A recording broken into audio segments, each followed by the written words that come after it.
Can I see fracture here? Gue dengar fracture itu map kesukaan lu ya? Yes. Why? Karena outbound.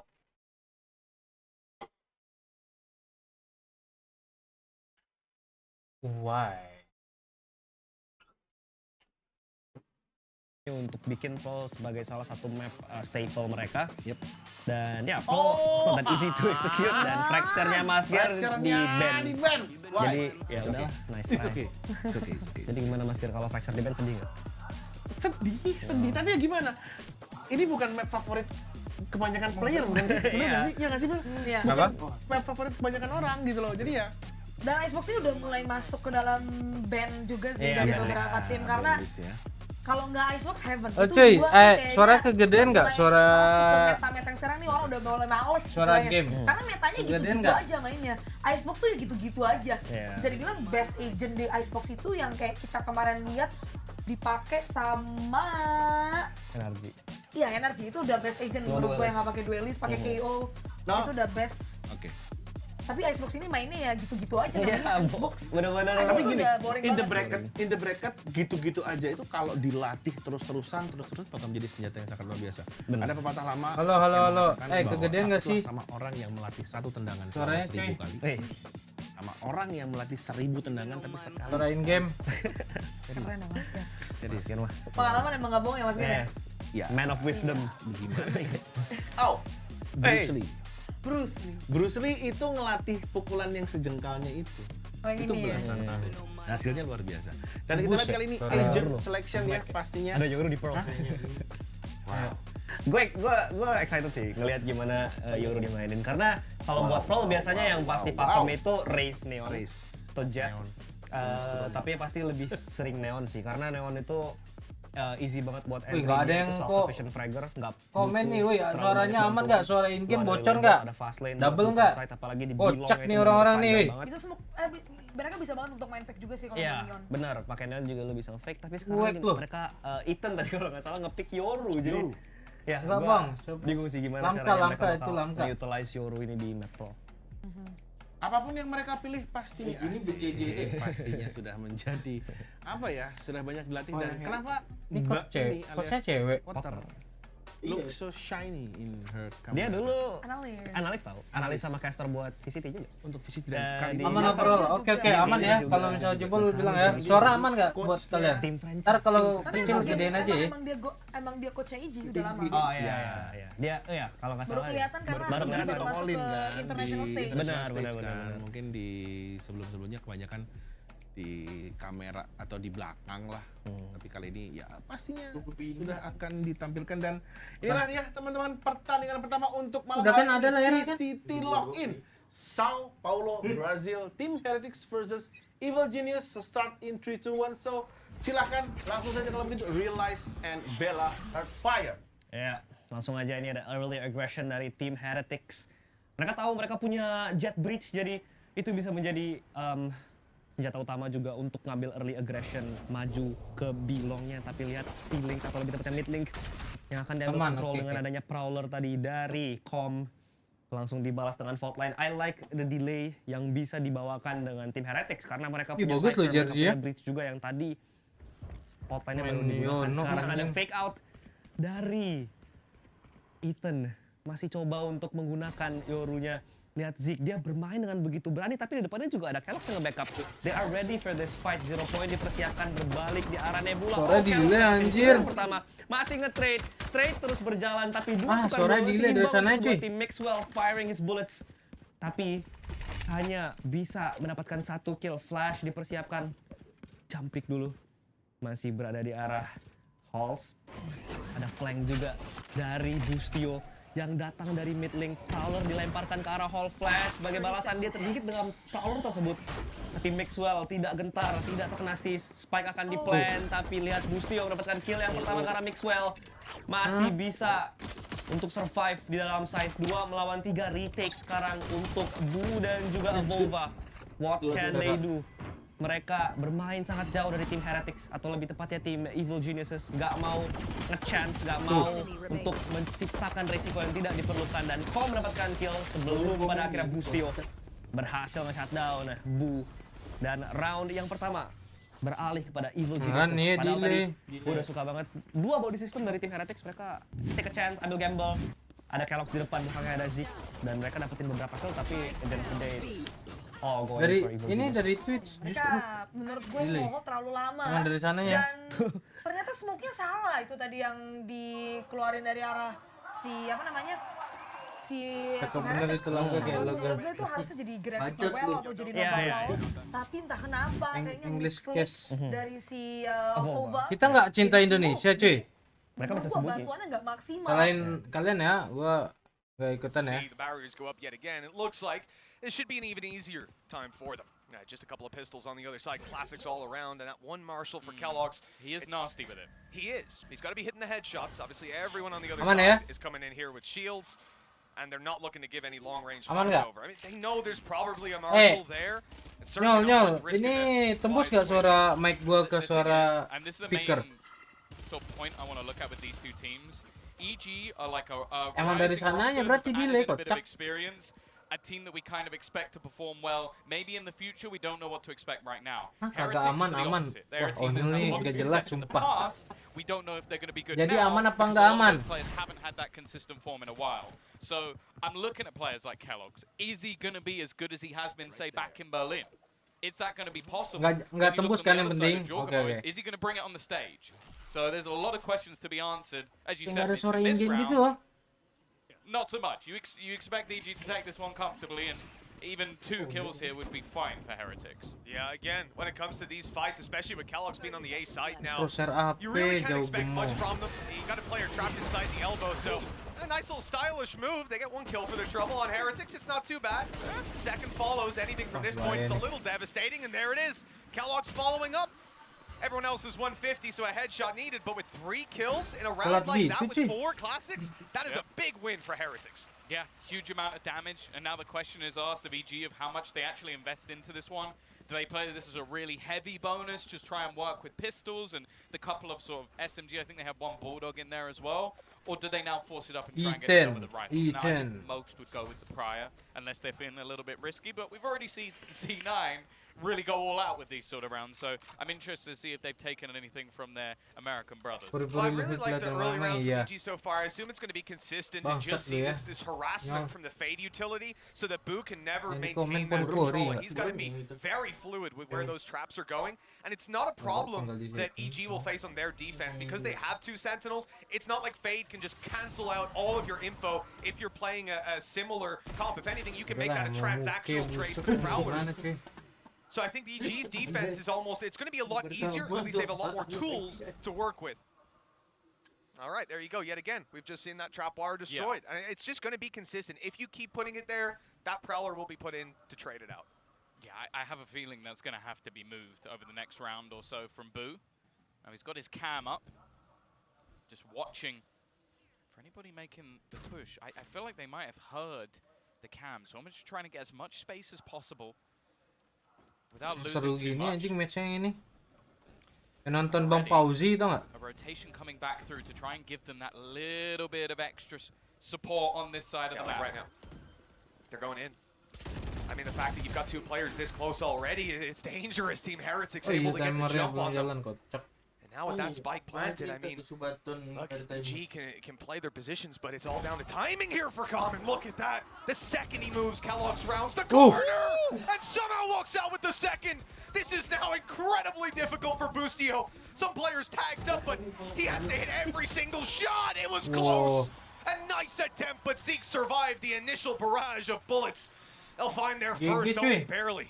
Yeah, the thing is, though, you have to bear in mind Kellogg's. that was an investment coming out of the side from EG. So although they managed to make that one look close, they're not in a position where they can really buy up back into the next round. You're looking at BCJ Ethan with very, very low credits. And okay, there's an ult or 2 coming online, which might be able to help them. Like, for example, with that Stinger and the Dimensional Drift, that could work out. But it's definitely going to be tougher. Either way, on the other side of things, a Blade Storm, still a couple of guns saved that they can sort of juggle around. But both teams are going to come in with a buy here, just neither of them are particularly strong. Yeah, there's weaknesses across the board. I'm curious about Ethan, though. He's got his ultimate online right now, has a Stinger to play with. Whether it's going to be an information play or some TikTok, Yoru, I'm not sure. One thing I can say for sure is Team Heretics early round, they're looking at the other side of the map. We've seen there be aggression, but this time taking some early A control, spotting that out, and we could see some early rotations to this B site, traps in new positions, and that's going to be something that they have to contend with on their way in. Ethan already making quite a bit of space, catching a fair bit of information, and you can see he's just scouting it out, acting as a recon dart, but here he makes a decision. Does he go back, or is he committing to it? And it's a full commitment out of Ethan! He's caught Z completely off guard! Now the site's under threat! There's enemies all around! They need to clear out a safe haven for themselves! The decoy almost catching them, and now they realize, okay, we've got control, but look how much time that bought! Yeah, that's the thing. Ethan was so low on HP, he's just decided to leave. keloqz, though, has already caught the close man. They're going to try and find if there's anybody else lurking around the back line. The move with the spam has found another. In behind them is Ethan. He's managed to sneak his way through, but keloqz has found his third in the round. Just one left standing. BCJ trying to hold it down. The time, though. Has the time actually gone already? I think it might have done. It's going to be incredibly close, and they win it anyway. Even with that many players still standing before the spike goes off. It's the time that was bought for EG.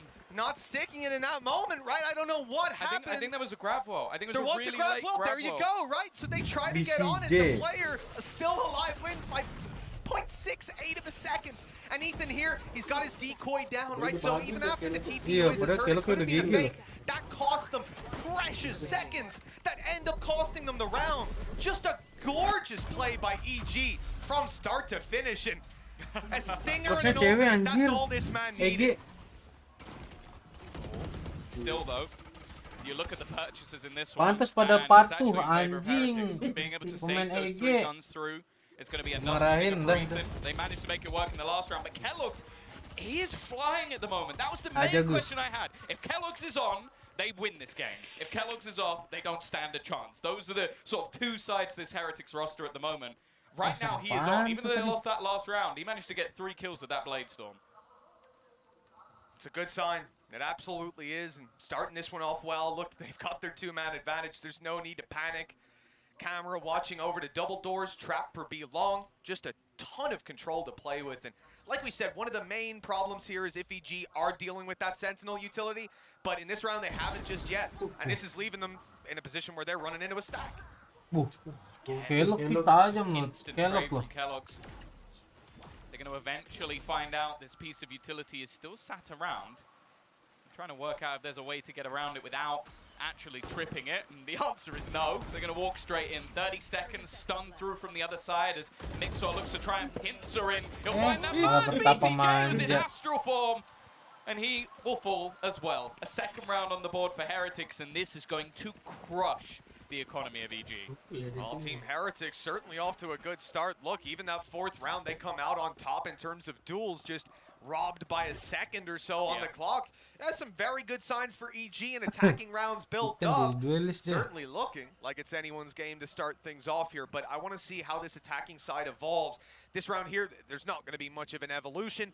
We're just seeing pistols out of EG, and so the scoreline most likely about to be equalized, unless there's some big mistakes from the defenders. Yeah, that's the main thing. Oh, that could be a difference maker, though. We're setting up for a jet updraft Updraft. play, biding his time at the start as well, and now here it comes. I love the idea of changing the timing, but shot didn't I think land. they were ready for it as well. I think keloqz was spotting. It was just that Avova almost gets caught by it anyway, so they had the right idea. This is all they really have in this round. Lockdown, I don't think you're going to use that unless you get a couple of kills. Maybe you can get towards the nightfall, but these are all ifs and buts, whereas on the other side you have a full purchase. They've also started to switch things up. You mentioned that trip was being constantly broken. Since that's happened, they've started moving Mixor into that exact spot to try and deny the pressure from there, and they've moved where they put the wires. So an initial read from EG was solid. Now they have to deal with what's next. And look, they're trying to clear this out and figure out how it was being held, now realizing that the trap had been moved. They blitz into the site. There's still players here, but keloqz decides to leave. A quick kill, though. BCJ caught, playing a little slower through. Oh, Boostio with a classic in hand. keloqz going nuclear on the site with a double. That shut down any chance of these pistols making it costly. Only 1 man falls. I'm actually still quite surprised, though, that they used the Rolling Thunder there. Maybe expecting that there was a little bit more in the round, or just wanting to make sure they keep this clean and build up their own economy. It's not an awful usage. I just don't think they really needed it. Yeah, to be honest though, just looking at where their economy is, this feels like it's just that cyclical nature of the ultimates. They don't. Nah, ini dia baru datang nih orang ini. Ngapain tukang colok biasa? And they say, screw it, we're popping it in. We're Tadi dia grabbing habis this nyolok. round. And I'll have my ult back online in not too long. Nyolok. Kellogg's Nggak tahu right siapa. now, by the way, 12 and 2. Padahal sudah gugur ya, anjir. Giliran nggak nonton gugur. Ditonton juga gugur. He was always best when he made it to a LAN stage. And you're seeing it right now. He is just, the confidence this man has is, maybe a little bit too much sometimes. Well, I mean, he made it out of there, 5 HP, but he still got some health to work with. Not going to be too easy. You know, the games we saw yesterday, Tom, we had a lot of healing abilities in there. Not a luxury that Kellogg's has on his team. So he is going to remain one shot to absolutely anything. And this team seems to be gradually shifting towards him. They've left the spike behind though. They haven't made their mind up yet. This might sell it though. A quick double, and the 5 HP Kellogg's is the last man standing on B. Well, that's not going to make much of a difference. Down to 1. Shot not Cuma single elimination formatnya. Kalau kalah gugur, kemarin udah kalah lawan Cloud9. No chance of survival in that scenario. The rotation has finally come through from the rest of the team, but EG have done well to pick this defense apart. Boo is hoping he can maybe make a little bit of space for Avova. The spike is still only just rotating in, so it's not like the clock is against them just yet, and Avova has managed to sneak his way through. Oh, well, Ethan had spotted that evidently, and with that, the round is closed Iya, down quickly. ini I gotta single say, you know, the elimination nightfall there itu as well. oke. Ethan Kalau is kalah so langsung terrifying pulang. if you're hit by that. You can't hear it. Makanya kemarin yang udah He's gonna kalah be langsung pulang. behind you right away. That's 4-3, and again, showing that they're not willing to let their opponents run away with this one. Even just take a look at where the credits are at. On both sides, they're having to dig deep into their economy just to get the rifles out. Look at it, so close. Just tapping the ankles on his way up. If that was Namor, he'd be gone. Yeah, the thing is, I do feel like if Heretics do that flash like a second before, they probably catch everyone. It's just that EG basically realized where the space was now after the trip was moved and just walked through. Because the fact, I don't even think they used a Prowler there. I don't think they used anything. And they just walked it. That's why nobody was really checking in that direction just yet. Hap. Again, realizing that setup's going to constantly change. We've seen them be so slow in the map control as well. Like, they're shifting up when they're taking those positions, especially Art. Remember just the Bang previous Siput, besok round, jadi nggak Bang they Siput? walked up Kocak really nih slowly beliau, when they're spotting katanya the trap ward. They're not aman, just blitzing kapan aja in bisa and kocak. forgetting about that piece of utility. Now, this camera here, we've Pokoknya seen it besok mau nyolok, many a canda time. nyolok. Yeah. And the information that it is garnering right now, as we said, this is Kata Lamka covering lu double besok mau doors, nyolok but ya? it's also allowing him to hold the B I long remember position Ardis using this one. quite a bit. And then you have that trap there as well, and obviously you can just allow them to come in, maybe even the Yoru making a play, and you're going to catch them off. But look at where this teleport has gone. Dear. It's actually ridiculous. He's behind them on A Kellogg, right Kellogg now. bunuh The lagi. lineup Wuh! is perfect. Gila nih Kellogg. Ethan, It doesn't matter though. Wah, Kellogg's just Kellogg, killing anjing. everyone. They Wah, tried to Kellogg. bypass him and he just gets 4 kills. What is happening? He's just decimating at the Kellogg moment. gila Now, banget, Ethan, as Jing. you said, he was lining up, he was getting in behind them. But it doesn't matter. All of his team are dead. He now needs to ace. they were banking on his Kellogg kill 4 so anjing much udah the kejepit. ultimate after the TP. He was right behind them, but instead of that flank coming through, you had this sneaky aggressive push on Bisa dong, A. bisa apa, That's bisa nyolok. completely catching That's them the off. thing. It wasn't I sneaky. just- They spotted him. They that's saw it. him in the Bisa corner. gitu anjing He nih. fake up-drafted Udah ketahuan, away, bunuh, and then bunuh just lagi. stayed, peeked Dia out, terbang, and killed everyone. bunuh lagi. This is Terbang, the bunuh most lagi. sneaky play I've ever seen in my life. And Kellogg's comes out with 4 kills. He's just better at the moment. He is 16-4. He's getting 2 kills a round. I don't even know what Serupan nih Kellogg how anjing. to process what we're witnessing here. I mean, you look at it, you think the point of that round, the key play has to be Ethan, the amazing setup that they've got, and for one guy to just Kellogg terus. destroy your game plan like Bang that. Siput, Bang Siput. There is no way to account for Kellogg's. Yo, game mo We talked to this aslinya man before we jago, started cuy. here, and he said, you know, I'm gonna try to reach Online that mereka same dia. form as I had last time I was on LAN, and my God, he has succeeded and then some. And we're only 8 rounds in. He's on 16 kills. No one's Gila, played Kellogg. this well so far. No one's even come close. Already getting the entry in another round. Just ridiculous. And at this point, you know, the early game plan has to be just sending him out to grab that opening duel. Why not? You're trolling if you're not. The consistency is ridiculous. Now, EG will eventually shut that down. We'll have to see. 2 trap wires sitting on this B site, but there's no one from Heretics. Despite being in a 5 versus 4, right, that they have decided to play full retake. It's a wise choice. Yeah, they've got Cosmic Divide. They're also going to have null command. All of that utility becomes useless, and they can block off any afterplants with the walls. So this is something that EG are going to have to read into. Now they're going to keep Ethan here aggressively. He's done this a couple of times now, where he's able to just exit, but the rest of the team are now sticking around with him, knowing that they're going to be forced back by the Cosmic Divide, so they have to play more aggressive. Well, this retake starting to run out of time. They've got to get it started eventually, and on the way through. Zeke good to pick it up, but it's Jet in the corner. Could be the point man for this round, catching them off. The spray's good, but the damage isn't there in the end. A right click to bring it down to 1. Mixwell, the father of Valor, and now has to close this out. And let's see if he can find it. The dash, it's quick, and he's just playing the clock here. It might again come down to the time. I don't think he's got it. He's not got it. It's the second time. And this round is fantastic from EG. This is a round where they've looked at the ultimates on the other side. Witness how they played every single afterplant on this B side up till this point. They were playing deep. Think about where BCJ was in the last round where they won by time. He was just hidden right at the back to make sure that nobody can kill him off. This time they go, okay, they've got Cosmic Divide. We can't play passive. We can't sit back, otherwise we lose the round. So they get aggressive. They get in the faces of their opponents. You can see they were caught off guard by the multiple different angles. Fantastic adaptation from EG. And they've got the lead back. Team Heretics not happy with that result, and they've called the timeout. Mana coachnya nih Manis? Nah, diarahkan nih ke coachnya nih. Here, you're seeing that Cypher utility constantly predicted, expected.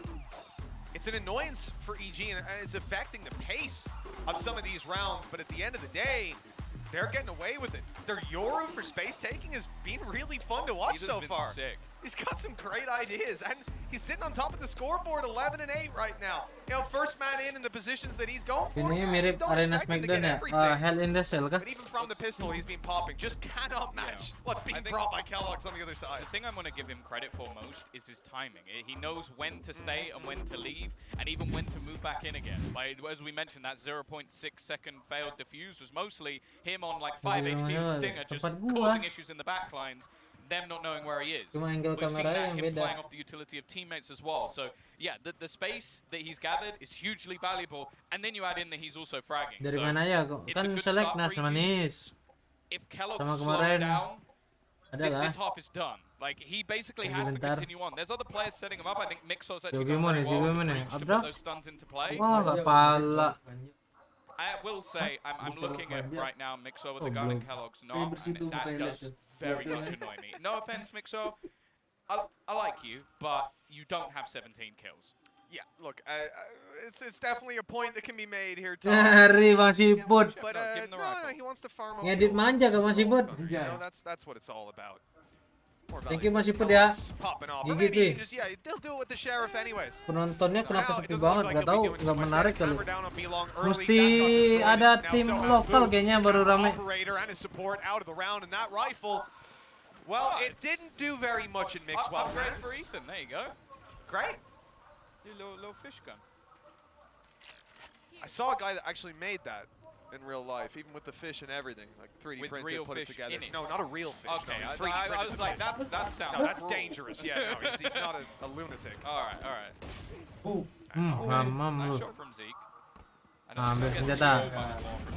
Jorgamo again, just Ya elah, mati lagi Jorgamo. Not been the best game for him so far, but he's going to try and get a rifle and potentially just get out of there with it. He saved Mixwell's rifle.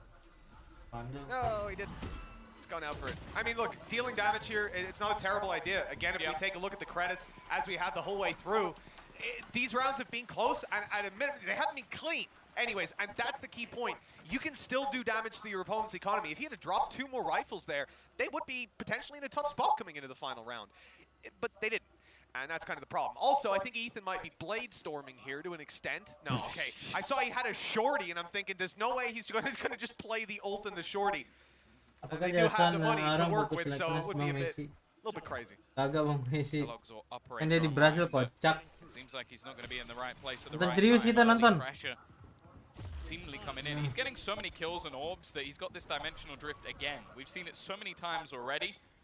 Straight past the trap he goes into the A side, just taking Sebelah gua tekang all of colok. the space, and it almost seems like at this point they're just opting to try and play the retake, not even wanting to go anywhere near it. The flash. Wah, kena Even still, flash. it's going to be an even trade. Flashnya sih That was a itu. really nice flash that he used initially to Oh, push him dia over into gugur. the Ya, smoke dia to udah gain that gugur space. juga, dia And masih just his space di taking Brasil. ability undeniably strong right now, but this Heretics Masih di play Brasil back dan in A looks unreal. A lockdown in play. mau gimana 6 lagi seconds cuy, left on Selekna it. sudah It comes to berjalan Nate to try and kocak. destroy it, and it looks like it's just about missed. They're going to be stuck inside of it. The timer's gone. They just about made it out. But now the clock runs way down. They might have another star to Jadi play nggak with bisa here. kalau BCJ jalan needs to try tengah and deny jalan it. gitu. The spray down not good enough, and no Seru utility nih cuy remaining. kayaknya cuy. This round goes to Heretics. It looked Kodam like EG might otaknya have had a kacau. fighting Kodam chance, though. apaan? Apaan sih Yeah, kok I think kocak at this kodam? point, that was the right call. Like every single time we've seen the executions, other than the one where Kellogg's just killed everyone on A long, it was really tough for them to play versus the dimensional drift. It always nggak ended tahu, in an entry, it always kalau ended itu, with them Bang being Zikri. forced out. So this time they just move back and play the retake and hold those extremities. Tunggu Was a announcement aja. denial of the exact part of the map that he's trying to Nggak find his bisa, way nggak bisa into. ikut Seleknas A good dia. adaptation, something that Dari we awal nggak wanted to see. ikut. Now seeing come through. Soalnya setahu gue Operator tuh on Kellogg's mesti early. ikut dari awal. We haven't seen those be long peaks Kalau out nggak of EG. fair. They haven't been going for anything that's going to give an easy pick to Kellogg's. That's not to say he won't find one in the late round, but to start with, Harusnya kapan? it's going to be a slow.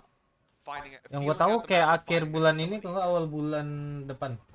Zeke Macam yang berarti. might be Nggak tahu against kocak. an early fight. Look, Jorgamo again, he knows where the space is. He knows where they've been having issues dealing with their Jalannya apa-apa prowlers, ini sih. but he's not going to win the duel. Calm, quick on the trade, however, again, it's instantly back. Well done from Gua kemarin Heretics to pengen keep that IRL, one in tapi control, and you mentioned the man at the moment. He's got another kill on the board. Nggak enak lah buat Potentially nemenin another Nito with kemarin. BCJ sat here. That spike was spotted moments ago. He saw Kellogg's run back. But still committing to this position. Buset, You miss. gotta rely on Boostio. He hasn't found that kill. And now he knows there's going to be an off train down on him. This is a tough fight to win. And with BCJ going down, the chances turn to 0. 6-6 at the halftime mark. We are neck Kenapa ya and nggak neck. fokus bela negara daripada tim I think a energi decent biasa? Woi, resurgence coming in from dia kan Team dikontrak sama Heretics. tim. 20 kills on the board as well for Kellogg's. Just an incredible display. Namanya coming through udah from him. kontrak kerja. That's sort Ya of the pasti question I tanggung have, jawabnya which ke is, tim. Kalau tim yang nggak is there ngasih any player izin, that the mau kayak desk is gimana? thinking of highlighting Lo here? kayak Like, kerja anyone aja you gitu. thought of, GB? Wah, kadang ada Fellas, ini. I'm just gonna tell you right now, that was fun. Lu I mau enjoyed dia? every single freaking Ka- round karena of that. ngelanggar From the kontrak di Kellogg's penjara. pop-ups to the great ideas we were seeing from EG. But first, let's talk about Kellogg's because Tom had a great point on the cast. This is a Kontrak player ada that is kind of a win tanda con for this team, tangan, and if he ada pops off, the team finds success, and oh my goodness, he apa? popped off. I mean, we were talking about it in the pre-show. Yang di atas We need to see putih a strong gitu-gitu, performance kagak from him bisa and not kocak. having Paul Flat. Oh boy, has he just been going absolutely ham. My guy's full fizzy soda. He's averaging a 413 ACS right now in the first half, so they're tied up 6-6, and he's dropped 20 kills already. Makanya susah untuk just orang those yang punya 12 tim rounds. harus At one izin point, dulu, he kalau was nggak averaging 2 diizinin kills per round. nggak He's bisa going juga mau absolutely ngomong crazy at apa. only 6 deaths, 0 assists. If he puts his eyes on somebody, Anggap they're diizinin, dead. mereka Yeah, kan every ada time EG had ini a good plan, tuntutan Kellogg's yang was set VCT up to be in locking. the right place at the right time Yep. to miraculously get 3 or 4 kills and pull some wild rounds away. But as we Kayaknya look semua forward, orang let's bakal talk about some of those plans, 'cause yang EG masuk came in with something funky here. They brought that franchise Yoru out, and I was a little pasti doubtful lebih since they were milih playing without a franchise lah. breach or a KO, but the synergy that they found with the Fade Nah, was betul tuh kata actually really Kelvin impressive. Take a look at this one. This is AMD. Ethan finding his Kadang way orang in, yang with, Ascension aja the Seeker initially to take backside, and then lebih milih Ascension ketimbang SEA Games. Apalagi yang franchise yang udah jelas terjamin value lu. Gaji udah pasti. Here's another one. You actually see the C's there connected onto a player. Ethan takes the opportunity while he's stuck in place to get that gap, go back around with the shorty, win the fight. Another opportunity here. Fatal, that player back sight in Kellogg's, he's going to be absolutely deafened, and the Yoru is going to just teleport teleport straight behind him, flash on in, and get himself a nice little free kill there. Bayu, kalau orang nggak mikirin duit, kagak mungkin ngetim, nggak mungkin kerja.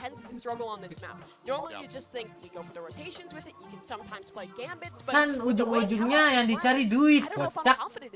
Yeah, I would happen to agree with you on that one. Kellogg's is on fire, and if he continues to play in this manner, watch out, EG. It is going to be a barn burner, but this is the best way Gimana to win the cerita orang nggak mau duit zaman sekarang?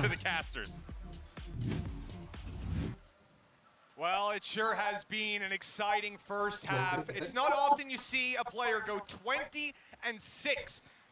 And it's even at the half. Belum kerja dia nggak ngerti. That's a rarity. Aduh susah bang.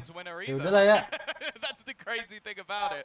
No, I definitely agree with Mimi though. This is where I want to see what EG have truly come up with when it comes to that Yoru pick. Because defensively, I'm going to be honest, Buat apa lu most of the duit time, banyak trash. tapi So I hidup hope they gak have tenang. some ideas. Emang siapa yang mau bikin hidup gak tenang? Emang kita melanggar undang-undang? Double peeking around, effectively turning this into a two-lane fight, double peeking them down and leaving EG in a 4 versus 3 versus 1. It shouldn't be possible for Boo, but a few well-placed headshots. Bayu anjing lebih Bayu ya. Kadang heran lu, gue loh mau Bayu lu. Niatnya gue pengen bercanda tapi udah kemana-mana arahnya.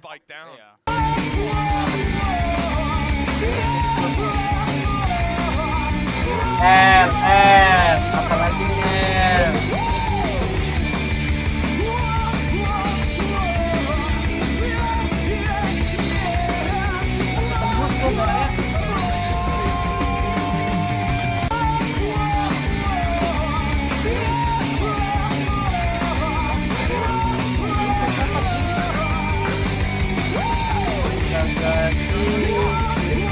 kenapa komuknya sih gitu.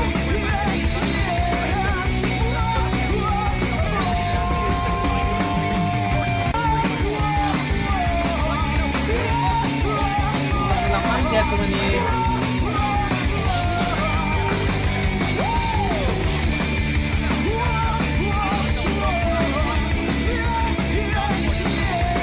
Oh kita nggak tahu lagi perang apa ini yang terjadi cuy.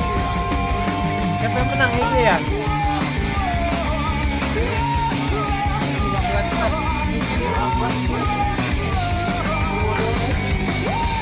Iya, kagak ada liriknya. Wow.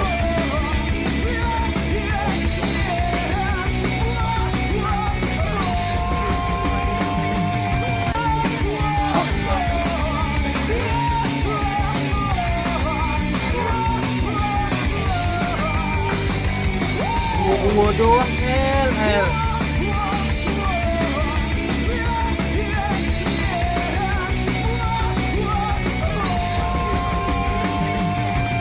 Wah.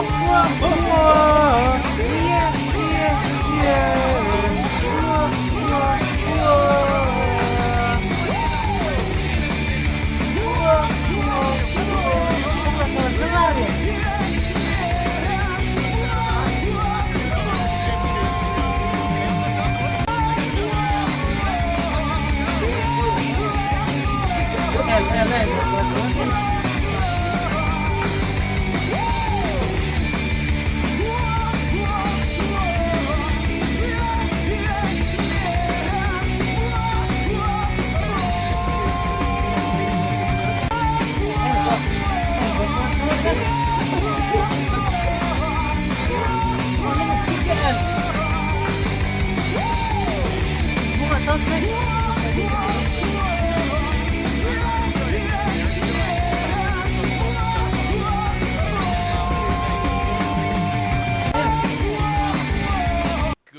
Astaga, akhirnya kelar anjing.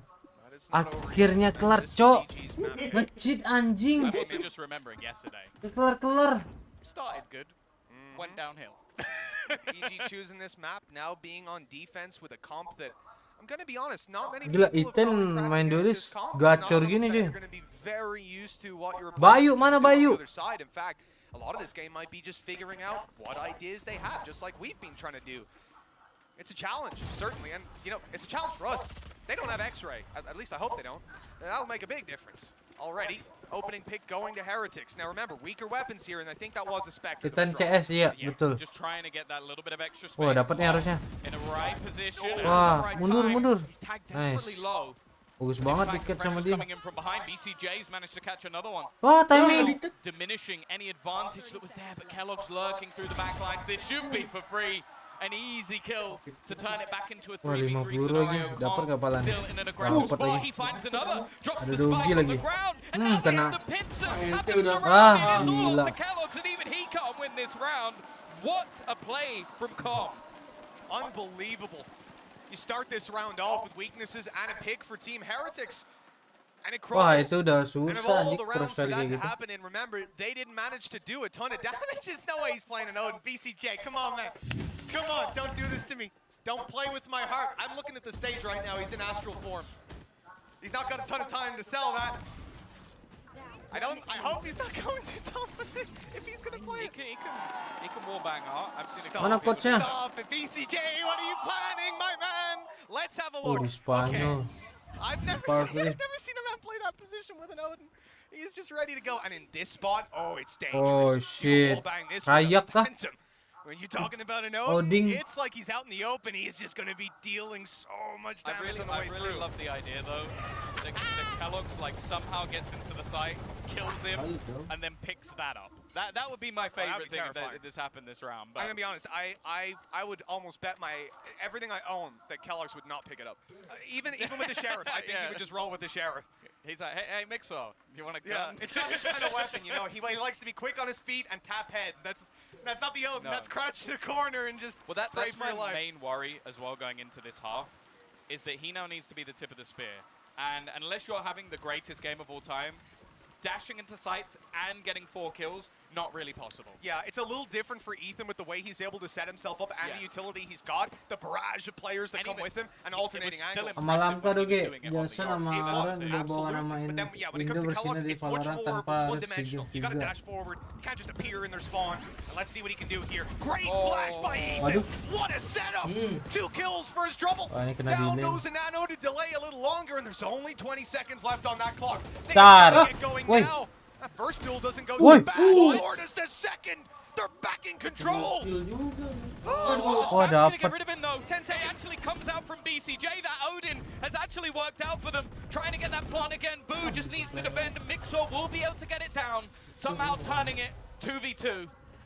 He's dodged the Wah, flash. ngeselin There's the sih. wall bang from BCJ. Banyakin, Astral bertapa. form. Weapon out, not on time. Boo has a chance. Ooh. And it's delivered. Banyakin bertapa ya Save BCJ. the round for Heretics. They're not Dia out tadi yet. unlucky sih, dia betapanya It's BCJ. ridiculous.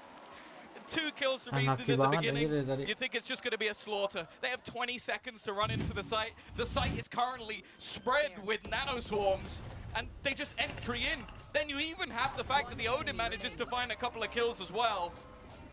Cuma kalau Ridiculous. musuh sendiri And Boo, itu udah someone who's pegang been senjata aja anjir. Relatively quiet so far on the Sentinel. 45 Just trounces them HP. at the end. 45 HP. That Odin is run spraying the corner. He's dead. Of course, like, you don't know he's that HP. There's a lot of math that has to be done on the spot. You're focused on a bunch of different things, but that has got to be devastating. Yes. All right, This Rolling is Thunder. pacey. They're not messing around here. Straight into the side. Oh, it's Kellogg's. gorgeous. He has just embarrassed BCJ. But he had plenty of Wah friends gila here ini to help lagi him gila out nih and look at the fokusnya. spot. Buset dah. Oh, poke flashes this round have been Wow. fantastic. Boostio, he's only going to be able to drop the KO to the floor. They haven't managed to get him back up yet, and in fact, another pick coming through. This is actually a 2v2 for a second. Eventually, that res is found, and the Astral utility will help them out. Coming in on that cosmic divides just left them in such a bad. Siapa yang menyembuhkan ibu? Oh, Tuhan Yesus yang menyembuhkan dia. Siapa menyembuhkan ibu? Siapa? Tuhan Yesus. Yang menyembuhkan ibu siapa, Bu? Tuhan Yesus. Oh, Tuhan Yesus, Tuhan Yesus cinta kepada ibu. Haleluya. Bersorak-sorak.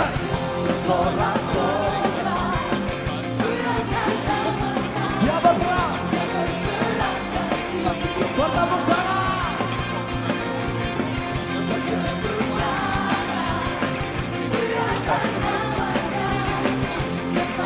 and then a flashback through beda is even better on jalur the itu. second time around. Heretics, this is the thing. Beda In server, the cuy. first half, I'll be honest, we were kind of looking at that as the Kellogg show.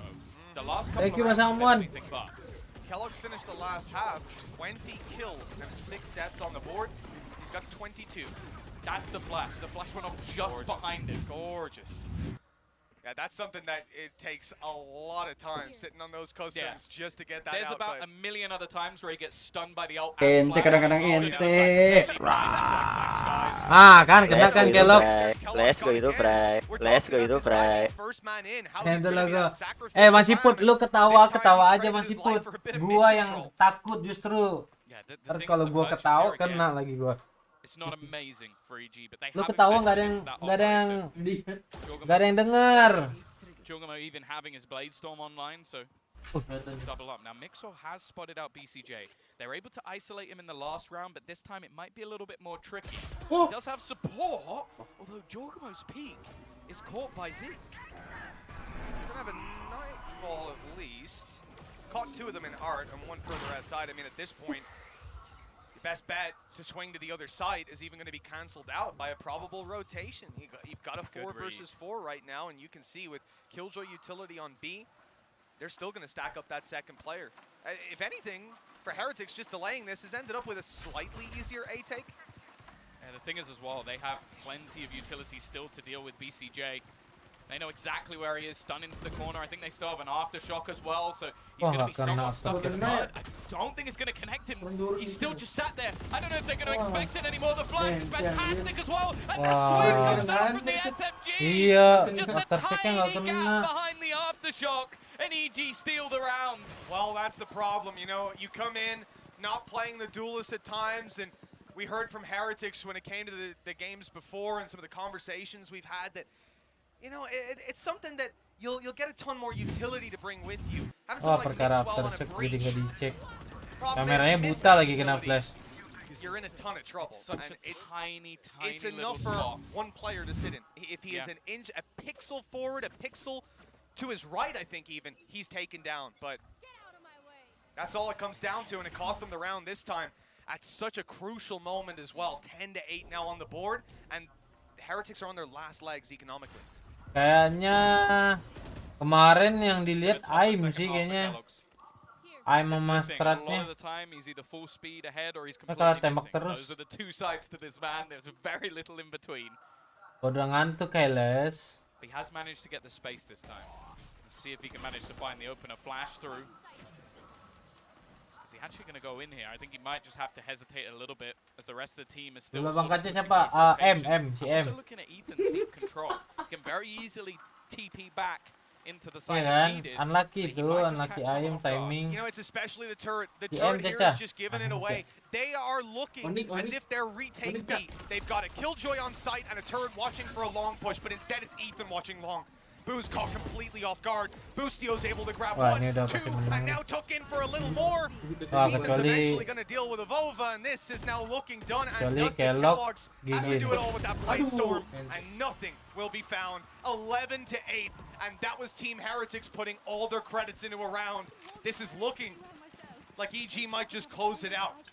Yeah, a solid hold as well. And as you said, a nasty little setup to almost bait them into believing some of those spots were clear. Boostio playing fantastically around his own utility as well, just to give him those little edges when it comes to taking the fights on the angles and giving that extra space over to Ethan, who is having a worldly of a game. By the way, he is 1 kill behind Kellogg's, who was basically ruling the server in the first half. You can see the morale certainly high here for EG. Potter, Gigi anjir I'll be honest with you, I think they could be losing this 10-0, and Potter would still be smiling. Potter is always smiling. That's what you need, and with this team especially, you know, it's just a bunch of jolly chaps over Pausa They've got big smiles on their face with 2 rounds left to go to close this out, facing up against what should be an anti-eco for them. Sepak lawan 1 lawan 5, 1 lawan berapa tuh? Bisa menang Sepak. Even thinking of Heretics' ult economy, it's not like that's coming online anytime soon either. I mean, they need a lot to bail them out of this. Kellogg's. He's bought himself a judge. That's what I'm looking at right now. Yeah. That's an interesting idea. So hold on. Oh no. Heretics have given Kellogg's a judge. Think about it. They took the A site before, and it was successful on Kellogg's dashing in. They tried to do breach utility clear when Kellogg's got picked off early round. That didn't work at all. So now, well, give Kellogg's a judge and just go dashing into the back of A, kill BCJ. EG have a different idea. They're actually getting aggressive themselves, and it looks like Heretics have spread out for a deep late round execute to try and get Kellogg's in there. I don't know, but what will happen if they do decide to go to A is they'll have a lot of problems. There's 3 players sitting here, and again, we've seen the same setup from EG in the pistol round. Yoru Flash as a support, and then the other 2 players are peeking down, essentially turning this into 2 lane ways for them. This is similar to the pistol round, where they just have a perfect setup on EG to just basically pop a flash and leave the players on the other side completely screwed, and they are walking directly into this trap. EG couldn't be more prepared. This was the idea from Heretics. They thought it at the start, called it off for a retake play. And now, so much value has to be gained by these attackers, and they're not expecting another player. There's the flash and a decimation on A-Long, just shutting down any hope for Heretics here. Boo was lurking. Now he's the last man standing in a 1v4, Stinger in hand. He's managed to sneak by them, but BCJ, I think he should be aware that timing could have gotten them, but they're not accounting for it just yet. Karena pertama lagi BCJ lagi upload kayaknya.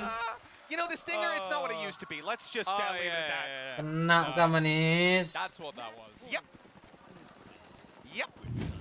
Timing lagi BCJ lagi kena timingnya. Good from the other perspective at least. Nggak dapet ya. Oh no, that's the first bit. This is early. It's coming. It's coming. Beautiful, absolutely beautiful. Wait, they didn't show it. Replay guys are being nice today. What happened? Oh my god.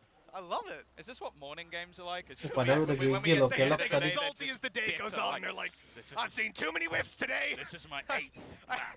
I can only show everything bad. 5 whiffs a day. If there's a 6th one, you're going on stream. Kellogg's is completely blind, but I guess it doesn't matter. So was Jorgamo on the other side. Nice shot from Ethan. He hasn't been missing too many. Ada lagi nih. Now, Iya, nggak tahu nih. Dia nggak maju sih. But things have slowed down. There's not really a reason for Heretics to continue to push this. They found a rolling thunder with no orb for Mixor, and they already have a man advantage. Yeah, I gotta respect Kellogg's, man. He just doesn't stop. He went forward, got hit by every piece of utility. Even when he got flashed again, he went, I'll just dash forward. And then tried to kill the guy after. He was already dead. And he wasn't happy with that. He was like, guys, I was blind during all that fight. I'm just gonna peek the site. I'll look for a little bit more.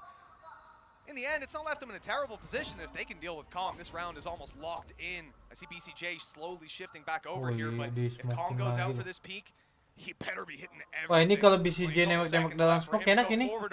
Pancing ini. And it looks like he's going to call the retreat. That's the thing, backwards might actually be worse depending where that rolling thunder is placed. I can only assume that's going to go through in a second or two. Already, the knife is going to give them a little bit of extra information. Wow! Terus smoke 2 orang. Wah, kena dapat lagi nih. The wallback not doing anything. Anjir, giliran gitu nggak dapet dia. Back into a 2v2 we go. Com has managed to hold onto some ground. He's pressuring onto Zeke. Hah? The spike plant. Giliran nggak ngeliat. Giliran udah kena recon. Gak kena tuh man. So many angles to consider at this point. They know where Calm is, or was at least. Yakin bisa. Bisa. And that set them up nicely actually for avoiding this kill tornado. They don't need to worry too much about it. Sure, Zeke might be in a tough position, but Avova, he might even catch them on the way through. It's the timing. It's absolutely everything here. It comes down to just one man left. He's been detained. Zeke! Don't do it! Don't do it! No! Oh, he was so convinced that his teammate would be able to survive the defuse. Nah, Papa ngapain reload coba? And honestly, I'm just happy it wasn't a knife. Perkara reload si petnya balik lagi. But the risk not taken, the map closed out, and EG experienced the roar of the crowd for them. 13-8, a 5-round gap between them, and considering. Itu kalau misalnya EG menang, coachnya kan datang tuh nyamperin. Pelukan juga nggak ya? Anjir, ntar kalau lakinya marah gimana cuy? Main peluk-peluk baik tuh. I think obviously we have to sort of preface it with being that attacking jet. it's about you, baby. Woi masih put. Thank you masih put. Apa nih? Timingnya pas nih. 내가 힘들 때 울 것 같을 때 기운도 이제 하지 않을 때 It's you 알겠던 honey It's you 나를 깨하니 말은 해도 돼 Boy what do you say Kalau ini orang nanda podcast lah kan nggak tahu gue nanya. 바쁜 척도 없이 난 나타나 이게 말이 되니 난 물어봐 너는 말야 It's so just living in my system baby Oh my god Yes and yes and that Oh ini judul lagu ini. Oh my god Iya. Asking all the time about what I should do Now I can never let him go 너만 생각나 24 넌 행운아야 정말로 I know 너를 알기 전까지는 나음이 없었어 전부 다 내 맘이 끝이 없는 걸 I know I'm going crazy right 어디서든 몇 번이든 Staring at the lights that I would hold on to I hear your voice through all the nights 잠시라도 내 손 놓지 마 no 없잖아 Cause I got someone 혼자라도 괜찮아 Cause I love someone 멀리든 언제든지 달려와 바쁜 척도 없이 넌 나타나 이게 말이 되니 난 물어봐 너는 말이야 It's the one that's living in my system baby Oh my god Yes and yes and that I was really hoping that he will come through Oh my god telephone asking all the time about what I should do Now I can never let him go 너만 생각나 24 넌 행운아야 정말로 I know 너를 알기 전까지는 나 의미 없었어 전부 다 내 맘이 끝이 없는 걸 I know Just living in my system baby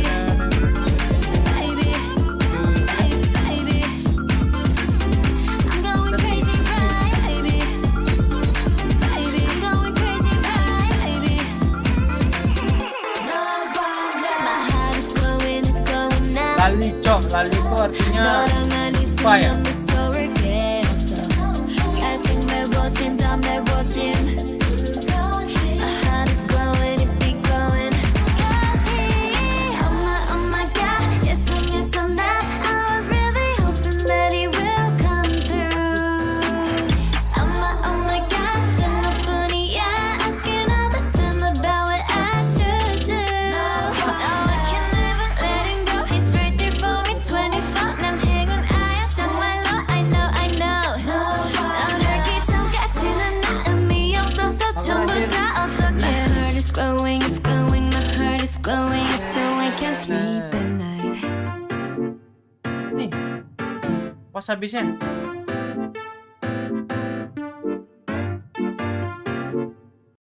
Teng. Ini gue mana ya? Scene gue gimana ya dong? Gue ngambilnya dari mana?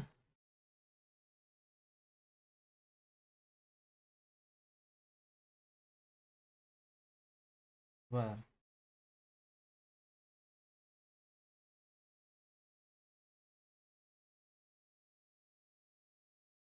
Gimana gue ngambilnya? Scene. Itu yang dari ini lu ya? Lu kirim ya? Ntar ya cuy, masih belum ini kan? Hilang semua ya? Di atas belum? Udah banyak. Oh, maksudnya yang di itu gua. Nggak ada. Pada hilang ya? Oh, saya file-file di OBS gua.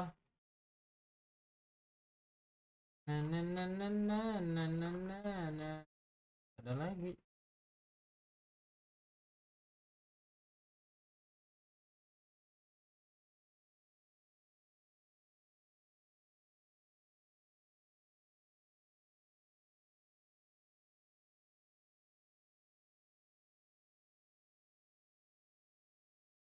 Oh.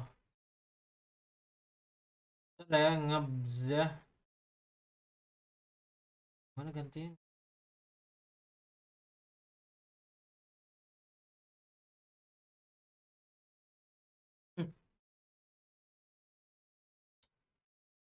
Cacat.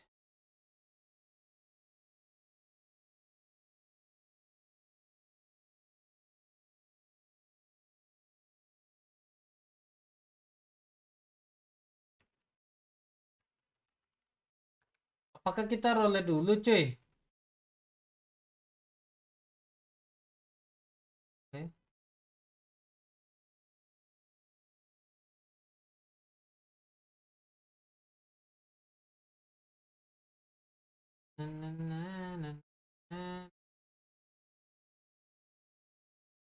Anjay.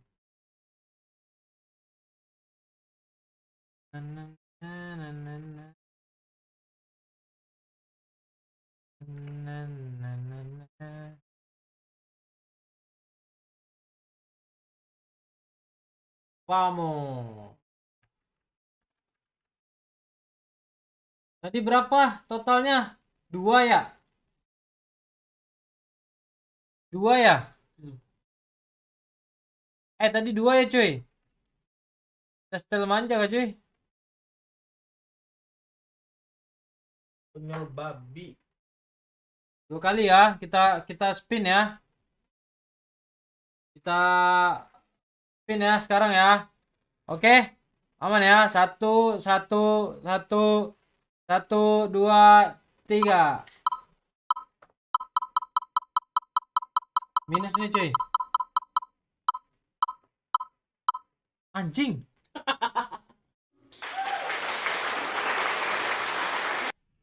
Busuk, cuy. Yang kedua, cuy. Nambah 4 jam, cuy. Taik. Dekat Bayu nih kayaknya. Nambah lagi bangsat. Oke, oke, nggak apa-apa. Awal yang bagus. Untuk pertama kali biar nggak cepet-cepet ya. 6 jam ya. 6 jam. 6 jam berarti plus 360 ya. 360 kan manis? Wah, emang nih 2 orang.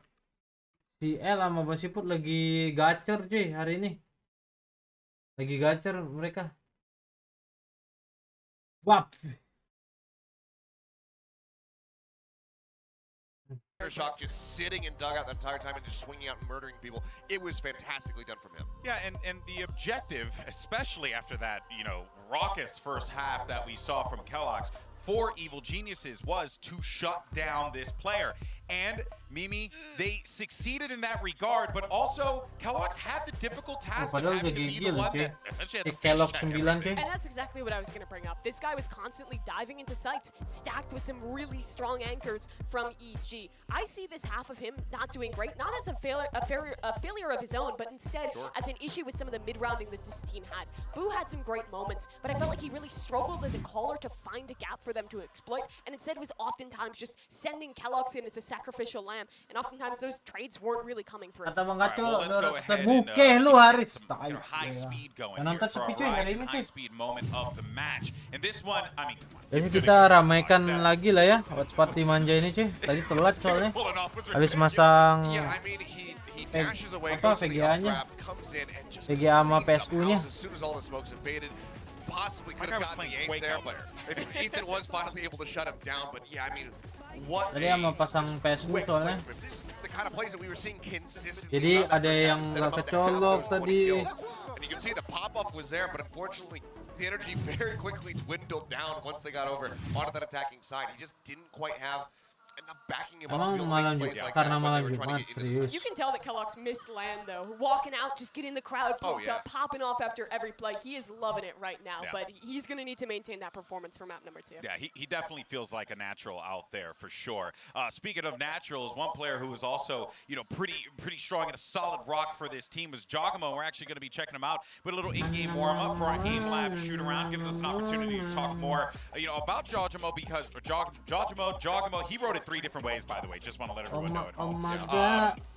He had a great game, but it was more the sum of all the parts rather than just Jogamo being the superstar like he was in previous iterations of this roster. Yeah, and I was wondering if that was going to change because, well, he was always the superstar you could point to. EG's strength was always in their coordination and how every single player was contributing. But even though they're adding a lot more experience, kind of tier 1 big name players like Ethan and BCJ, they've kept to that standard of having absolutely everyone.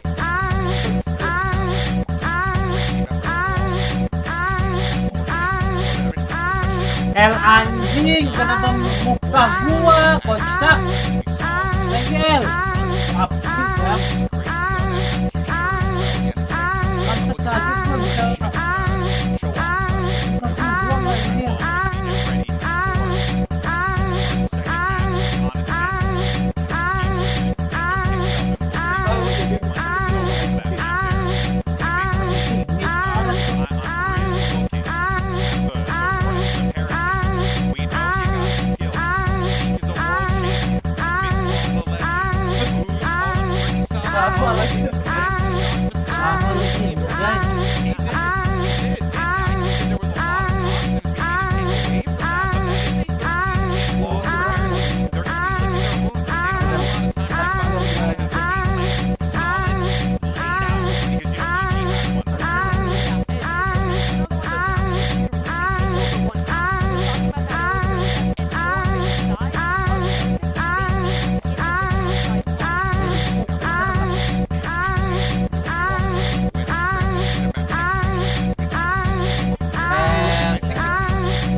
Gede banget ini suara ahnya. As he had done on some other rosters, I'll be honest with you, it wasn't amazing. So now they've switched that role between multiple different players. Boo was playing it in the last map as more of a flex. He's now on Sova. Thank you, El. Anjing suaranya gede banget anjir. Gue takut digedor anjir sama sebelah tetangga.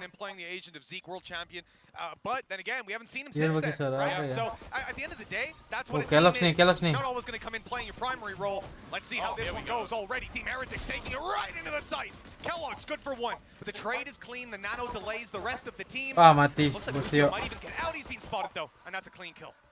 Yeah, again, solid flash. That one coming through from Mixwell. That's happened a couple of times, so they have a lot of these sort of flash and dash setups coming out to give Kellogg's that opener. The fact that they managed to get a second one, though, that makes things a bit more interesting. Now, Ethan has pushed up into mid. Now, he's got a frenzy, so obviously the range is not really going to be in his favor. So I don't know how much further than this he's going to be able to go. And it seems like they're waiting for him, just watching. And with him being spotted, he now has the decision to almost fall back. Yeah, I mean, EG don't really have the ability to contain here. And Ethan pakai Yoru, keren anjir. They popped a nade down. That's going to delay a little longer, but they've still got a bit of time. Those spams through the smoke, on the other hand, massive damage. 13 HP left on Zeke, 68 on Mixwell. And what was previously, I mean, 10 seconds. Oh, there's going to be a fight in mid. And that's on Team Heretics' way despite the low HP. BCJ left on 30, and he's got 2 opponents to deal with. Mixwell low. Look, this has been a scrappy round so far. But they're still in with a chance on EG. BCJ aja pakai ini anjir. Yang Pacific. It's an instant kill and he's Kenapa not going to dia get anything smoke for it. heaven ya? Heretics have got themselves, I believe, their first pistol in this series. That was one of the main problems in the last map, is they started things off incredibly Bisa. slow. Now, I'll be honest with Nyalain you, lampu in terms aja. of this series, this will be the map that I expect Nih. it to take. A level playing field in terms Bang of Jason pulang individual gimana brilliance in the tanggapan last map. Lesti? I feel like a lot Lesti of nggak the tahu deh. case round, Lesti they're nyari having Rizky some bersak really ya, bukan cool Jason. takes. Now we're going into much more default ground when we're on a sense, and that's where I think individually we've seen some very good stuff from the side of Heretics. It's whether or not there's been those same sort of creative ideas on the side of EG. Now for now, we've got a bit of a stack up in towards that A side, Mitch. We do, yeah, it's a little dangerous with the clear intention from Heretics being to fight this side of the map, watching for mid and B with just one player. That's Zeke holding it down on his own. Now, I think it's going to be interesting to see how this pans out. Zeke playing the Sentinel and Mixwell on the Initiator, because we have a position here where Mixwell, in the previous round when he popped that support flash for Kellogg's, he's last man into the site there. Gede-gede ya. This is leaving, Lumayan so kok nggak salah basically, tuh. he can't do that if he's lurking, right? If he was playing a Killjoy over on B, it would have to be Zeke last guy in, if he's the flash, to play that exact role. Petak-petak gitu So I kan? almost feel like there could be a possibility Petak-petak Mixwell's taking gitu this kan? so Zeke can play more aggressive, almost, on the attack side with that Ada kan? Killjoy! Why have they lost so many players already? Go for a knife because he ran out of bullets! This is one of the messiest rounds I think I've Whoa. ever seen. What? BCJ just reads it in the smoke. And he's dropped What the the smoke fuck, on the man? ground. Now Zeke does have the Guardian. BCJ. Maybe not the greatest weapon for close range, but a single bullet will take out one. Trying to fake the time a little bit, and Com coming up behind him. Time is going to be absolutely everything. Now the alarm bot is Dia down. gede langsung. Give the information away. It means that this becomes digunting an ya? isolated fight. Spike's going to be retrieved, but he has to almost plant it here. He can't rotate. He can't go anywhere. So he's looking to try and isolate that final. Maksudnya itu kill. And per with it- satu kotak getting a little bit gitu old, enggak? He will finally find it. He knows roughly where that last man is going to be in the plant. Should be in. Maybe gonna find him with the tag at least. That gives the information over to the other side. Yeah. And SMG's been picked up. I don't know if he knows he's close, but he finds the shot anyway. That round shouldn't have been Nggak tahu remotely si close. ini waktu But itu luckily beli Zeke's there sini to itu save beli them. itu. Not even slightly, Tom. Not even slightly close. Aggressive play up to A. We said they're stacked up there. There was Oh, no gua danger, kira but juga I didn't think gua they beli would yang just bring the kotak-kotak. danger to them. They needed a Red Bull clutch in a round where the opponents had shorties. 48 HP on Avova there. If he goes down, it's already over. They've got so much control at that point. Luckily, he got the kill, but to be that close to a knife. Calm. Boostio ran out of bullets. Let's get a calm cam right away. This guy's going to be coming through. Odin in Oh, yeah. hand already with the reveal, and there's the kill. Zeke down and out. No lurking this time. That's the only Lebih nggak rifle sih? on the floor. Now it should be very easy to retrieve. Jumpa lagi ala Pimet. Mixwell. They've just got information on basically every single player. I think only Avova didn't get hit by that knife. Decent shock as well. Stripped some shields, done some damage. Ada gua adanya And he's still lem got doang plenty of slot. bullets left. He's been spacing out his spams. Iya. You don't want to see just people mag dumping Double 100 tap. bullets into Nih, the gua wall. tuh It's udah not gonna coba do tuh yang anything, itu you know? tuh, double Nobody tap-nya. at Kagak this level stop at least is ini. going to be silly enough to run into the spray. Oh. But you use it to periodically deny that control. Now you see the drone go through, and now he can start spamming again. Gets back up on top, and we'll hear the rattle in a moment. Oh, he even had the recon. Then he can do it a little bit later. Look, so here's, oh, this is actually nasty, the recon. He's going to time it. He's playing this Mana? perfectly. Rusak It just pasti. depends whether he decides to go for that spam, or rather, when he does, where he's aiming. And it looks like he's moving back towards a passive B setup iya, instead. So bener Team tuh. Heretics will manage to bypass Harus it for now. kecil-kecil aja. Kalau itu ada kayaknya deh. So that's not going to be the information there. Just that small piece of Di situ, di utility situ tuh. has managed to put the Di pressure atas rak. onto Com. First goes his way with the Odin. He is going to get tagged up at Warbagged as well. Mixo looking good so far, and now the Odin's in enemy hands. The only Makanya rifle they gara-gara had itu was a gua nggak Guardian. jadi You know, they makan. had the chance to spam back at the start of the round, but they did it in the end. And now an Oh, Odin yeah. picked up for Boo, a recon. 20 seconds till that's going to be back online, and that means a last second exec here from Kenapa EG. suara Even Kestan? gets a little more dangerous. They're starting to make their way in already, looking for space. Mixwell up close, going to be a massive danger. He's gone for the play, swinging Mixwell up bagus in, banget and they had ngebantu. absolutely no Bisa. idea, no iota what was coming their way, and the Odin wallbang to close it out. Wah, anjing bisa. 3-0. Tapi susah They banget chose nanti an gua early kayaknya. Odin investment, and they have paid the price. Let me get this straight. Team Heretics Yes. playing against some shorties, Yes. some classics, Yes. maybe a frenzy. I don't know. I think there might have been a single I don't frenzy, really yes. remember. I don't think it matters. Big They- difference that makes. One person survived. And when they run into a round with a Guardian, a Spectre, and a few pistols... Where Zeke gets wallbanged right at the start yeah, of the round. they lose the Guardian almost instantly. Yeah. They win it with a couple of players alive and retrieve all the weapons. Yes. You've got that one right, Tom. Okay. Yeah. Just wanted to make sure. Don't know what's so confusing about that. That's obvious, really. That's how Valorant works, my guy. I mean, what can we do? saw that one coming months ago. He predicted that. He actually sent me a message saying they're about to win this round comfortably. He predicted that in the Halo days. He knew it all. It's not a surprise, man, honestly. He just has to rub his head like a crystal ball and the visions come to him. 3-0 right now. Weak weapons for EG. We know what that means. It's going to be a big round from the defenders. Just kidding. Boostio's already dead. Close corner for Ethan. That's one good damage. They need a follow-up, though. And so far, that follow-up's just not there. Nicely handled by Heretics all in all. And Mixwell ain't even going to... Ah, yes, he's just about back up. Yeah, they actually did quite a bit of damage. Like Kellogg's going down to 4 HP, but ultimately with only one player being lost, it's not going to be too big of a deal for Heretics. And you also have to remember the players like Boo, who managed to pick up an OG. Woi, EG dong menang dong. Jangan 6,800 TH. credits, so not Yang going to be too Heretic much trouble for anjay. them. A flyer of a start for Team Heretics. Bear in Iya, mind, makin lama last dong, map didn't Manit. go their way, lost both pistols. They're now 4-0. Kita nonton talent lawan And even more MIBR. Godsmack, the man who is leading the charge, this is his first time on this Menonton and it's on ini. attack as well. Like I said, you know, I almost Tuan love rumah. what they're doing here. I think giving him the freedom to play one side of the map by himself, if I'm picking anyone on their team, well, it's probably Kellogg's, but if I'm picking anyone else on their team, yeah, it's going to be Zeke to go play that role. And of course, Kellogg's often going to be taking the space and being the spear for the team. So I looked at this comp initially and I was like, is this Mixwell just like egoing the agent, being like, hey, Zeke, you're going to learn my old role? But no, instead he's actually come in and I think taking a very modest approach to this and said, I'm going to set you guys up. His breach on the last map was very supportive. Most Yes, of the time yes. he was not in a Bisa position lu at all buka. to take any Kan, fights. kan? So it's an interesting start. I also think for EG they need to bounce back now. Can we see Mixwell right now? He's setting up a knife, I think. It's going to be a far one. He's just chucked it. That's going to be making its way. Then he's got a follow-up flash for his teammates to go through. They've got a recon up close. That's so much information. A great late round set play.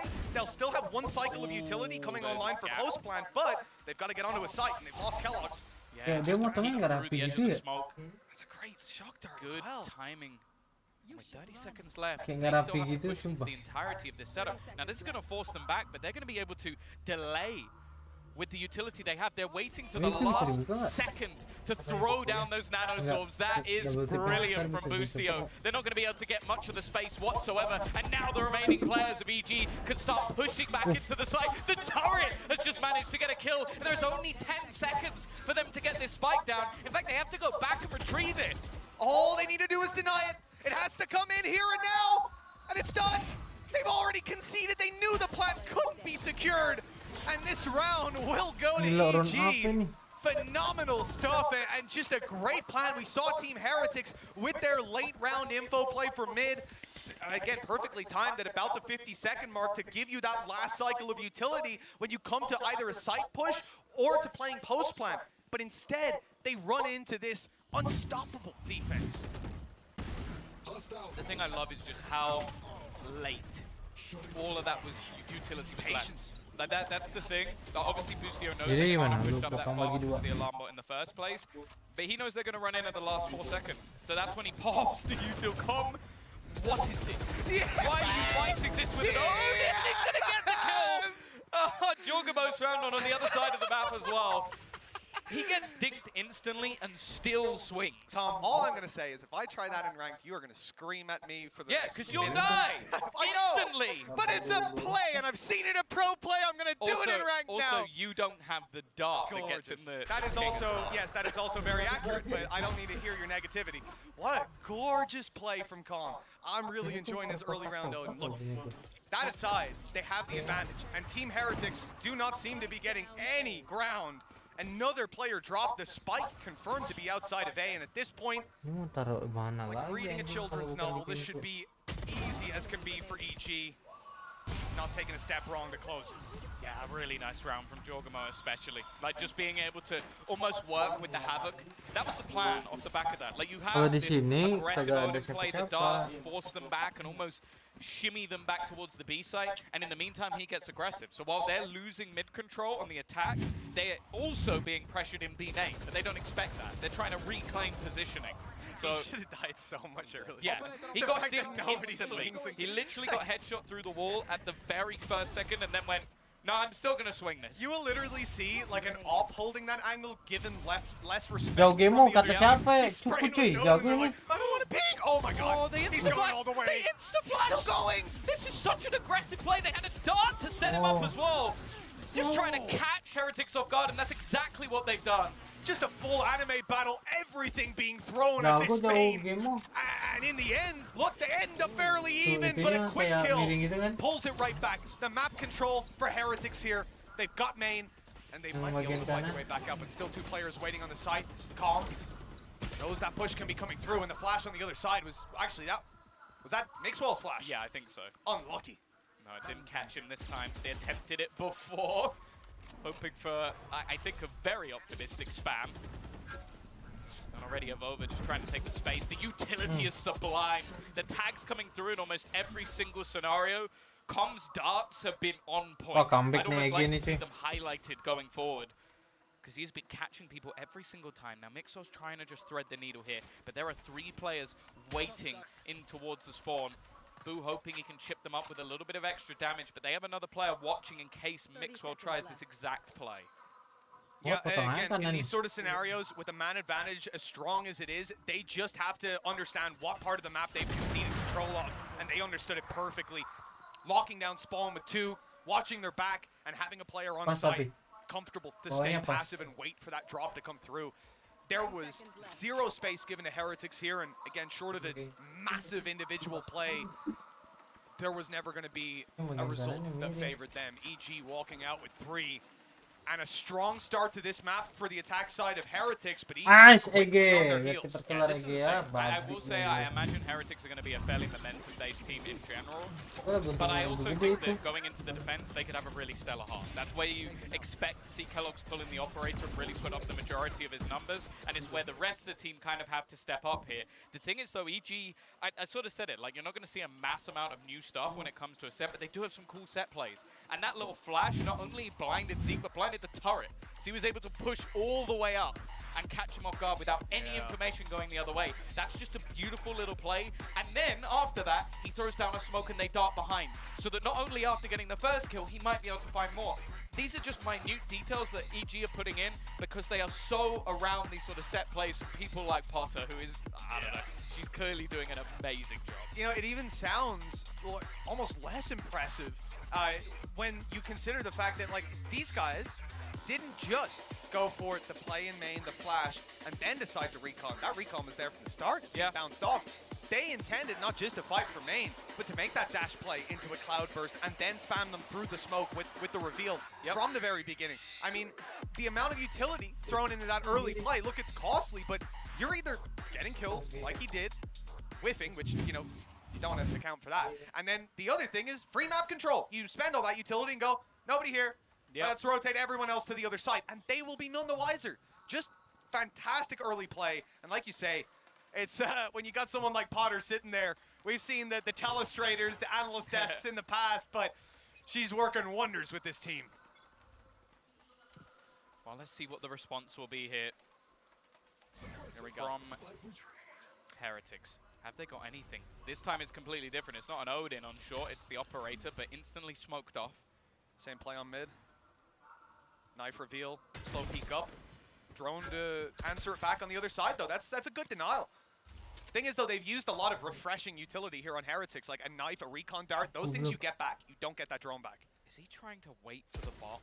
Ayo Ege, kamu masih He's bisa. gonna just spam a shot through. see if Cepat he can selesai. cross.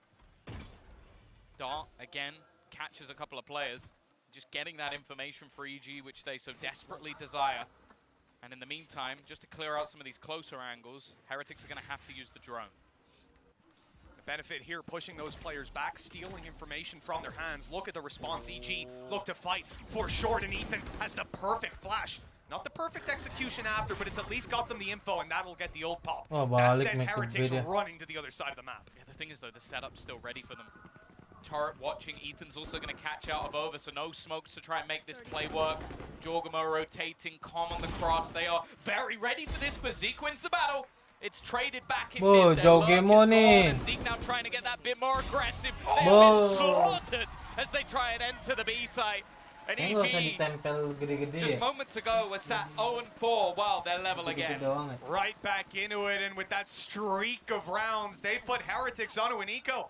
From Tuh, ada di 4-0 mana? Di down, tempat they might di just upper gua. steal the Cuma lead angle out of kameranya Heretics' yang beda. hands. And another gorgeous round. You know, Jogamo checking for the player up on mid as well. Sampai That kelar. late of a push, but the fact that Mudah-mudahan they had ya. faked the A player, at least had been on Sampai short Genji not that laut long kah? ago, and quickly shifted, running away from KO. Still Anjir, in a player ngantuk fake dong, A, Manis. by the way.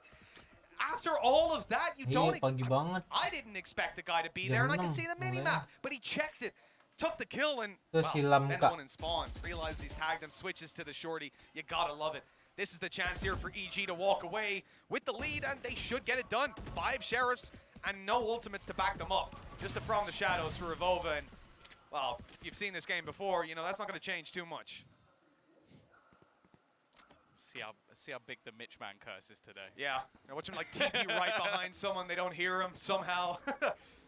There'll be a moment now where he needs to steal the spike and take it to the other side of the map. Plan some 1v5s or something, yeah. See, even though they didn't spot Zeke, they've spotted the activated turret. They still know that there was a player around this position just moments ago. The knife not really going to give too much over on the A side, but it's very passive. EG know what they're up against. Not taking too many risks and basically just waiting for their opponents to try and find something. And now Heretics are excellent in these sort of pistol rounds, but they're just being given nothing. And I've saved this time, and there's not going to be a dash to play with on the other side. A chance to do some damage, and they did manage one tag, but it's just going to be reset. Closing the distance at least, but with Sheriffs, how much can they expect here? The shorty on the other side having a whale of a time up close of overrun. He's going to reload at least, buys him a little bit more time, but there's too many players. EG were 4-0 down. Without losing a round, they've taken the lead back. This series might be under a little bit of threat for EMEA fans out there. BCJ sih nembak smoke sih berapa kali dia? A lot better on the defense of this map. The issue I have is if they just get bodied out at the late stages of this half, I don't know if they have the stones to turn it around. Like that's the thing, if this just goes from 4-0 to ace-4, I don't know if they're mentally going to be in it anymore. Especially someone like Helix, as we've said before. He's very up and down, and so far in this game, he has been struggling. Well, we saw that 20 kills in one half, 3 in the next. In the defensive a complete change of roles, though, right? And this is the attack again, where Kellogg's can be slow. That's all fine. Next half, he can make the comeback, but they need enough rounds. They've already got 4. There's an opening duel for Kellogg's. This could be the turning point for Team Heretics. Yeah, good dart to get them that info. Getting Jorgama out of there. He's caused so many issues with his aggressive plays. Pushing B main, playing into mid. Finally, they've managed to shut him down. The thing is, though, instead of giving up that control and trying to play more passively, it's actually the opposite from EG. They have 2 players challenging, and they have deep B main control, which might not be expected just because of where the turret is. Oh, BCJ, you need to go huge. That's gonna do it. A quick double. Unfortunately, we've seen Mixwell pop the ult. He's right back online. Boostio, though, wants to shut it down. Keep those kills in their favor. 3 versus 3. Ability to fight back in. Ethan's got a kill, and they have a lockdown. This should be a round for EG. Team Heretics need to find an advantage. They can't just sit down and wait for the retake to... Parah banget ini diketahui. They can't just sit down and wait for the retake to come through, and here's a problem now. Okay, maybe not. Mixwell's fighting for it. He's trying to make up for that flash. If only he still had one. Time to run away. Mati dong, Zeke. Zeke's managed to find one, but he needs his teammate to try and hold on here. What? He gets the final kill. I don't know how that round ended up Diketawain going sama their way. caster langsung Obviously, dia he loh. expected the door to be broken. It just looks very, very funny. But the fact that he manages to clutch it out in the end, currently sat top of the board, 9 and 7, 13 assists. Come on, guys.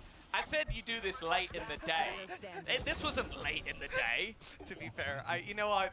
You know what, to our replay guys out there, that one's okay. I greenlight that one. That was a funny one. The fact that he just stared at the door and then went, flash. It's just so great. He obviously thought they were about to break it or his teammate was, whatever. That was such a weird battle. Both players after the dash waiting for their gun to come out. A lot of damage done onto Kellogg's. A shock dart here would put him in the grave. Gila. On BCJ. the mark. I guess nothing. An attempt to try and catch them would have been trapped within it, but it was a sacrificial play, a bit like what Ethan's doing. Just running through 2 headshots instantaneously. Does he know, though, there's a player on the site? Seemingly not. Com's taking a lot of damage. 2 players tagged up, and Boo is now holding onto that cross. Just making sure that nobody has already made it forward, giving of over the all clear to try and get this spike down. Problem's always going to be a player walking down those stairs. Now they know where he is as well, and there's a flank coming through. Boo's in a lot of trouble. 30 bullets left, 27 now, and he's dead. 0 with Boostio dropping him. It's all onto Avova. This man has had more clutches than I can count. Masih lihat mana kan Time to limit put another on di the side ya, board. planting. Team Heretics are to hit 6 here. Any chance of winning the half? That's the first, but in comes the deadly duo, Ethan and Boostio. Low HP on Ethan. Boostio doesn't even need his teammate. Well handled, 6 found. And the lead still possible for EG at the halftime. Nggak beli That's the tiket thing. dia. Like, EG are just so disruptive in the manner of which they play. Like, not only when the lockdown was placed, somebody tries to, like, go into the smoke. You see the initial aggression as well from Jorgamo, just trying to do that extra damage. But then you also have Ethan flashing through the smoke and finding 2 kills. Like, Heretics are trying to find some sort of rhythm, and each time they just get someone just jabbing them in the ribs. It is a tough, tough match for them right now, and it's an even tougher bye. It really feels like it's just a game where both teams are attempting to disrupt the other one. They have their strategies, which rely on making you uncomfortable, put you on the back foot, and, well, it's a treat to watch for now, at least. Team Heretics, when they swap to the defense, this man here, Kellogg's, I expect to do a lot more. It's where he'll put up the big numbers for now. They've got one more round on the attack to try and pick it up. Zeke could be in trouble here. That's just a sheriff. He didn't stand a chance. Yeah, a bit of an optimistic fight to take. But in a round like this, you almost have to be a little bit more aggressive. Kellogg's into the site. He is the man that needs to go huge. Kellogg dapat lagi nih. Ya, right reflect cacat. BCJ lari-lari headshot sprint headshot him through the floor. But they are blinded. A 3v3. Weaponry for Mixwell. Weaponry for Avova. It's possible. It looks like we got another weapon picked up. It's not quite the same caliber. Rocking in with the Spectre, but it'll do something at least. Quick tag up top. That's going to slow your push. Mixwell, he's inside the smoke. He's up close. There's a kill. But it's traded right back out. The dash into the site from Jogamo. And he's caught it. Kata siapa Jogamo? I need a replay of that. Liner cuy. Immediately. What in the... How? That's 7-5 at the half. Well deserved from EG. From 4-0 down, they've put 7-1 on the board.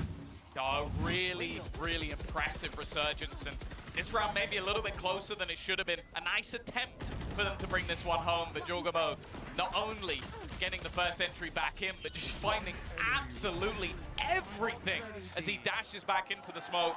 We're definitely going to need to see quite a lot more of that, though, as they're going to be heading into the second half. They're going to be moving on to that attacker side. But first, we have a few people on the desk who want to have a chat. Kenapa? Rata. We love chatting. We're big chatting fans. Absolutely. Yes, what a game and a start there. Obviously mirror compositions, but you're always looking to see what are going to be those small little details between each team that stands out. And I think for EG, you know, Jarmo right at the end there, definitely living up to why the hype is real. But let's actually look back on that half there and reflect on it, because it really was a lot of great little takeaways from each side and some flubs as well. Yeah, I think this was kind of echoes of Pearl for me, in that some of the mistakes that were being made by Team Heretics felt very similar to the issues that they had on the attacking side. This is one example. This round started off pretty rough. Avova actually misses out on a smoke in mid here that leads to a kill happening in that area of the map. Or excuse me, it's actually BCJ's. I didn't realize that at the time, but yeah, very nicely played here to peek out by Ethan. He gets that big opening kill onto Kellogg's. There's a lot of smokes in the mix there mid, but a little bit later into that round as well, that's where things kind of fell apart. They absolutely ran out of time on that site execute when they tried to split get back into that A site. And at that point, it really fell apart. That was the breaking point where then the rounds, one after another, fell away from this team and EG got their foot on the defense. Yeah, I mean, they just took the momentum and ran with it. And honestly, in those first 4 rounds, we were seeing some uncharacteristic, compared to Pearl, some uncharacteristic mistakes from EG, where it felt like they had these rounds in hand, but then they just had them slip. I agree with you. It does feel like Pearl, though, right now. And that's because this attacking side coming out from Heretics is, again, falling short. This time, it's not a 6-6. It's a 7-5 as they get ready to flip over to the opposite side. We saw that they had a decent defending side when they were there on Pearl. We saw that Kellogg's was able to really pop off as the defending Jet. He needs to be able to do that now if they want to get themselves back into this. Because right now, from what we've been seeing, especially in these last few rounds, EG, they are very much in the driver's seat and they're not letting go of the wheel. Yeah, they very much are here. But I think there is some hope here for the side of Heretics. They tend to be better on the defense, and EG, I think they could struggle to get a footing here. It's going to come down again to these side anchors from Team Heretics and how much they can get done. They can't do that, they're headed home. Yeah, well, this is it, folks, for the Heretics, and EG could very well go with a 2-0 win. I mean, this matchup has been bonkers. Let's send it back over to Mitch and Tom for the second half. Thank you very much, Golden Boy, Mimi, and Achilleos. We have got a second half lineup here that certainly excites me. Team Heretics moving on to this defensive side. 1,024 days. We saw 763 for PaperX. Mixwell's putting up a few more numbers there. He's been here since day one, back in Team Mixwell, and all the way back then, we knew him. And a lot of these players, even on the same rosters, for being strong on Ascent, for putting up defensive sides here. If they're going to do it, this is the place to make that stand. But Avova down right away puts the A side under threat. Ya, BCJ TP kemana itu, man? We'll turn it back into a 4 versus 4. I think they're probably going to wait to try and play the retake. A bit of a longer rotation coming through from Zeke. In the meantime, Masalah ini posisinya it's being watched for. I don't know if he's going to get too much from this, but even still, time has been bought. Now they look to reposition, go back towards that main spot as the retake begins. 2 frenzies on the drop down, just shredding them, turning them to Swiss cheese. Ethan jago banget getting anjing every Ethan single nih. shot, and no chance he's stopping anytime soon. Pakai 4 frenzy kills for kadal. this man. He was impressive with a Yoru and a frenzy and the pistol, doing it here on the KO, and both times it didn't matter what agent he was playing. It's just about shooting people. 8 rounds for EG and another nail in the coffin for Heretics. That's the thing. I think coming into this series, Ethan was one of those players where I was like, okay, he's been on a lot of good teams in Valorant, but I don't think I've seen the best of him. I think going back to previous FPS games, he was a talent, a true talent within the game. So the fact that he is performing this well, he was the best player in the first map. He's looking like he might be the same in this one. It's also worth mentioning, because we focused on Zeke a lot, obviously. I mean, Boo, I know him as a top-tier controller. Yes. Obviously, Avova, though, is even higher above. You know, he has reached the highest heights across his career in Valorant, and he's been here since day one, much like Boo.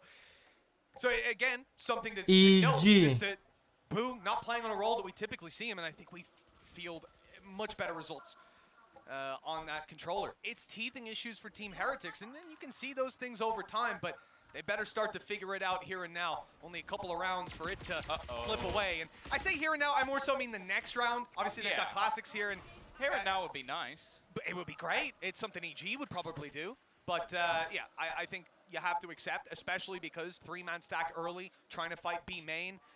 And EG now have that read, and they move towards the A side. It looks like they'll have a much easier time. Lagi di rumah.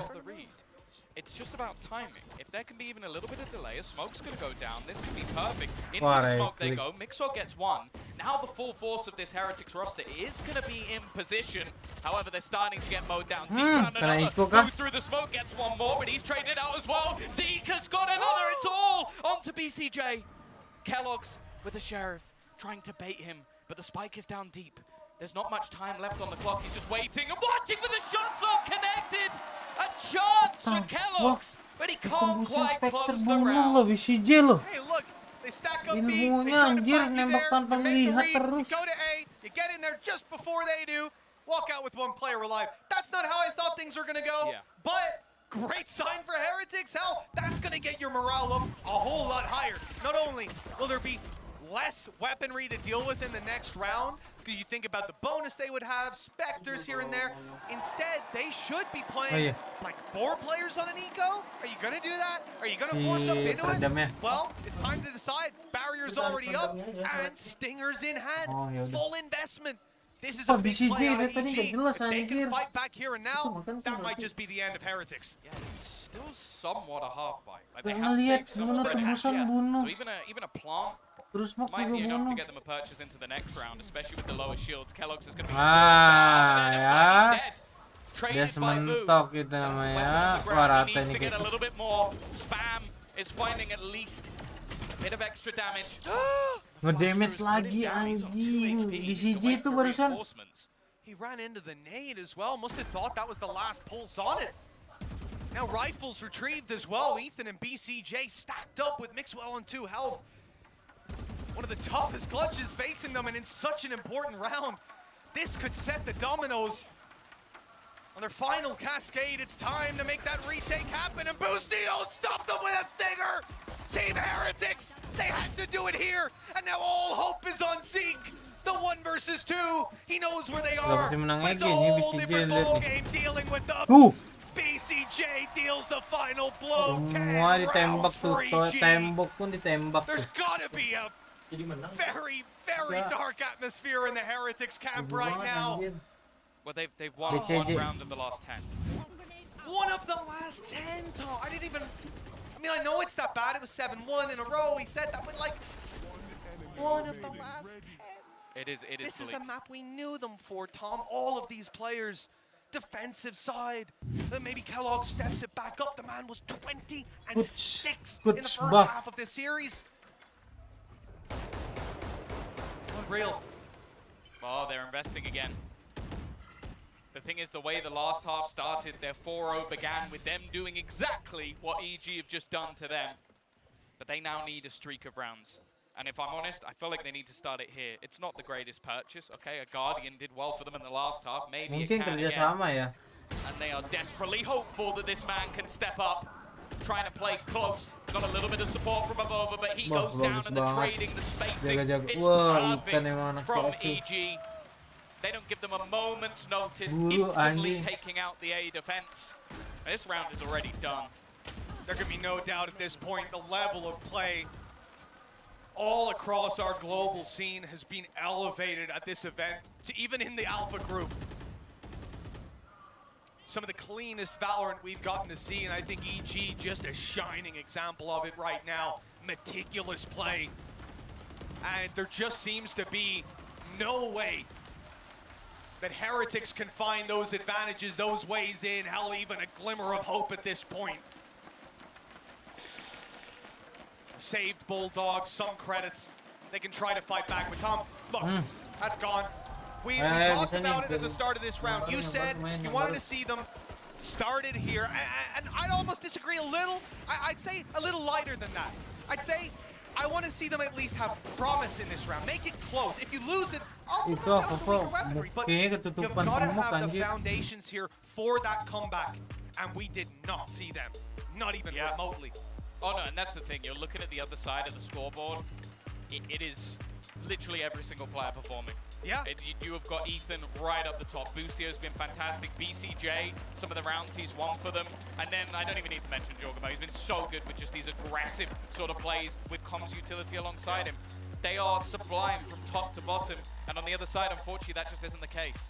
You know, I feel like the writing was on the wall in that first half of the first map, Tom. We came out of it tied 6-6, and I said it is a damn rare thing to see Kellogg's pop off like that, see any player 20 and 6 at the end of a half, and you are tied neck and neck.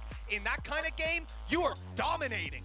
But instead, Heretics were scraping by with a world-class performance out of one of the best duelists in the world. What happens when that slows down? You get slapped. 11-5.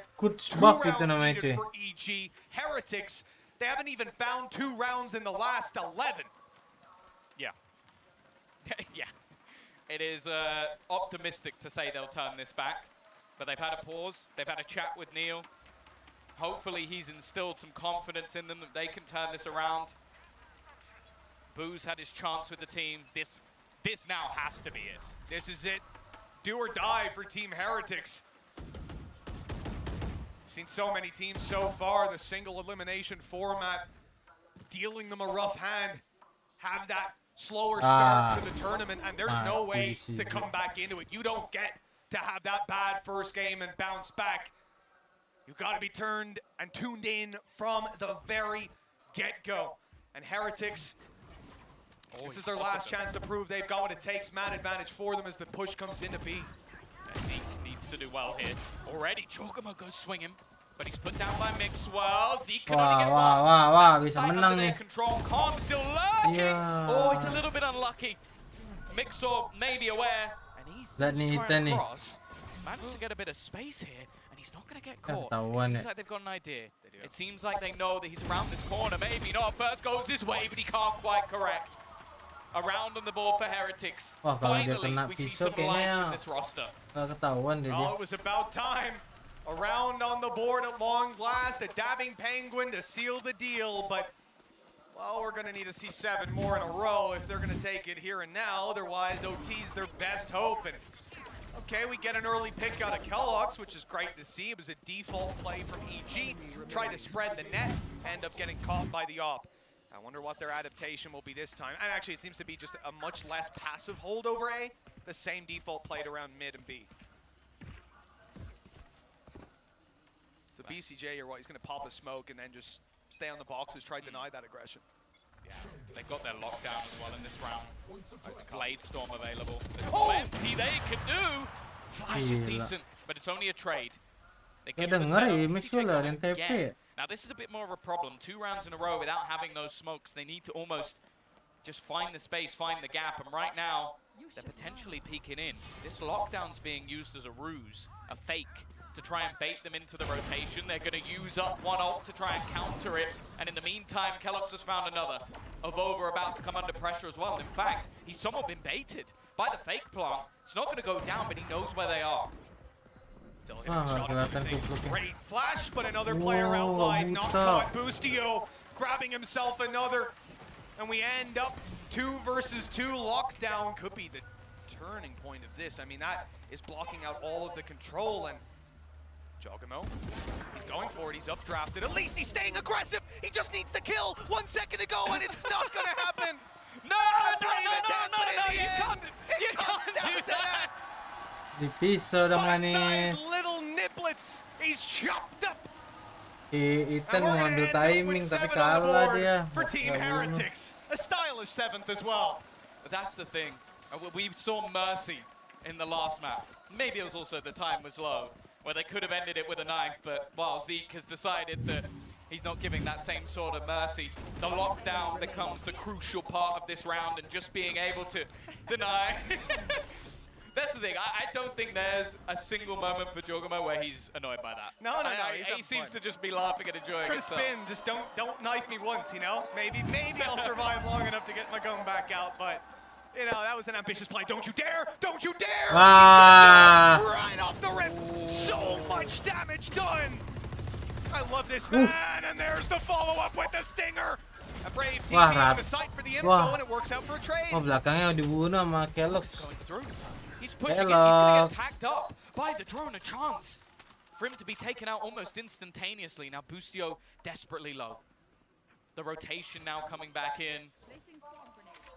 But they do have themselves that Odin to almost try and man the cross, to try and deny them back into the site. They will have a decent idea of where he is, though. I love this, man. Yeah, attack side Odin, it hits different. That's a BCJ call if ever I've seen one. Calm, ready, and waiting. Here comes the big boy! Another kill, and that's shut them down. Heretics only have a Vova left, and he's revealed. What? That was a nasty shot. He actually tries to use the dart to bait it, but it doesn't matter. The trade comes out from a teammate. EG, so much spice to this roster's ideas at least. 12 and 7, 5 in a row needed for Heretics just to make OP. That is nasty, because it's such a hard thing to do, dashing into that Odin still when Boo, even if he's blind, he can just keep spraying it. The man knows the pattern. But the updraft dash in, that just ruins you. There's no way to track that player. They slide down the roof at such a fast velocity. While they're swinging as well, they also then, a moment later, put a dart, so that then the player looks away and they get the kill. So their utility is doing so much for them. And they had used it from the shadows at the same time. So like, there's just so much going against you. Okay. That's a great early fight for Heretics. They had so many weak weapons here. Okay, they're fully aware. They've naded him, they've flashed him, they've hit him so much, and Calm will only get the one. Mixwell though quite low, and now that he's gone down, this is scarily doable. Yeah, look at the guns. The remaining two players only have stingers. And there's plenty of time for Boostio to play with. Taking the orb will get him close to having that lockdown online. If he heads back to the B site, well, he grants them weaponry, but at the same time, he gets himself a sublime afterplant. Bear in mind, the plant will give him his ult and be able to burn some extra time off the clock. Push bareng tuh nempel. I mean, they are right on his heels.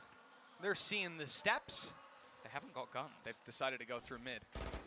And they've been spotted. And the element of surprise was a massive factor with them sneaking up behind, but one player, at least on top mid. Boostio's going to take the risk. A quick rotate, obviously cautious of the continued mid push, and then he'll grab a plant on B. That plant is going to give him his lockdown. And with the turret watching for market and spawn pushes, look at the amount of time he's going to have. They literally could not be further away. The position they are in is as far from B as I think it's physically possible to be. And now, what that means, Tom, Boostio could be anywhere. He's trying to time this as well with the lockdown. They're going to have to full sprint into this site the second he places it. If he gets the timing right, they might not even be that close by the time they move in. There's the turret. Lockdown not yet used. Holding it at least for the moment, but he is waiting for them to just get that a little bit further into the site. With the time ticking, just going to try and battle and waste it as much as humanly possible. The burst not quite going to go his way, and they need to get on that diffuser, but they will have plenty of time in the end. Just trying to isolate them, trying to fight them, but it didn't quite work out this time. Heretics, an aggressive play to start the round, and they finish it in turn. You know, if he had the slightest idea how far away they were, that lockdown would have been placed with perfect I guess timing, the thought process as well is they're going to run him down anyway. If he puts a lockdown, he not only gives away his position of exactly where he is, but also they'll probably kill him within the time anyway. They're going to run it. It's better to have that little bit of secrecy, especially with the down. He almost played it so that he could buy time from outlet. Anywhere. The thing is as well, right? For him in that spot, there might be a guy in B. He spotted someone mid with the alarm on. He didn't know how close they were to the doors. They could have easily just crept up, been right behind him. He puts that ult down. They know where he is, and then they capture him in the back of the site. So not using it there, completely get it. From our perspective, would have won you the round. But he'll only know that when he watches the VOD back.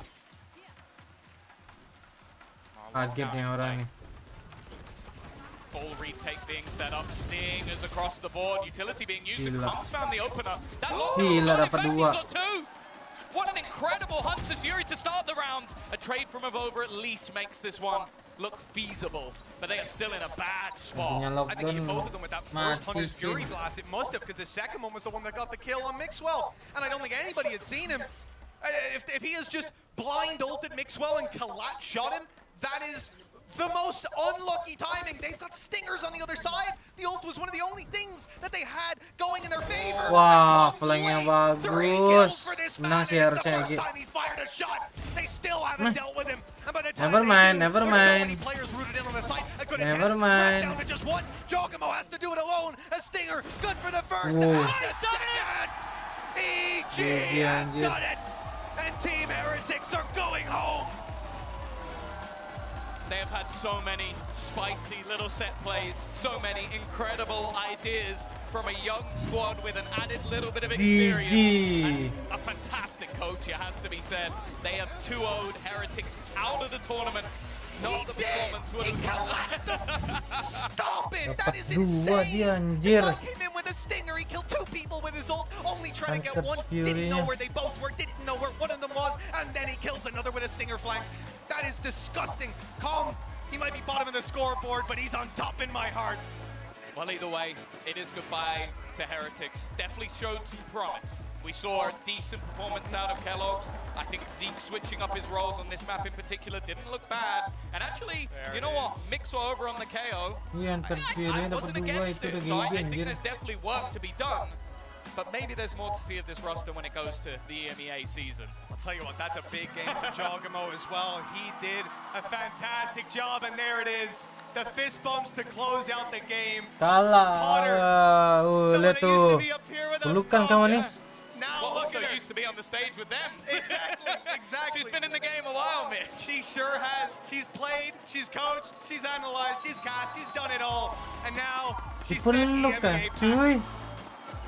Ah, siput set gue demen tuh. I wouldn't be surprised if she's observed as well. I think she's done a lot. She's basically completed esports. Itu anaknya kah? built that stage. Let's be Ini honest. anaknya deh. Let's just give it to Itu her. doang yang dipelukannya. Unreal. Honestly, EG played some serious Valorant, and you could see it. Anaknya ya? The second BCJ stepped on that stage, looking calm, cool, and collected, in his sunglasses, his tints on. They belong here, and they ain't going anywhere. No, especially with Anaknya itu coming manis. in with some real spice on map number 1, throwing in a Yoru with some of the players having their first time on a stage, having some great setups around it, moving on to the next map, a map which is much more Oh iya, rambut putih standardized. si A lot of jauh teams Gemo. kind of fall into old habits. Anjay, dipijitin manja cuy. To watch, and honestly, Sama they're a coach. team I want to see go far in this event because this Asik, is thoroughly BCJ. enjoyable. And of course, they could peep out of the server as well. He took the glasses off for the picture, but right back on afterwards. Don't even let the enemy see your eyes. I love it. Oh, ini orang jago memang dari They dulu. have certainly made a statement here Nah, today. teh. What an incredible performance Iten, from start to Iten. finish. Team Heretics going home on the back of it, and like I said, this guy here, Calm, he stole my heart here Yeah, today. I had a He feeling really that did. might be the Attack case. side Odin. He's hitting 100 Furies like I've never seen. Some of the most fun I've had. And another 2-0, Tom. That's the thing. A lot of the time when you watch sort of like younger, newer teams, a lot of what you expect is, Real, oh cuy. my god, they've got this kid who's Berkat. nuts and does something like really Coach. aggressive and like he pushes it. Oh, he's got really sick aim. It's actually Dosen the itu players dia. I really enjoyed within this matchup. Like the little pop flashes they had, the contact plays they came out with, the sort of every little piece of the puzzle coming in all at the same time, and it was just beautiful to watch. It wasn't one player winning them the game. It wasn't these new people they brought in being the superstars. It was the players that were already there showing how good they can be. So they've definitely made an impact on this stage already. A very, very long way to go, but honestly, very good time. Considering what we just saw here, yeah, I don't think there's going to be many people out there doubting them. I mean, that was unreal. We saw Kellogg's come in, and maybe there's a world where we sit here and go, oh, you know, he just didn't hit that land So level. who was your He favorite did. player in that match? Started out. Who was your favorite player? Is he the only I see one what that you guys isn't- have done. I see what you guys have done. Don't think I'm not coming right down to that production office after this. We've got 4 people for you as a match MVP. Calm has been robbed, but he was bottom of the scoreboard. BCJ, Ethan, Jogamo, and Boostio. Scan the code down there and get your vote in for who you think is the match MVP. Apparently, my opinion doesn't matter. No. No, again, he was bottom. I get it. I like the Odin a lot. I'd lean in the direction of Ethan. I think he had a very good game. A little But bit. you know what? That Yoru was revolutionary. As we've already mentioned, our opinion does not matter. That is match 1 done. But there are still a couple of Brazilian teams coming up, so you might want to stick around. We'll be back after the break.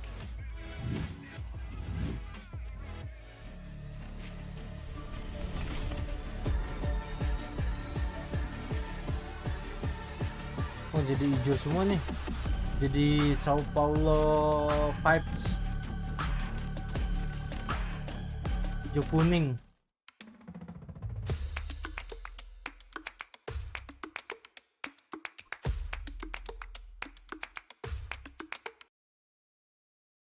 Coba kita lihat Banggil. Lah dia main anjir.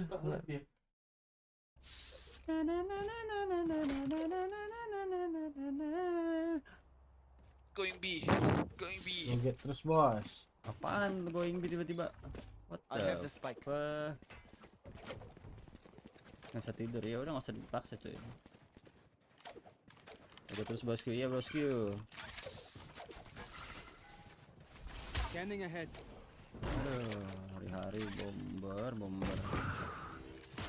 Anjing ada booming sport jokes. Mati nih gua, fix. Mati gua. Ah. Tol anjing, bom ngentot.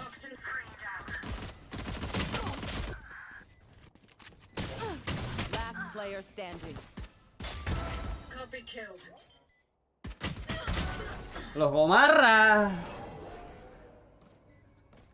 Habis ini talon ya. Kita nonton talon cuy. Ogah tuh gua ogah tuh bawa benda terlarang itu ya, ogah gua. Koi. Ah.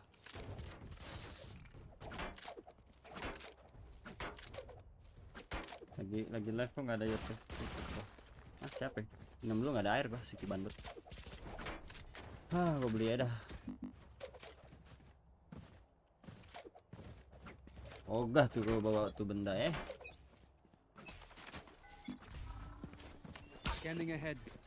Bodo amat anjing. Enemy spotted A. Mati nih Agil. Nggak ada notif gini.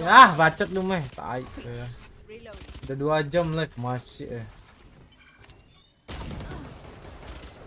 Jet hamไปซ้ายtwo here I will burn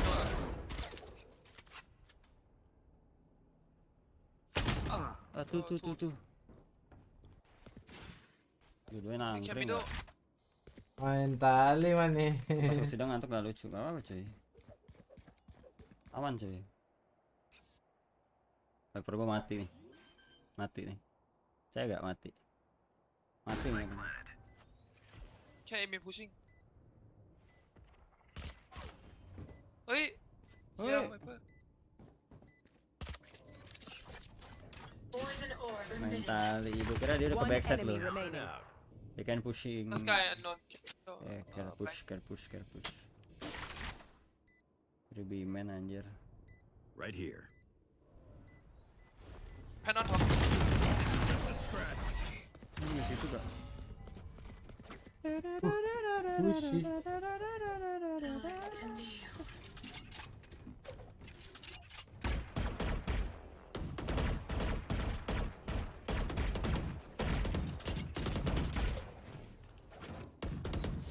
Bandal bermain di kan?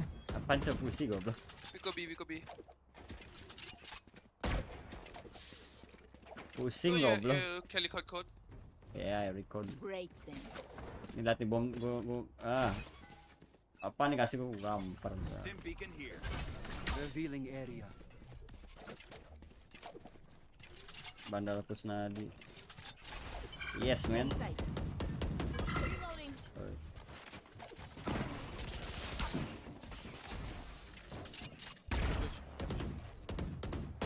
Kalau orang sih bukan anjing. Allah. Komedi dia anjing, mesti nggak sadar, Jok. One snowman. Tribi. Manggil halo Risa, apa kabar Risa? Nyakin nembak ento emang. Busuknya Agil nih. Mati nih. Udah dipasang. Tanda seru spek dong manis. One more behind. One mid. Oh tuh. One enemy remaining. Dia pasti nggak nyangka gue di sini kan? Ada anjing. Mantil apa gue tembakin anjay? Dia push ya. Someone chat apa? Lohe.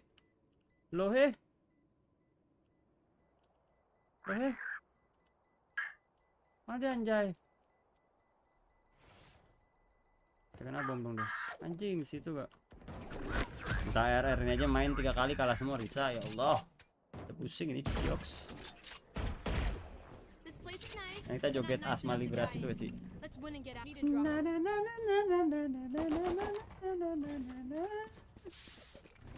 Ini main apa sih kamu BG? Main main apa Coks?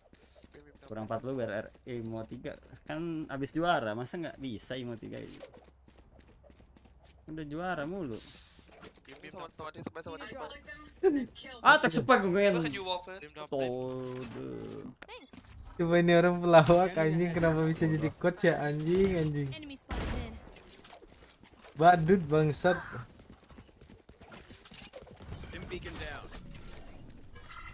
Wajar anjing nih orang tuh.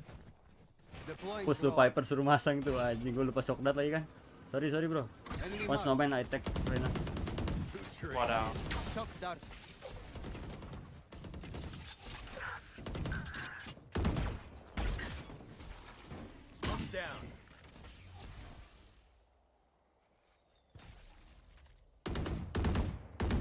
Itu aja lah.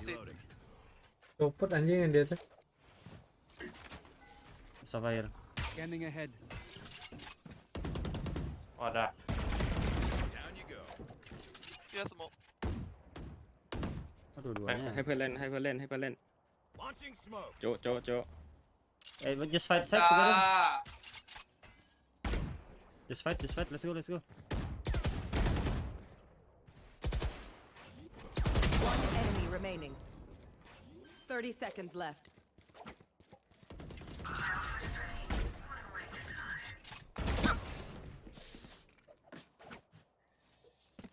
I'm the last thing they'll see before need a drop.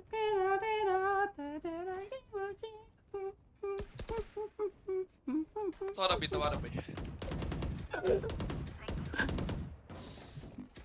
Lu diam. Ai. Coy.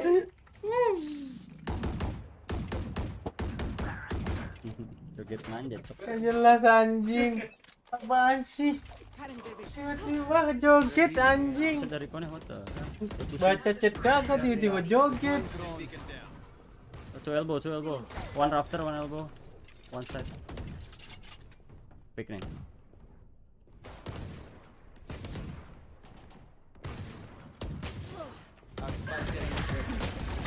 Spike down B. Last player Under standing. 20. Padahal boleh. Kusnaidi nembak. Barusan adik gue yang main ya. Barusan adik gue yang main ya. Barusan adik gue cok. Low. Nanti. Seluruhnya begitu digawa ADS ya anjing. The symphony of fear. Gue ADS segitu. Hurry to get used to.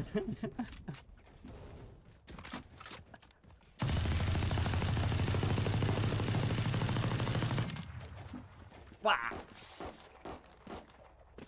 Mati lo, harus dia anjing. Dia nembak ke badan, gue nembak badan juga. Tapi gue yang mati tolil aja. Kok bisa beli dia? Udah. Revealing area. Rekonnya bisa di flick loh. Udah bandal.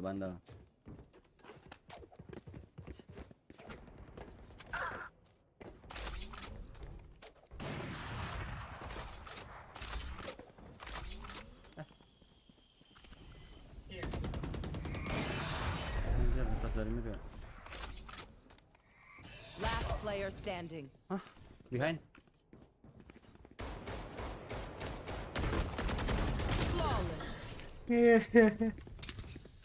Bokong sofa coba, what the fuck. Bokong sofa anjing. Pantas di plus Rena ke sono, taunya ada yang nge-push. Hai.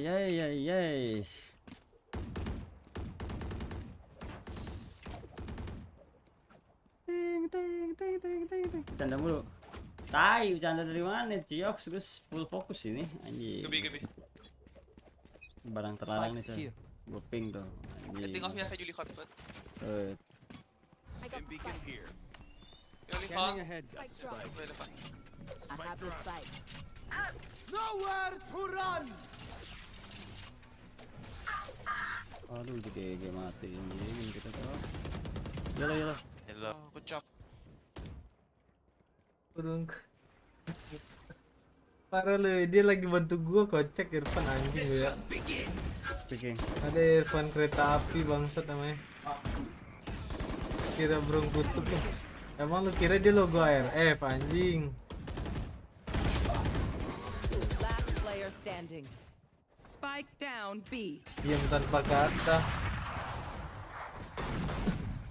Iya, Rena nge-flash dari mid tadi gara-gara Sofa. Ini flash dari sini nggak? Flash dari sini ke sini. Sofa bokong. Udah dipasang. Bang nggak budaknya deh. Mana yang ngomong nih? Gua potong titik lu, Pak. Lihat manis, tuh manis. Topnya aja manis. Kenapa macam nih? Teks 40-80 sabi ya. Mantap ya. Belum coba main aja nih. Udah. Gimana? Oke, yang itu aja. Ribet ya? Oh iya. Ini pakai 1000 watt, iya jadi. Kalau itu gua nggak bisa ngerti ceknya.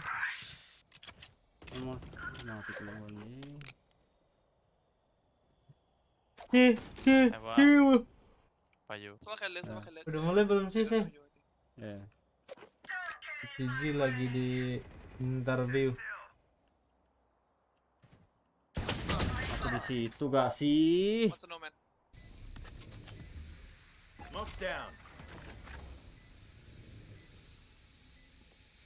Masih di snowman kiri. Kentoy ayam.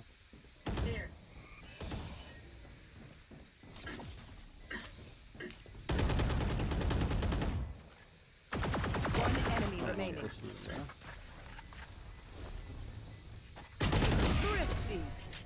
Harusnya rolling schedule, nggak mungkin sesuai jadwal.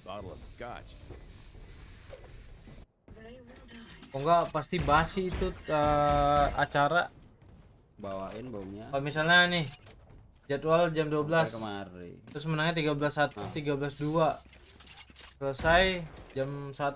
Atunya 2 jamnya ngapain anjir kalau jam 3 mulai? Kita langsung main kayak di jeda 10 menit lah paling.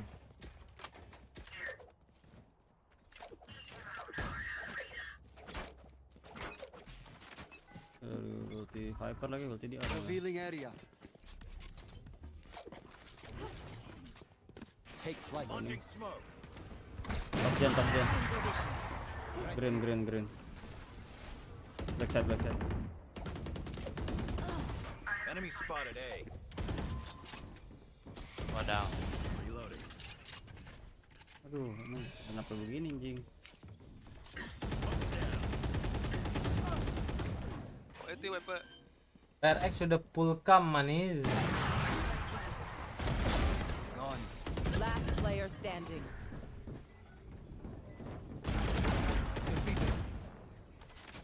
Revealing area.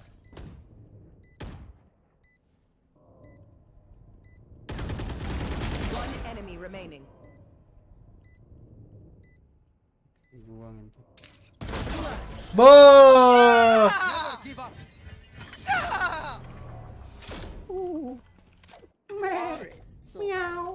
Basya.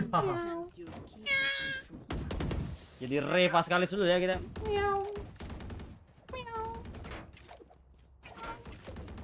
Jadi re dulu ya kita. Coba demi.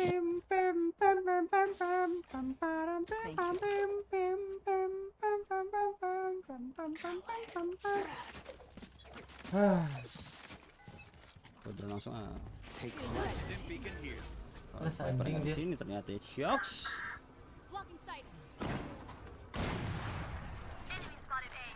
Smoke's down. Scanning ahead. Kelebihan ya.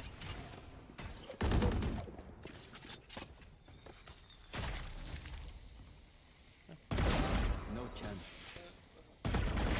Aduh. Two backside. One screen, one backside. Hyper screen for. Oke, kita We're blessed to have two really good leagues in NA right now, so you can scrim a lot of different teams and give them different looks. but having that reserve roster is something that EG is kind of built in League. You know, they trust that academy system that builds talent and can kind of, you know, find the talent and build them alongside their tier 1 team as well. So that's really something that they liked and instantly went for and jumped at when Valorant decided to go. Lihat apa ya ke bawah ya? Kenapa? Anjing kacamata hitamnya jadi nggak kelihatan dia lihat apa anjir. Dia nunduk manja cuy. Real quick, just before I let you go as well, your upcoming opponents, I believe, listen, we got like the bracket over there from the bracketology segment, but you're up against the winner of, you know, MIBR Talent as your next matchup. You know, who do you want to face more? Is it the MIBR? You know, you want the Brazilian crowd against you cheering? I feel like I already know the answer to this, but what team would you rather face? I definitely want the Brazilian crowd against me. I knew it. I've done it in Istanbul, and it was so much fun playing against, you know, Fnatic and being able to 2-0 them. 2-0. So I'd love to do, or I'd love to play MIBR. I think that will be a really fun experience for the fans. Obviously, I want to see the Brazilian teams do really well. Brazil has treated us really well so far, so I want to see them go far for sure.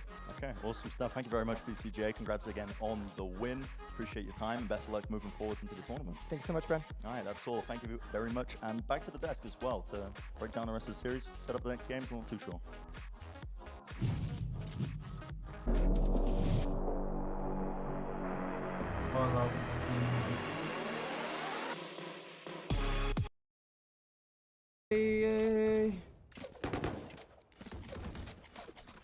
Jet gua busuk lagi.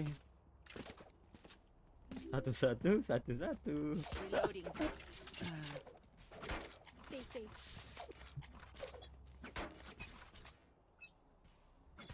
Take flight. Get out of my way. Mati lu. Coek. Bye-bye. Revealing area. Reload.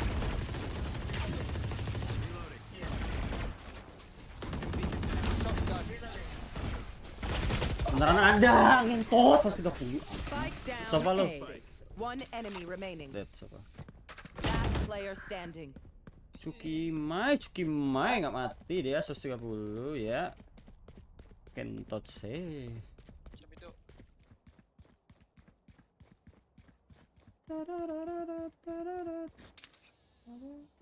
Ini gantuk cuy.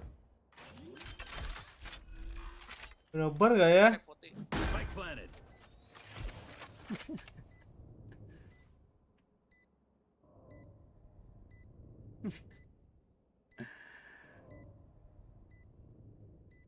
Halo Bang. Parah anjing. Woi, Abang Albert babi. Beri mau PS Lux. Orange. Oh, dia planting buat sini. Saya pasti expect. Terus dia punya smoke. Anjing. Gila. What the fuck? Gak bisa dong Bambang, ya Allah. Sumpah gue capek banget hari ini, Jing. Switching sides. Sumpah the real temen gue the real kentot anjing dari tadi. Show me where to go. Hah? Di diffuse.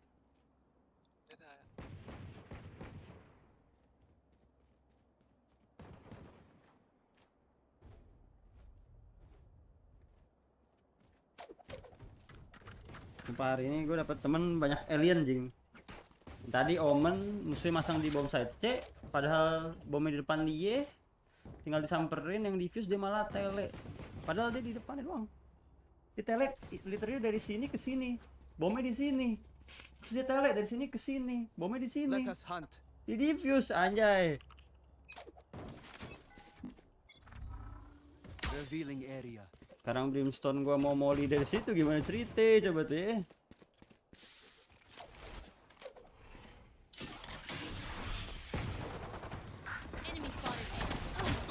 Ya ampun. Reloading. Anjing. Spike down A.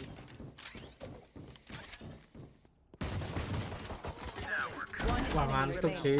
Aduh, gua jatuh mati gua, astaga. Jail, last jail. Last player standing. Wah, ini bobo busuk nih, cuy. Oh. Cuk, iya. marah dia. จู๊ไอ้เหี้ยทุเรศ มันเก่งไงควาย เล่นเป็นคนอื่นเลยไอ้เหี้ยเก่งกว่ามึงแน่ๆแล้วคนหนึ่ง นี่ ว้าวเป็นประกันเลยเก่งกว่ามึงแน่ๆคนหนึ่งกูอาจจะเก่งไม่เก่งกว่ามึงดูเก่ง เอาอีโลกูไปครึ่งนึงเลยยังไม่ถึงของกูเลย ครับมึงครับ ขอบคุณครับ อย่างไรสาระ Scanning ahead. Rimson main di mid coba deh kayak Woi, masih put, mana masih put? Reloading. Besok jam berapa masih put? Kena tag lagi gua. Oh no. Itu. One enemy remaining. Spike down A.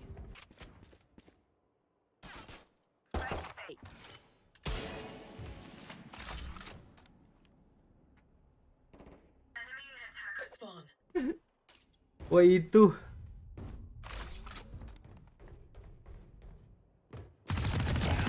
Anjay. Gun here. Mana cok? Gimana? Gimana? Gue juga bingung. Jancor, thank you for Jancor ya. You might not be her father. Iklan anjing.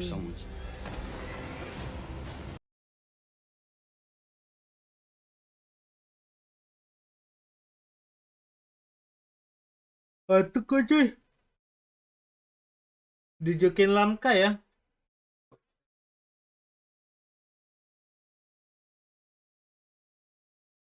Gue belum tidur, baru balik hari ini anjir. Scanning ahead. Kurang tidur cuy. A fine day. Gue liat dia tadi dah. Tuh, kemana?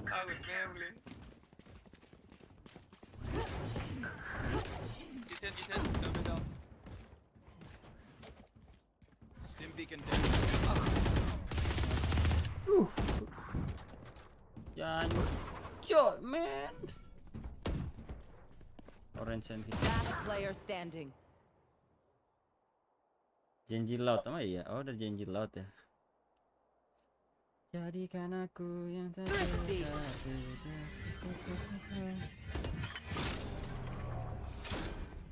Tim anjing. I can't be away for long. Let's end this quick.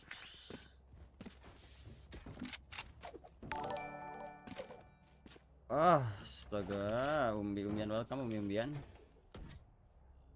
Easy for ends, tut tut tut tut tut tut tut tut tut tut. Nah, nih. Ya abis ini dah nonton dah cok. Revealing area. Temen gue kayak gak bener gitu coba ya. Temen musuh gue gacor-gacor temen.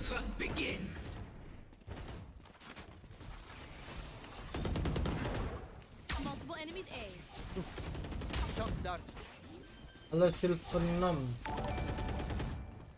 Spike planted.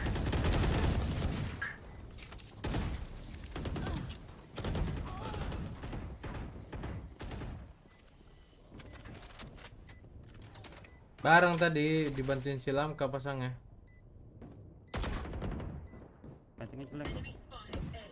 Thank you for follows yours.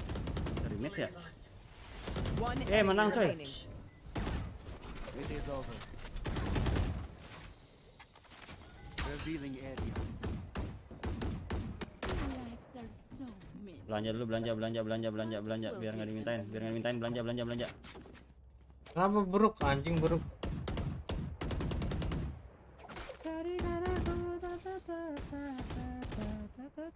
Lebakura aman. Dicidukan. Oke. Seru put. Bisa. Scanning ahead. Gigi lu Lamka lo. Blocking sight. My ult's ready.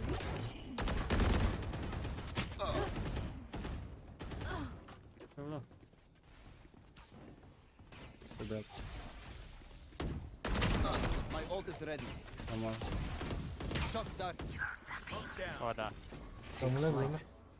Aduh nggak nyampe guys.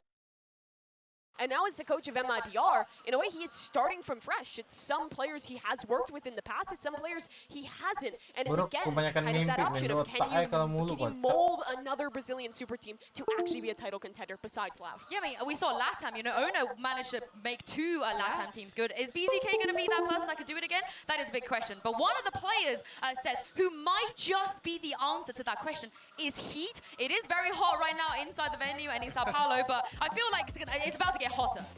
Oh yeah, I mean this guy in pretty much all of his international matches has always delivered. He's such a powerful force, and now having him here alongside the rest of the squad on MIBR, being guided by BZK, by Bazooka, whichever you want to say, that is very terrifying to have to go up against. I mean, this one, of course, we got to play this clip. It's just the no scope, just martial ace that he was able to pull off.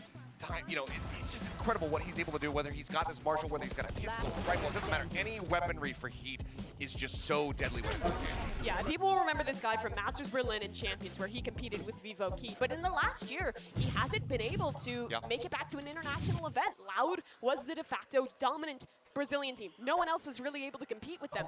Now, this player is again at an international event on a roster with Loud's old coach, who have a much better chance at being able to compete. Yeah, and I think it was FRZ that said that their philosophy is basically combining that aggressiveness of the Vivo Key players and what FRZ and BZK can do. And Mimi, if they can pull that off, that sounds like the perfect combination. It really is, because at the start of Valorant, Brazil was crazy. It was lock in Phoenix, go wild, back when Vivo Key was making those international events. And now, Brazilian Valorant has gotten a lot more structured, so I'm hoping they can meld those two together. Well, they're going to be taking on Talon today. Of course, Seth, your boys down there from the Pacific. Again, some really familiar faces returning.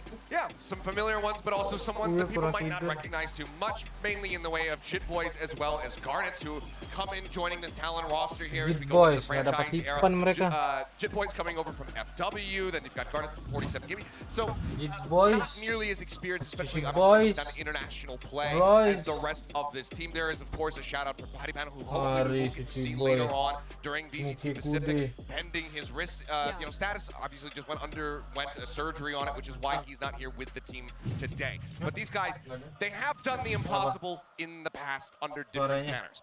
The question is, can they do it again here today, going against the home crowd? Yeah, but back then, that was Xerxia. That was a team that made it to pretty much every international event. But they've lost the 2 players that most people considered their best in Surf and in Sushi, or excuse me, not in Sushi, excuse me, in Surf and Scary is what I'm thinking of. There are a lot of S names on this roster. And now it's a question of whether these 2 young players can fill those big shoes. I mean, let's talk about Sushi Boys, because he is still here, Mimi. He's also one of the players that have proven himself already. Yeah, this guy was on my mind because it feels like this is the perfect meta for him. He has always been a Killjoy player. Even when Chamber was dominant, he was still locking in this agent, and he's always been really good at it, even when he's coming to these international events. Yeah, I mean, to talk about somebody who's going to be in the next series versus Loud, he's kind of like King. Doesn't matter, Chamber's the meta, that's what everyone's rolling, that's what everyone's dominating with. Sushi Boys, King, they say, I kind of like the Killjoy. I don't know. I like Nanoswarms. I like Lockdowns. I'm going to keep playing this. And he has looked absolutely stellar on it in the past. See him taking down North Epic, dealing with, you know, with crew as well. So Sushi Boy is definitely somebody to keep our eyes in, since Killjoy and Cypher are so centric to the current meta. And beyond just his play in the server, I'm also looking to him to be one of these more experienced members that helps get Garnets and Jit Boys used to the international stage, because this is something brand new for them. Yeah, and also, I got to say, Cruz is someone who's been to almost every international event. He is a veteran right now on this stage. And speaking of Cruz, he is also with Foxy right now to talk about the expectations coming to this event. Check it out.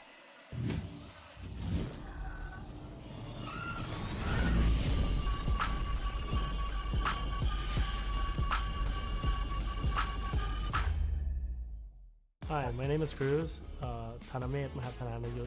I played for Talon Esports and my role on the team is controller.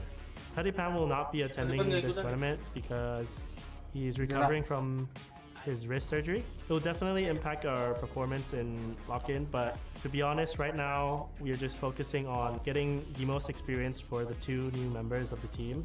สวัสดีครับผมฟ็อกแซดครับจากทีมทารอนครับตำแหน่งอินเจเตอร์ครับก็เอาจริงแล้วทวีปเราก็เป็นทวีปที่เล่นไม่แพ้ทวีปอื่นแน่นอนครับเราก็เป็นทวีปที่แข็งแกร่งมีแรงแล้วก็แผนก็ดีครับแต่อาจจะมีแบบว่าเรื่องอาจจะเป็นประสบการณ์เล็กๆน้อยๆเพราะว่าทีมจากบ้านเราก็มีน้อยกว่าถ้าเทียบกับจากทางโซนยุโรปครับทางยุโรปเขามีทีมเยอะกว่า Having the 2 new members coming in, we really need to change a lot of things. They don't really have the experience we've had with Scary or with Surf. They got a lot of potential, and we definitely know that, and they will definitely show their full potential in the regular season. ก็ขอบคุณแฟนๆทุกคนที่ส่งกำลังใจเชียร์ครับเราจะไม่ทำให้ผิดหวังครับผมจะไม่กลับบ้านไวครับ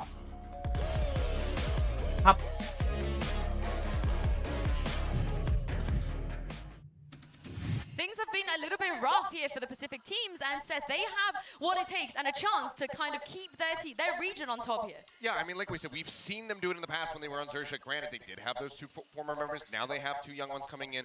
But if they can find that magic, that spark, maybe they'll be able to take down MIBR here today. I mean, well, they're going to have to if they want to stay in this tournament. Single elimination, remember, we are ready for our second match of the day. You've heard enough from us. It's time to welcome the first Brazilian team, MIBR, onto stage, and they're going to be taking on Talon.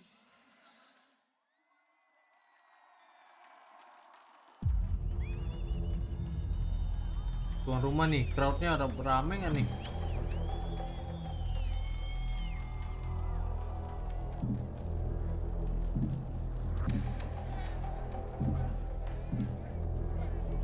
Berapa ya? Tahu.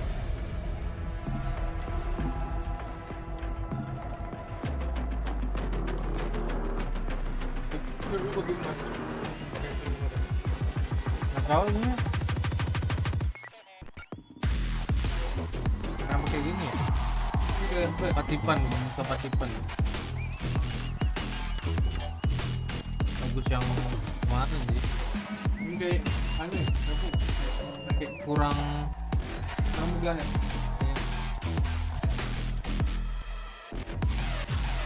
Apa antar ini kan?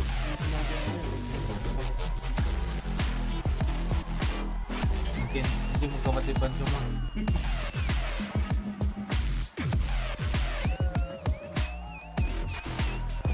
SIUUU aja.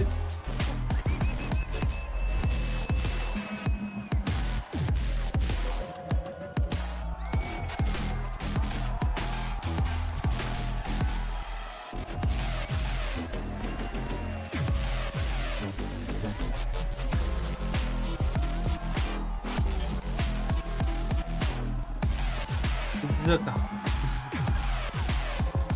Yang low.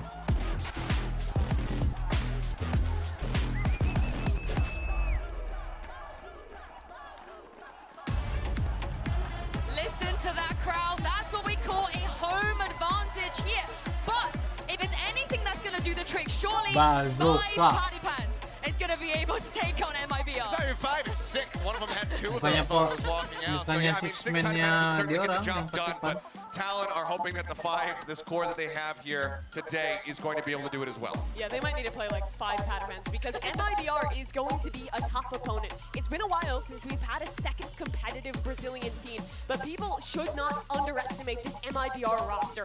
FRZ and Bazooka bringing their ideas into this core of talented players has made them look fantastic, and with more practice under their belt, I'm really excited to see what they have going. I mean, you heard the cheers for BZK. This is a world champion coach. Not a few months ago, he won a trophy here. So I'm looking forward to seeing what they got cooked up. But let's talk about the map. Vito's here. We've seen a lot of funky stuff so far, and Ascent has been taken off the table. Yeah, MIBR gets rid of that one right off the bat. For Talon, I imagine they're going to want to try and head towards Icebox. That's generally what they like to do. They will ban out Lotus, though, as the first map. A lot of teams still unwilling to play that one. Split is still on the table, but Haven is going to be the pick. Some tells me we're still not going to be seeing Split. It seems like everyone is straying away from that, but Haven is here to stay. This one has constantly been left up. This is just bread and butter comfort for just about every single team that is here. And it's also, you know, a very KJ-centric map as well. So it makes sense that they want to keep this in the pool. But hey, we've had Fracture floated as a decider map, but I don't think we've gotten to see it yet. So this will be a first look, right? Yeah, I believe so at this event at least. So really excited to see that one come through for Talon. What is interesting is that MIBR does have some team available of them playing Fracture. They've run a Neon there. It looked really solid for them in the offseason, so I'm interested to see what Talon has prepped. They've given them the icebox. They floated it. They didn't mind but going they did there. pick it in the first round, Yeah, which true, is a bit of a change from past iterations. At almost every event ever, Talon, or back then Sersha, would be playing icebox, and they do let it land a set to side. They're going to be happy with this. Yeah, I mean, I think overall they will be. Maybe not going straight away for the icebox is a product of not having those two former players. Maybe they feel like that their icebox has been impacted by bringing in these two, more rookie players that don't have this international experience in Jit Boys and Guard. So we'll have to just kind of wait and see how they do pilot that if we can go all the way to 3. Well, we're heading to the Prime Gaming agent select here for Haven, and as you guys have spoken about, when it comes to some of these players, we know roughly where they're going to play. Sushi Boys surely on the KJ, surely. Jit Boys is looking to steal it away from right now with that hover, but yeah, Sushi going to be able to get that lock in. Heat is going to be going not for the Jet here on Haven. He's going to go for the Rays. Okay, this is interesting. We've seen most teams gravitating back to Jet on this map, but both of these squads look like they're kind of returning to that era of like the Fade Rays, going for constant extremity control on your defense with that Rays nade, and also it's just a comfort role for both Heat and Garnets. What is going to be difficult though is this is Garnet's very first international event. This is going to be a very tough debut for him and Jit Boys. Yeah, I mean, we haven't seen a decent amount of fade, but it's going to be the Sky coming out here for the side of Talon, so going to have to see how they pilot that one, whether or not they're going to be able to play off those flashes and get the win. I'm feeding off this energy right now from the crowd. I can't imagine how your casters are going to be feeling for them to cast MIBR versus Talon. It is Sideshow and Bren. Over to you guys. Thank you very much, Des. Yeah, this is going to be a good one, I think, honestly. The MIBR crowd as well, really just playing into it. I mean, they're still trickling in. They are trickling in. Boy, oh boy, I think we've got an exciting one on our hands because both of these teams are about equivalent, I think, on paper from what they've achieved in the past and what their players have done when they've turned up to events. But they're both also taking elements of new things and unseen things and applying them together. I don't know. I think we're in for an exciting one here. This side of the bracket seems pretty open for the taking. We just saw Heretics play EG. Yeah, it seems quite even in terms of just the parity between a lot of these teams, but who knows which direction it will go. At the end of the day, a tournament like this, where a lot can happen. Lambang Talon ini lambang burung ya. It just bears mentioning again, as you see the crowd here, that Talon have a couple of new players that aren't super experienced. And so getting them comfortable on their first match on stage, that is going to be a task. You are going to be looking at the veterans on Talon, people like Fox, people like Sushi Boys, in order to, Cruz as well actually, to calm these guys down, calm Garnet and Jit Boy down, and help them play against a crowd that is literally going to be cheering 100% against them. Exactly. I don't know if I've seen a single Talon jersey in here. Those jerseys are dope. It takes a special type of person to not let that get to you, and honestly, sometimes in some cases feed off of it, like BCJ does. The guy was just commenting on that, about how he likes the crowd cheering against him sometimes, but we are going to be getting into the action. Talon versus MIBR. This first round matchup. Pacific versus the Americas, pissed around here on Haven. Start things off, MIBR. I think a pretty standard composition, honestly, all things considered. Very standard for the previous patch. I think most people are going to be playing Jet at this point, but this is, I mean, we just saw this all the time, and MIBR have actually been playing this pretty much exact same comp in the off-season, although FRZ was playing Chamber at the time. Yeah. But what a cautious beginning to this pistol round. Really slow, right? Expecting something really aggressive off the rip. And Talon are the team to do that sometimes. Well, Stun to try and push off the angle. Fox needs to be careful of this. Peek! Oversteps himself. Just a tad, a quick little flash to push them back, but surely he doesn't want to fight this. Needs to get some backup. Balik. Dump through a haunt and a flash. Start chipping away at the side and Prediksi gaining juara the space satu, now. aduh, nggak tahu kalau juara satu. Granted that at least, and the plant themselves into this post plan, but Talon want to be trying to play this incredibly fast, running straight into the smokes and taking these duels and fights on equal footing. The pistols are played, just trying to play one after the other, and it's Cruz claiming 4. And the crowd went silent. Oh yeah. Just as soon as Cruz mops up 4 in the midst of that, everybody here in the arena thought MIBR was winning that pistol. Yep. Ya masa When iya that was going semua away, they tim were afforded saya pulang side, ke. honestly, it was looking like it, but This is going to be an interesting dynamic for this match. Cruz does such a great job here.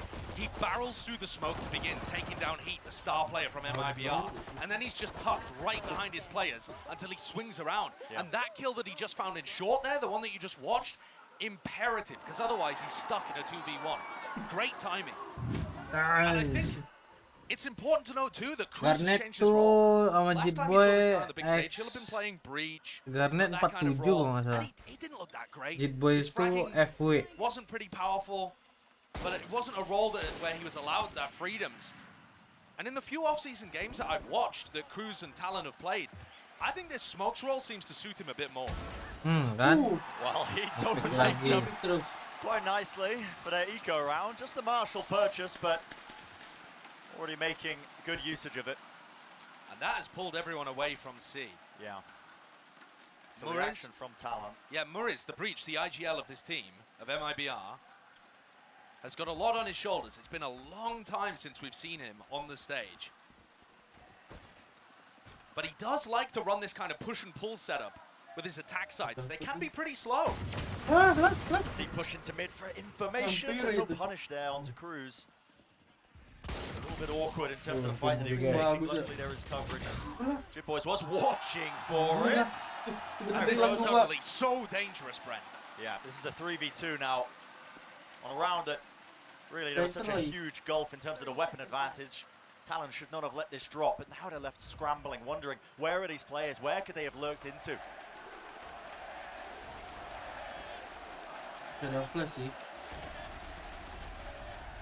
Stun, Boombots dealt with in just a moment. It's a good double swing from the Talon players, and another bit of just raw fire. Just coming straight down the one angle. Dodging a flash. Set up for it. Dia dapat garnetnya pala, Jit Boy-nya badan lagi low soalnya. Ambil senjata kocak, selebrasi dulu. Malah diam. What a pop-off from Morris. Heat to open it, Morris to close it. Terecoet. Amazing performance from the IGL. What a clutch. Yeah. These MIBR players are deadly. Deadly. And I think Other teams and players that have been scrimming against them have been talking them up too. So Mako saying that these guys are some of the best aimers that are in the tournament. I don't think anyone's got MIBR as the top team in the tournament, but in terms of actual talent on the roster, ability to hit shots, the Brazilian scene has always had that. That's a freebie that's going to be handed to them. And the freebie gets Morris up to his Breach ultimate too, but I don't think they're going to need it this round. This should be easy peasy cleanup. Yeah, there's not much in the way of any sort of obstacles. If anything, Morris should be taking a backseat and allowing somebody like Heat to build up his ult too. Heat would die to a breath of fresh air right now, only on 5 HP. Got noise for about a moment here. Still, the Talon players are surrounding them, but see what kind of plays they could operate off of. It's a nice little pop flash on top of it, and the back of the side is going to be claimed. Heat's still watching it. Another flash utilized, but another easy round there for MIBR. We talk about the individual talent, the raw aim that so many people have been talking about with a team like MIBR, but one of the most exciting things about this team, I think, is that the fact that they have Bazooka as an addition. The former coach of Loud, who's been playing and just inserted into this team, and honestly has just elevated, I think, the team structure. Yeah, that's a really exciting thing to look towards. The Brazilian region's always had the talent. It's about putting it together into teams. And this is a blend of MIBR's former roster and keyed stars. So you get all of that added firepower from Heat, for example, coming into the roster. And you also get the thought process of BZK. Look how fast this is. That's absolutely rapid and got it. Well, he's not wasting any time. Just up and pulled out. Morris ended up just bumping into the wall. A little bit awkward. Hey, has to try and watch the smoke. He knew Cruz was there, but an absolute pincer maneuver off the back of that one. There was no time wasted. Great round from Talon, but also, Brent, unfortunate from MIBR. Romkat The kau last 3 Pasifik, rounds, gak tahu they've nih been Pasifik holding very busuk nih passive kayaknya. positions, waiting for that level of aggression, and it just never came. Talon weren't aggressive on the pistol, they weren't aggressive on, the follow-up or anything like that. And this is the one round where Heat's gone for some early A lobby control and it was just matched instantly.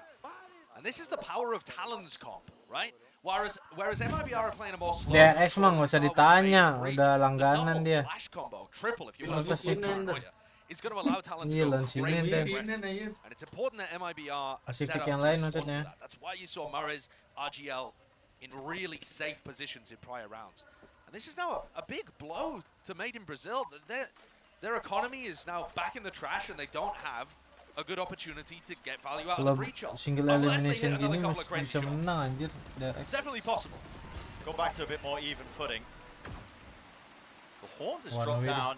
It does mark Cruz, actually. Yeah, that's a bit wild, isn't it? And he's still just ego in this angle, even against weapons at this point dangerous of him, but nice look there from Frozen, just making sure that he can take some space where available.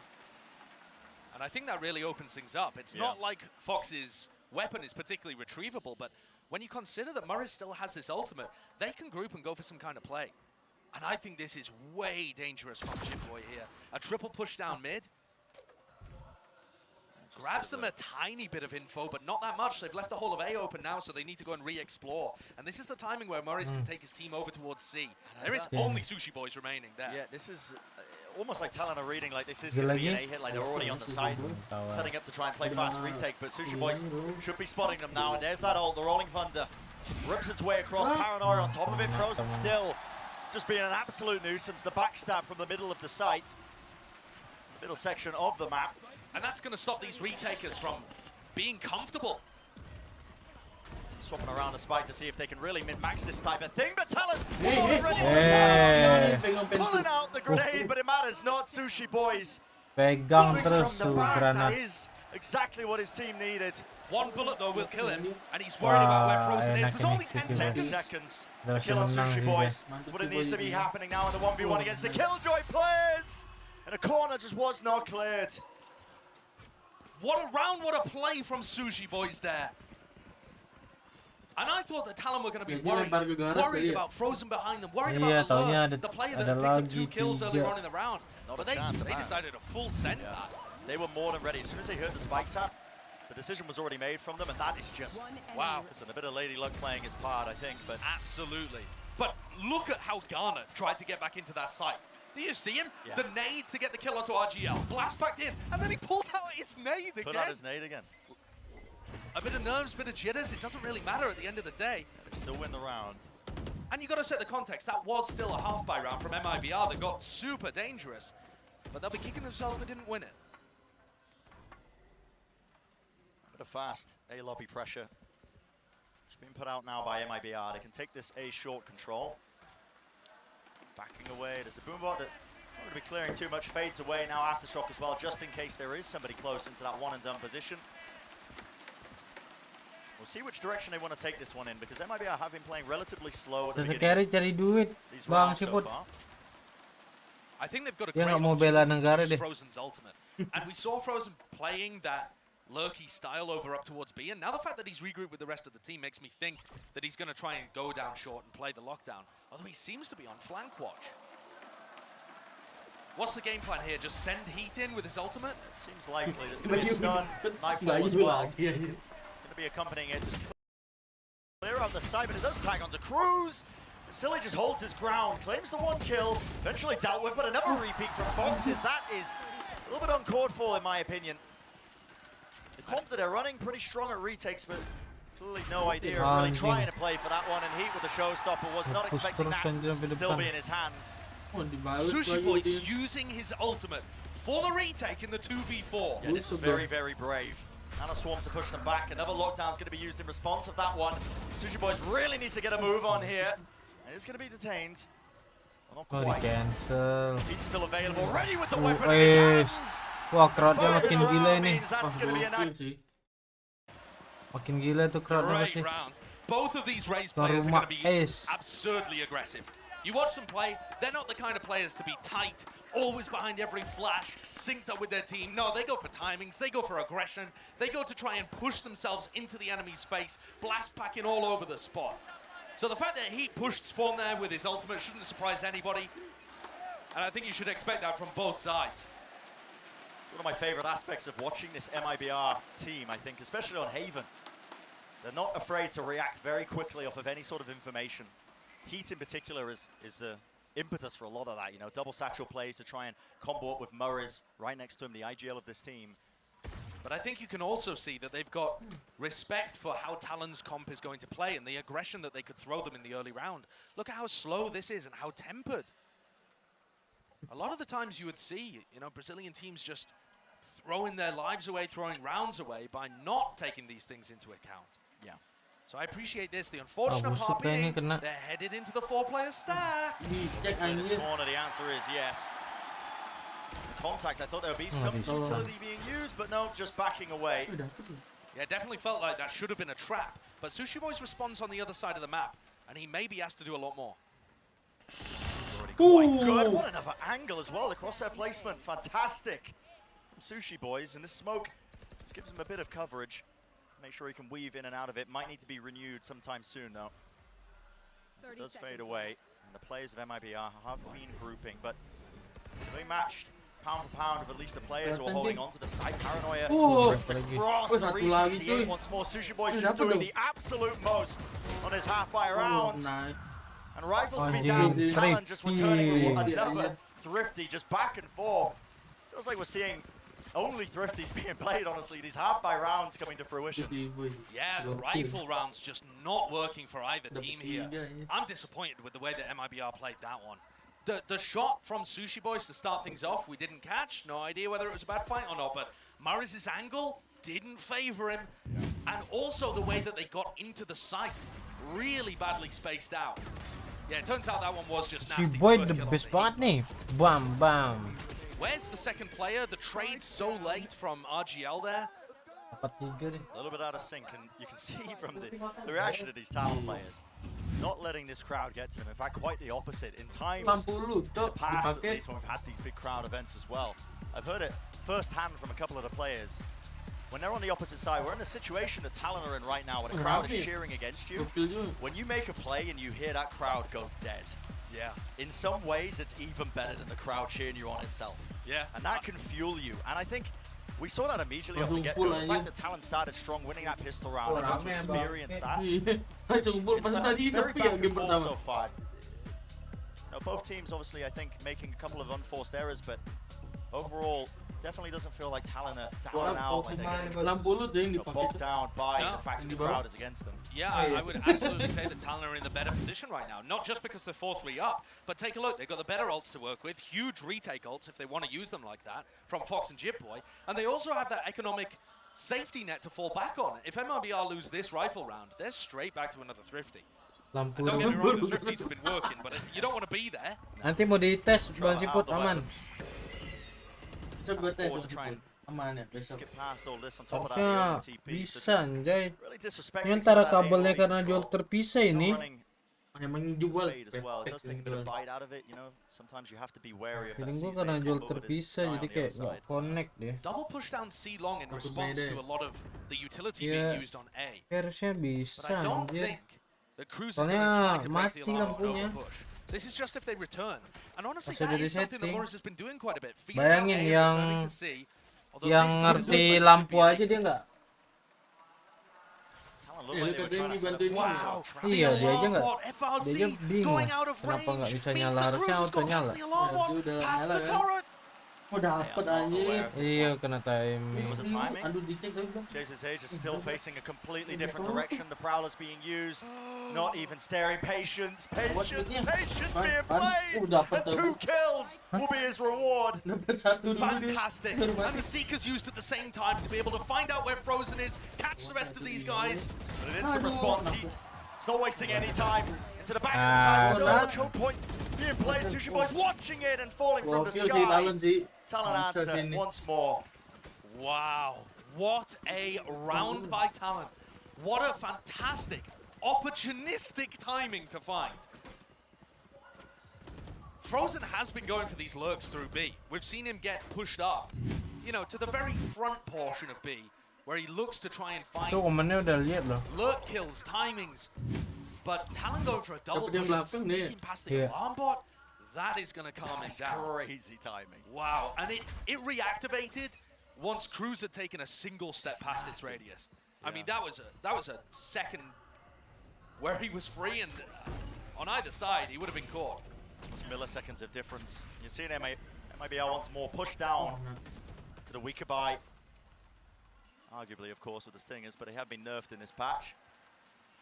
And it is a fast play to try and push Heat into this close and personal position into Garage, while this fight towards A lobby does take place. They love doing this. I've seen Morris do this in the off-season too. He normally creates some pressure on the opposite side of the map to allow Heat to get his lurk off. So this pressure into B can be a fake, ready for this. or now Heat can just have a great post-plant position. A little bit mistimed with that one, as the spike was planted towards B. Showstopper into the back, and it doesn't claim anything off of that one. A bit of a Rosa moment, but this is already looking a little bit odd because Morris holding close. No one to clear that angle. And still doubled up with the teammates. Rifles, will they make the difference? Cruz has got the most to do once more. Spraying what is that? But Heat is still behind. This player, this nuisance that was stuck behind them from the beginning. And he's just buying time. One satchel. He has the stinger. Can push them off the spike if they tap it. That's a bit of a shallow angle to be taken. Cruz has managed to work his way in. Has already got half on the defuse. Needs to be covered. Needs to be watched. One kill. Getting off it in just a moment, but enough time being bought. What a round by Cruz to salvage it. Serius lagi on Only fire. just, though. That's another one where it was a potential thrifty.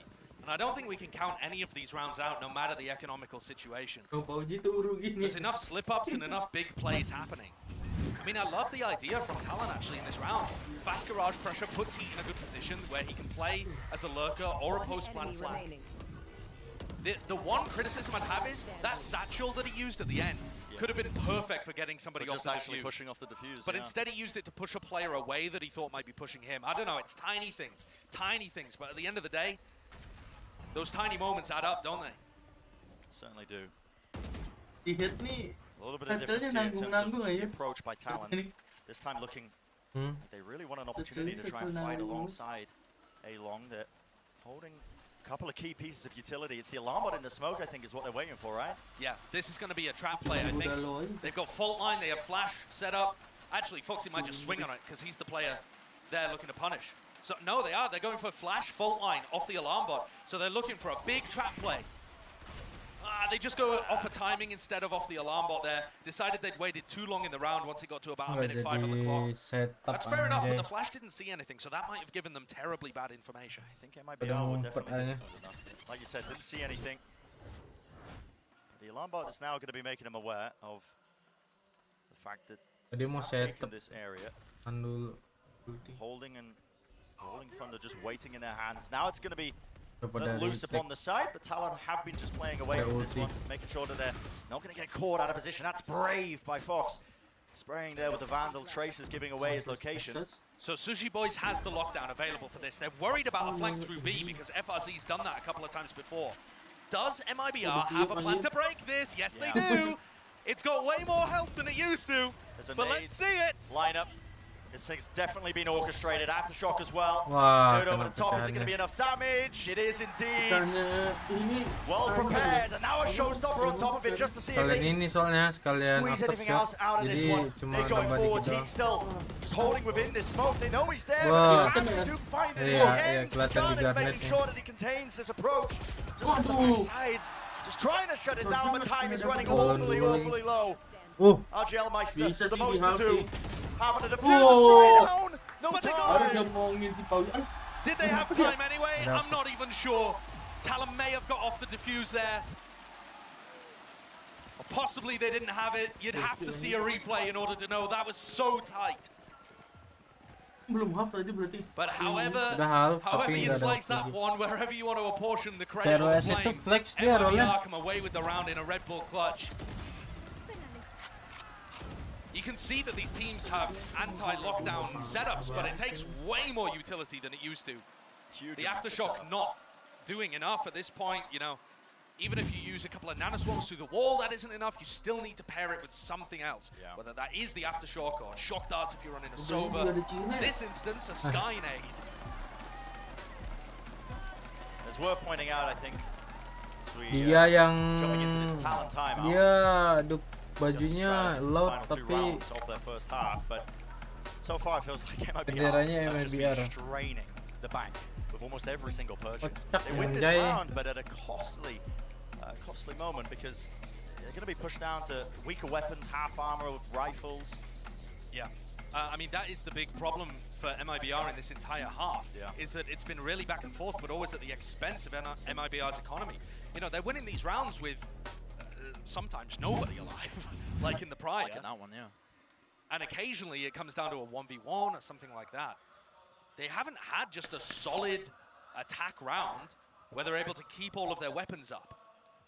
I mean, look at this, it's scraps, it's odds and ends, 3 light Spectre. And if they lose this, they're on an eco for the last round of the half. So this is the difference really between a good half and a 4-8 deficit.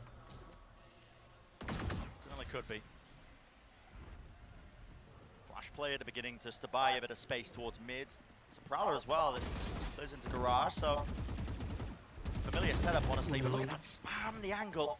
Frozen taking so much damage and we're just refinding into mid. Morris deciding to take a fight for whatever reason, but he does go down and the spike was dropped with him. Once more, they pushed Heat up in garage. Are they going to apply some pressure elsewhere on the map? Morris is dead and that takes a lot of the initiator utility away, but they still have a Horn to work with. Looks like this is going to be a C-split, and I think Talon are going to sniff it out. They're taking a lot of space in A lobby. Incredibly pushed up right now, but not opting to use too much.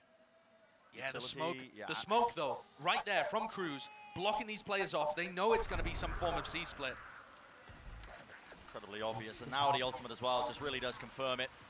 Sushi Boys under threat. Util really being dumped hard into the back of the side, at least a plant. You can see the nade on top of this one. MIBR lining up. They were fully blind. It's up to Jip Boys to see what he can do. But a lovely anti-flash position. Man is not. Fox coming in from the flank. Both the players just making sure they got each other's backs. MIBR just leaving too many gaps in the overall play. And it's absolutely crushing for their economy again. Every time it looks like MIBR are getting back on their feet, they're knocked down. They're stumbling through this first half. And this round broken because of a decision by Talon to go for a mid-round push out through A lobby. They get all the info that it's going to be a C hit, and they also get a really fast flank. I mean, these players haven't even got into sight. They haven't got the plant down. They're not ready for Fox and Cruz. This is a difficult one. The money not good, and that's a double satchel into the flash. Haji Elmeister couldn't see where he's TPing. Not sure if that was intentional. Heat though still with the backstab, and it is scrappy, it is chaos.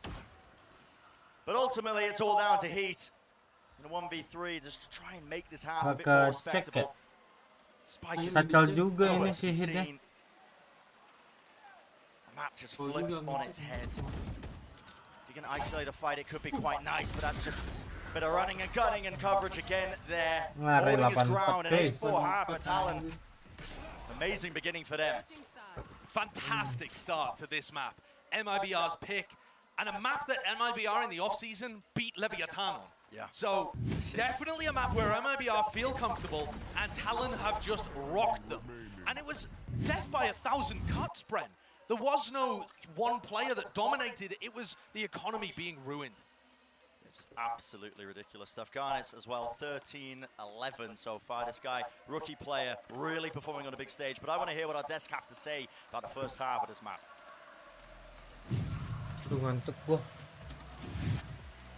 Thank you very much, guys. Now, we've had some ups and downs so far in this tournament, but my God, I have never seen you two this happy and this relaxed and this chilled about the Valorant we're seeing right now. What is happening? It's great. We're having a good time. This is not what I was anticipating. I was like cautiously optimistic that Talon could have that upset. They've done it in the past when they were under the Xerxia banner, taking down a Hoptic and whatnot. But damn, this is some clean stuff from them. I've been really impressed, and that's despite the crowd, which right now is cheering so incredibly heavily for MIBR. Every time that this team does practically anything, they are popping off like crazy for them. You can see this one. Heat's gonna get a couple kills, and for MIBR, they just have all of this energy to fuel themselves off of. You'll see it in a second here. This means so much to the Brazilian fans, and I mean, it is ridiculous the amount of energy they're putting into it. But despite the fact that Talon on the other side is getting absolutely none of that applause, they are still playing some incredible Valorant. The individuals on this team are popping up. The coordination looks better even when this team was Xerxia. I've been really impressed with them this half. I mean, even the two rookies, we have the known quantities on this team, the three vets, but then you have Garnets and Jip Boys coming in, and in their own right, they're playing absolutely incredibly. The utility coming out from Jit Boys on point, it's right there with everybody else. And then Garnet, I was really uncertain how he was going to be going, you know, bringing out this race, having to go against Heat, but he is holding his own and then some. Heat does come out of this with a higher ACS because he has had some clutch moments. He had that ace, which we just saw in the replays. But Garnet is right there going toe-to-toe. 13-11 versus that 13-10. This guy is having a whale of a time on stage for his international debut. Yeah, that he is. But it's 8-4 at the half. It's the stronger side of the map. And MIBR, I am looking towards Heat again. Can he maintain that form? If he is popping off the way he was in some of these early rounds, if the team continues to enable him, they can come back into this one. Yeah, they got to give the crowd something to cheer for. And we spoke about how maybe Talon maybe not be able to do this without Patty, but hey, who needs Patty right now? They're on fire. Back to you, Josh and Bren, for the second half. And I couldn't agree more. Garnet is really stepping up to the plate. When we were talking about this guy, this rookie player, and this is his 22nd Valorant series ever, and he's up against the superstar player of Heat, going honestly toe-to-toe with this guy with an entire crowd against him. Yeah, that is incredibly impressive. This pistol round is going to mean so much to MIBR. They're a really aggressive team on the defense. Setting up a trap play here, off the alarm bot in short. They've got turret contact to watch for any lurkers up through B. This is purely just to try and play with a paranoia, but RGL, Mike, so you can see him, he's just holding the utility and not expecting this one, giving up the B site almost entirely. It might be a faster play to try and approach, but Spike's going to go down without too many problems. Now it's up to MIBR. What can they get? Value-wise, Cruz with the look. And timing. It is absolutely everything.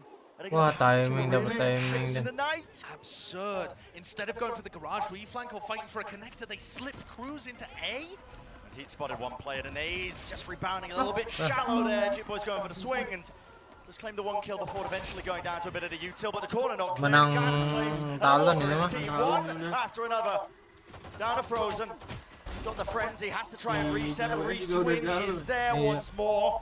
The coordination on point. Talon taking the lead once more, even further beyond. Cruz not even required, frankly.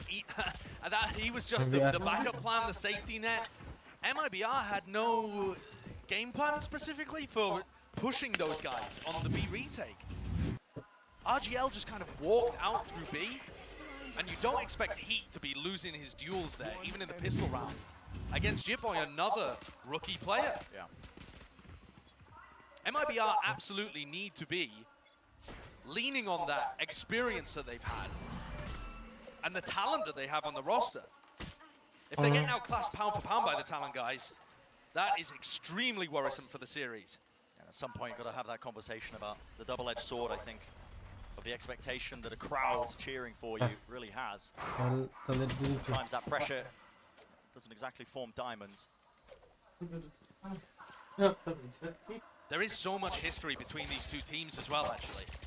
FRZ, he beat the core of Talon at the very first LAN we ever had in Valorant. And Heat and Murray's both got knocked out of champions in 2021 by this team. Yeah.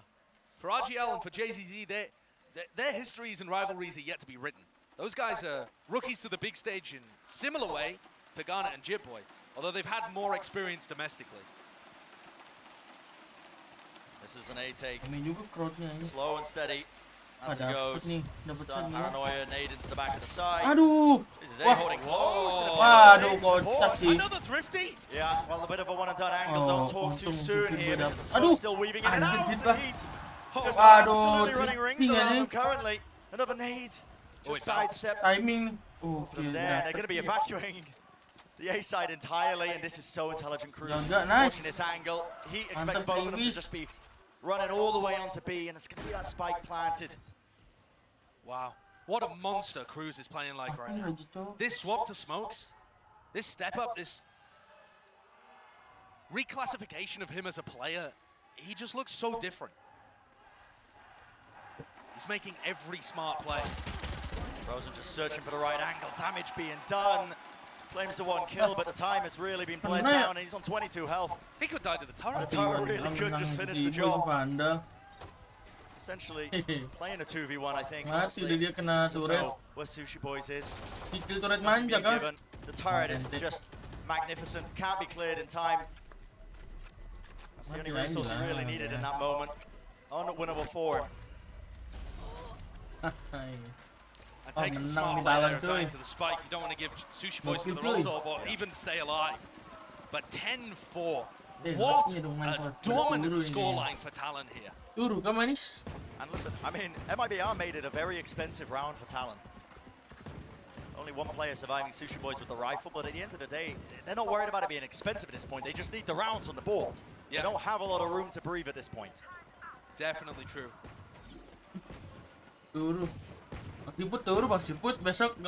See if Talon have anything cooked up here. They're normally the kind of team that comes out with some set strats. We've already seen some trap plays on the defense. But I think you also have to be cautious because MIBR love pushing defensively. Lu kesini aja Bang Siput samperin. Tapi gue yang buka pintu lu yang gedor-gedor. Incredibly fast, straight into the B sites. Spike wasn't dropped with this play, and who is this guy? What's happening? I mean, Cruz has just been unlocked. This guy is just a demon. He looks so much better than the last time we've seen him at LAN. Something about this role shift, something about the fact that he is one of the veteran presences on this team that some of the newer players are looking up to. All that ground gained. Diatas, hati, to heaven. To find out one kill, it's still that 2v4, but this was a weak goodbye by Talon. Even if they make this expensive, they're going to be happy, I think, in the grand. Tiga anjir yang nge-pick cok. Busuk dong. Crosshair placement not quite good enough for the flash. Busuk dong. Fox will not survive. Ente. Bonus. And MIBR finally get a round where they keep 4 rifles. I don't know if they've done that the entire game. I mean, this is going to be so important for their economy. Obviously, Talon barely had anything coming into this round, but every Thrifty has been dangerous at this point on A. And it looked like this one could have been. Yeah, could have got out of hands very, very fast. But now comes the serious uphill climb. If MIBR have a decent economy and start to get their ults rolling, are they actually capable of bringing it to Talon? Ringnya gua joki bentar cuy. We've seen comebacks fashioned yesterday from seemingly unwinnable scenarios, but maybe MIBR are also capable of the same. Flash into the garage. Turret's going to be taking contact. And now, Trailblazer to lead them in, lets them break that turret. Less tools to really think about. Cruz, what sort of play are you going for? That's a paranoia, and he slipped his way into the B site while this hit comes through. Talon just not clearing the long section. Fokusnya ke sana semua anjir. Absolutely huge. Busuk dong. Around, anchoring it for his team, but eventually cleaned up. Aduh Vito nih. Serius bisa dapat cuy. If you pardon the pun, because Cruz on the smokes for Talon. Serius dapat nih. Dicek anjir. Oh, the Prowler saw him, but he reacted too slowly. He knows whoa, where he is. nice. At that coordination, no hesitancy. And it's Talon's. It's instantaneous. Oh my God, Cruz is putting on a masterclass. He finds where the B player was holding. Morris over in the C connector. Hits him with a paranoia so he can't hear him teleport. And then goes towards the A connector. Where he's thinking there's much less likely a player holding there. And despite all of the heroics from FRC on lagi di kamar mandi nih. Sabar ya. Backstab play just gets everything. He's just different right now. Something about the calling, the way he's playing individually, how intelligently he's playing. On top of that, just individually putting on a world-class performance. I mean, 21 and 8. I did not think this guy would be capable of it. Ada yang kayak ye coy mukanya tuh lihat tuh. Yeah, it really does. Yang pakai fatal tuh. Kayak ye cok. Got tons more freedom as the lurker. MIBR taking a timeout here, and they've got so much. Itu kayak scream tadi tuh. Kocak. MIBR did try banyak kemarahannya anjir di Brazil. Lobby in that round. So we saw a little bit of their aggression. It was JCC and Heat going up towards A lobby, seeing if they could get a flank play off. But they just lost the rest of the map far too quickly. It still came down to a 2v2, but a 2v2 where they just had no idea where Cruz was. And he made the enormous play once again. So many rounds where that's happened. They need to put someone on permanent Cruz control.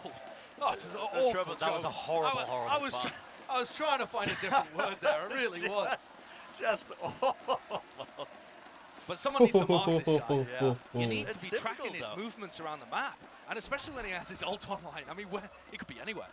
Like dulu dong manis. Like-nya dong 100 dong. Kurang 9 lagi tuh. Pace just increased with the tempo. And it's really just being pushed into these forward positions, even a stun into the close corner. Waduh. It's Bulldog in play. It's not the best one for the job, but it does enough to at least soften up the players who might have been swinging.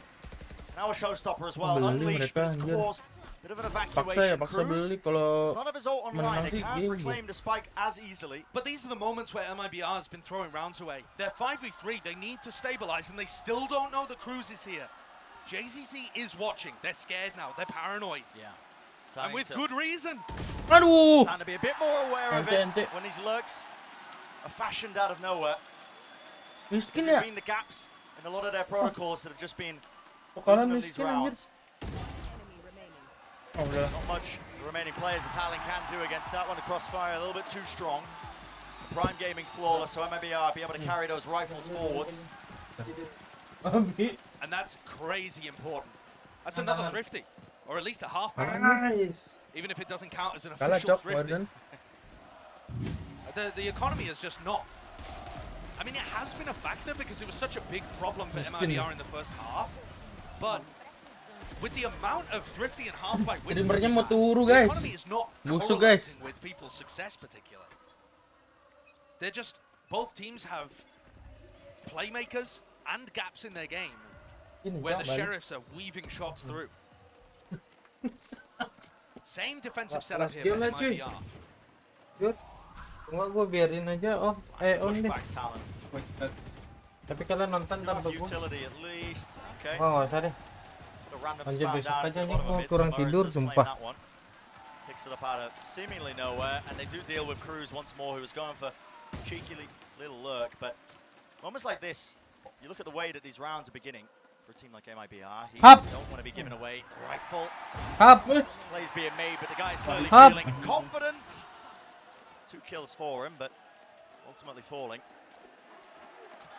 Those are the kind of plays you go for when you're trying to build up your own confidence.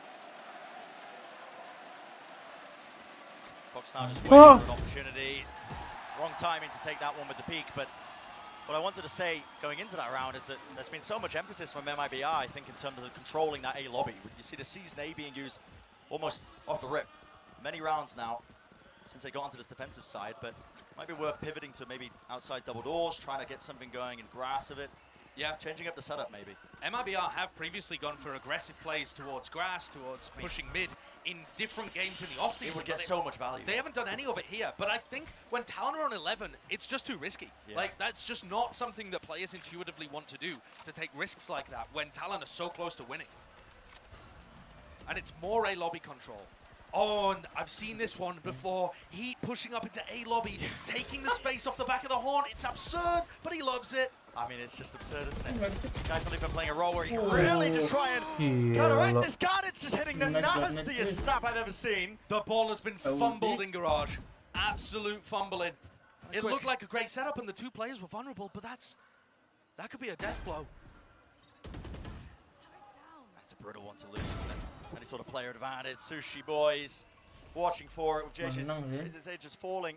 Menang harusnya ini. Back of the side, Murray's bides his time. The patience is good there to claim that 1 kill. But the trouble is he's got this operate. I mean, the guy's just not set up for any sort of retake. Murray's is on an island right now playing by himself with the one-way smoke setup. He still wants to play this one. Does he realize that there's an opportunity presented for him? Aftershock, there you go, 1 kill found. Doesn't know where the remaining players are. One flanking him in no time, no angles given. And he just saving the operator while all that was going on. So many map points here, so many chances for Talon to be able to win this. Jadi streamnya gue jalanin tapi gue pause aja deh waktu.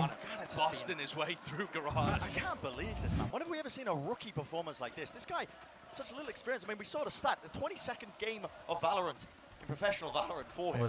Yeah. He hasn't had that match experience. This guy is a rookie player. I'm going to be honest, I feel like we saw this a bit from Surf, his predecessor, where he just came out and was immediately super confident, believed in the team, followed Basiput besok jadi nggak Basiput?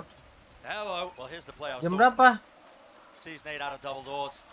And it should catch some value with the stun as well. 2 players! That's up into the egg cup, it survives! There's no way!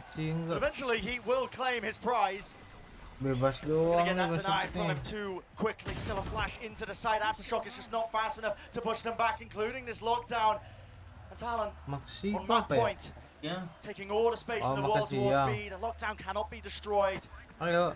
Pushing them out of position. This flank is being watched now by Cruz and the rest of them. A showstopper. It's got to get value. Rolling Thunder. It is just chaos all over the bloody place. Where does this go? Lands up top. Skipping a hop. He does survive. Now a Prowler on top of it and a re-swing of Sushi Boys. Absolutely ridiculous plays occurring all over the place. One after the other. The lockdown now online, spray down, but coverage is there. Pada mati. They rescued a round from the grips of defeat. Miracles in Brazil. Panda. That was an absurd round. Fuzzy just jumping and hopping, skipping around with a classic in his hand. If he doesn't get that one, it's done. It's over. So many things that could have gone wrong with that. Yeah, it's not a solid game plan on the retake, is it? It's magic. It's all over the place. But that's only one of the chances that they've denied Talon. There's still a ton left. Yeah. Actually, though, Talon deciding to force buy into this round with a Stinger and a Spectre. So, unusual decision in my opinion. Normally you don't want to take disadvantageous fights, but you also don't expect he to be missing those kind of shots. This guy is normally such a consistent operator player. Now the showstopper online. That's a direct hit. Garnet's just ripping a power sight. And it's vacuum rider. Talon taking map number 1. Silence in the crowd completely there. What a performance. What a play. Lalu ini aja The gua MIBR fans, they're still tambahin 2 jam going. dah cuy. There's still chances, but it is Buatku anjir. Talent that has struck 18 jam, oke? Kalian nonton, oke? Malam kak nih. in this series. 13-8. Gua paus. And they were in Gua ngantuk control. banget, gua nggak kuat gua. This is Nggak seru so soalnya. surprising to me. I think most people anticipated that MIBR would be the ones coming out swinging. Talon, you know, we were interviewing Cruz and the guy was saying, listen, we've had to split our practice up. Hadapan wasn't able to play. You know, haven't had that much practice playing with Garnets in this roster. You couldn't believe it. And look at this performance. It is magical, Brent. Just to reiterate what you're saying, Hadapan was supposed to be Pale lu penjoki handal. stayed home to have wrist surgery. So they've had to get Garnet, a 6th player in to play at this event. Apa gimana They've nih? also Tuh. lost one of their star Gak manis. players. Everybody would have expected them to be turning Udah up to tambah an event 2 jam like this cuy. and scary, but he decided to take an Ascension contract instead. Get the back Nih, kick, gua I nonton dulu appreciate it. But that Biar also meant Lu that we mau were ikut assuming nonton, they nonton didn't dah. have a star smokes player on this roster. Oh Gua nonton my dulu God, sampai kelar. how wrong we were. Cruz was top. Just filthy. I mean, the guy was finding so many Di opportunities. pesawat nggak tidur lu? Deep pushes, lurks all around on both halves of the map. Sampai jam 7 kan anjing, kalau sampai jam 7 mah mending di start juga nih jam. I think one of the big strategic problems that I'm sure Loud's former coach BZK is going to be talking to them about. Kalau gua dapat bagian nggak apa-apa dah sampai jam 7 dah gimana? I think one of the big strategic failings was MIBR never controlled the tempo. They never controlled the pace. And part of that was economical because they were always on the edge of going out. But part of it is just we didn't see that level of aggression from them on the attack side. They were always waiting, always trying to play reactive. And on the defense, we didn't see those classic Lah iya ya. Lah gua di sini sampai jam 7 ngapain anjir? Game plan's a little bit interesting, I think, as well. And it really does shake up this series because it did not go the Kalau way we persenan expected, nggak at least apa-apa initially untuk here for map number 1. But that's going to do it. For that, still the series continues. We'll see even more after this break.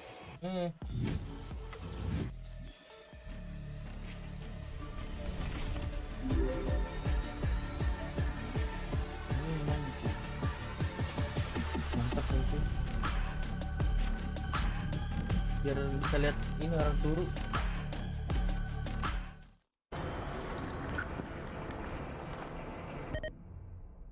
Biar bisa lihat orang turu itu.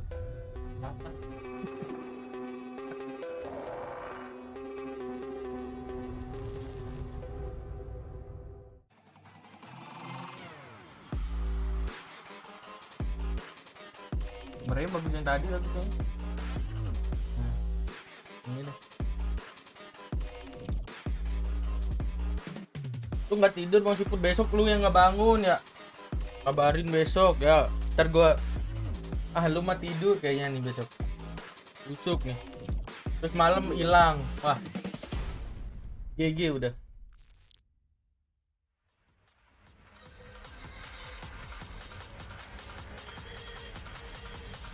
Cepet bangun aja.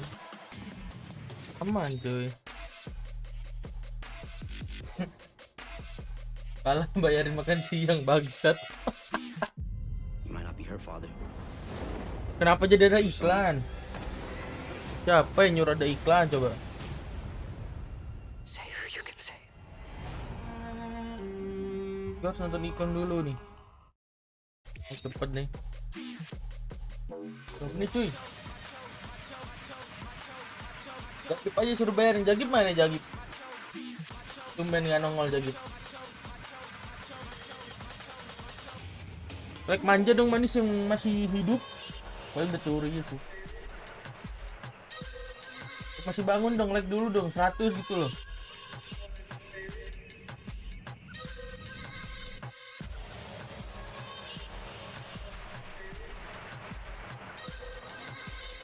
Berapa sih jam 3? Paling kelar jam 6 lah ya. Cuman lah ya. Cuman menang nih talon satu lagi.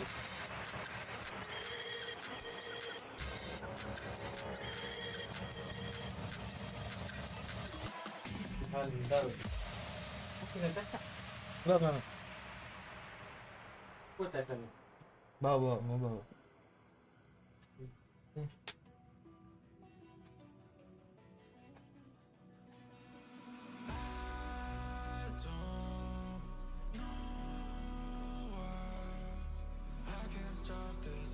Ini gue harus ngapain guys kalau gini guys? Masih live nih. Live anjing. Dulu.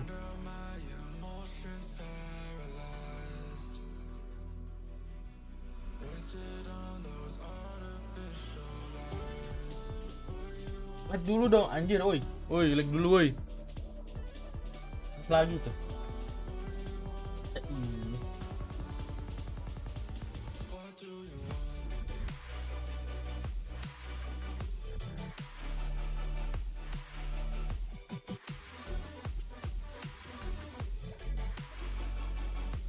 Aman. Oke, aman. Nah gitu dong, di like manis. Dimana lagi manis? Iya.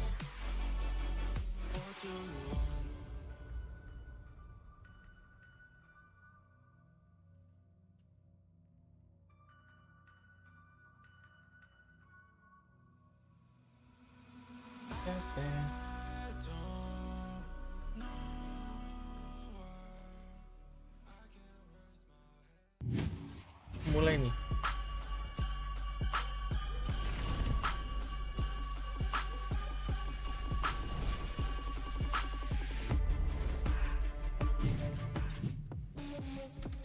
What a start from the boys from APAC. They take down the hometown favorites on map 1. I'm your host, Yingsu, and I'm back here with Mimi and Achilles. It feels good, doesn't it? It feels good for you. Yes. Yes. I'm like, yay, more competition in the region. VCT Pacific is going to be awesome, especially if Talon can continue to play like this. I mean, good God, what a way to kick things off. I mean, Brent and Josh were talking about it consistently throughout that. We were talking about it during the halftime break. It just feels like they are completely unfazed by this crowd, and whereas it kind of seems like MIBR absolutely phased by it. Maybe too much pressure is being applied to them right now. Yeah, what feels good to me is being surprised. I really underrated Talon coming into this event. I thought they've lost their 2 best players from last year. They're coming in with these unproven talents.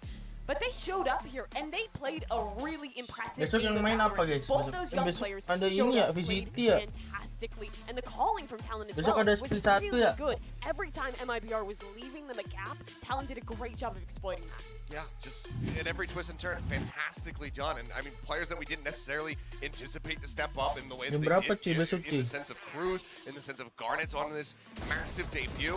But Cruz was just wreaking havoc in every single twist and turn throughout this game. I mean, He just really could not be stopped. Yeah, in the first half here, just the pace at which Talon reacted was so fantastic. There was round after round where they were kind of seeing initial contact from MIBR in one area of the map, seeing kind of heat satchelating in as the read, and then instantly going for these super fast double flanks that was just crushing MIBR round after round. And it felt like they were never really able to adapt to it. I expected a little bit of more out of a team led by FRZ and Bazooka as the IGL. I mean, this is what we know that APAC teams, they can shoot, they can kill, they can win games, but I think this level of discipline, of structure, the strategy, the counters, it's just such great Valorant to watch. And of course, one guy that was behind a lot of this was Cruz. Of course, I spoke about this already. This is a veteran player. He's been here before, and Mimi, he's really showing his experience here. I think Josh put it perfectly on the cast. We didn't expect them to have an all-star smoke player. Cruz switches over to the role, and first game, he just ini udah kelar ya. Yeah, I mean, we didn't even have that much time to touch on it when we had the agents like coming up, but this guy has in the past been playing the roles like the breach and whatnot. Aman lah, keluar dulu. He's just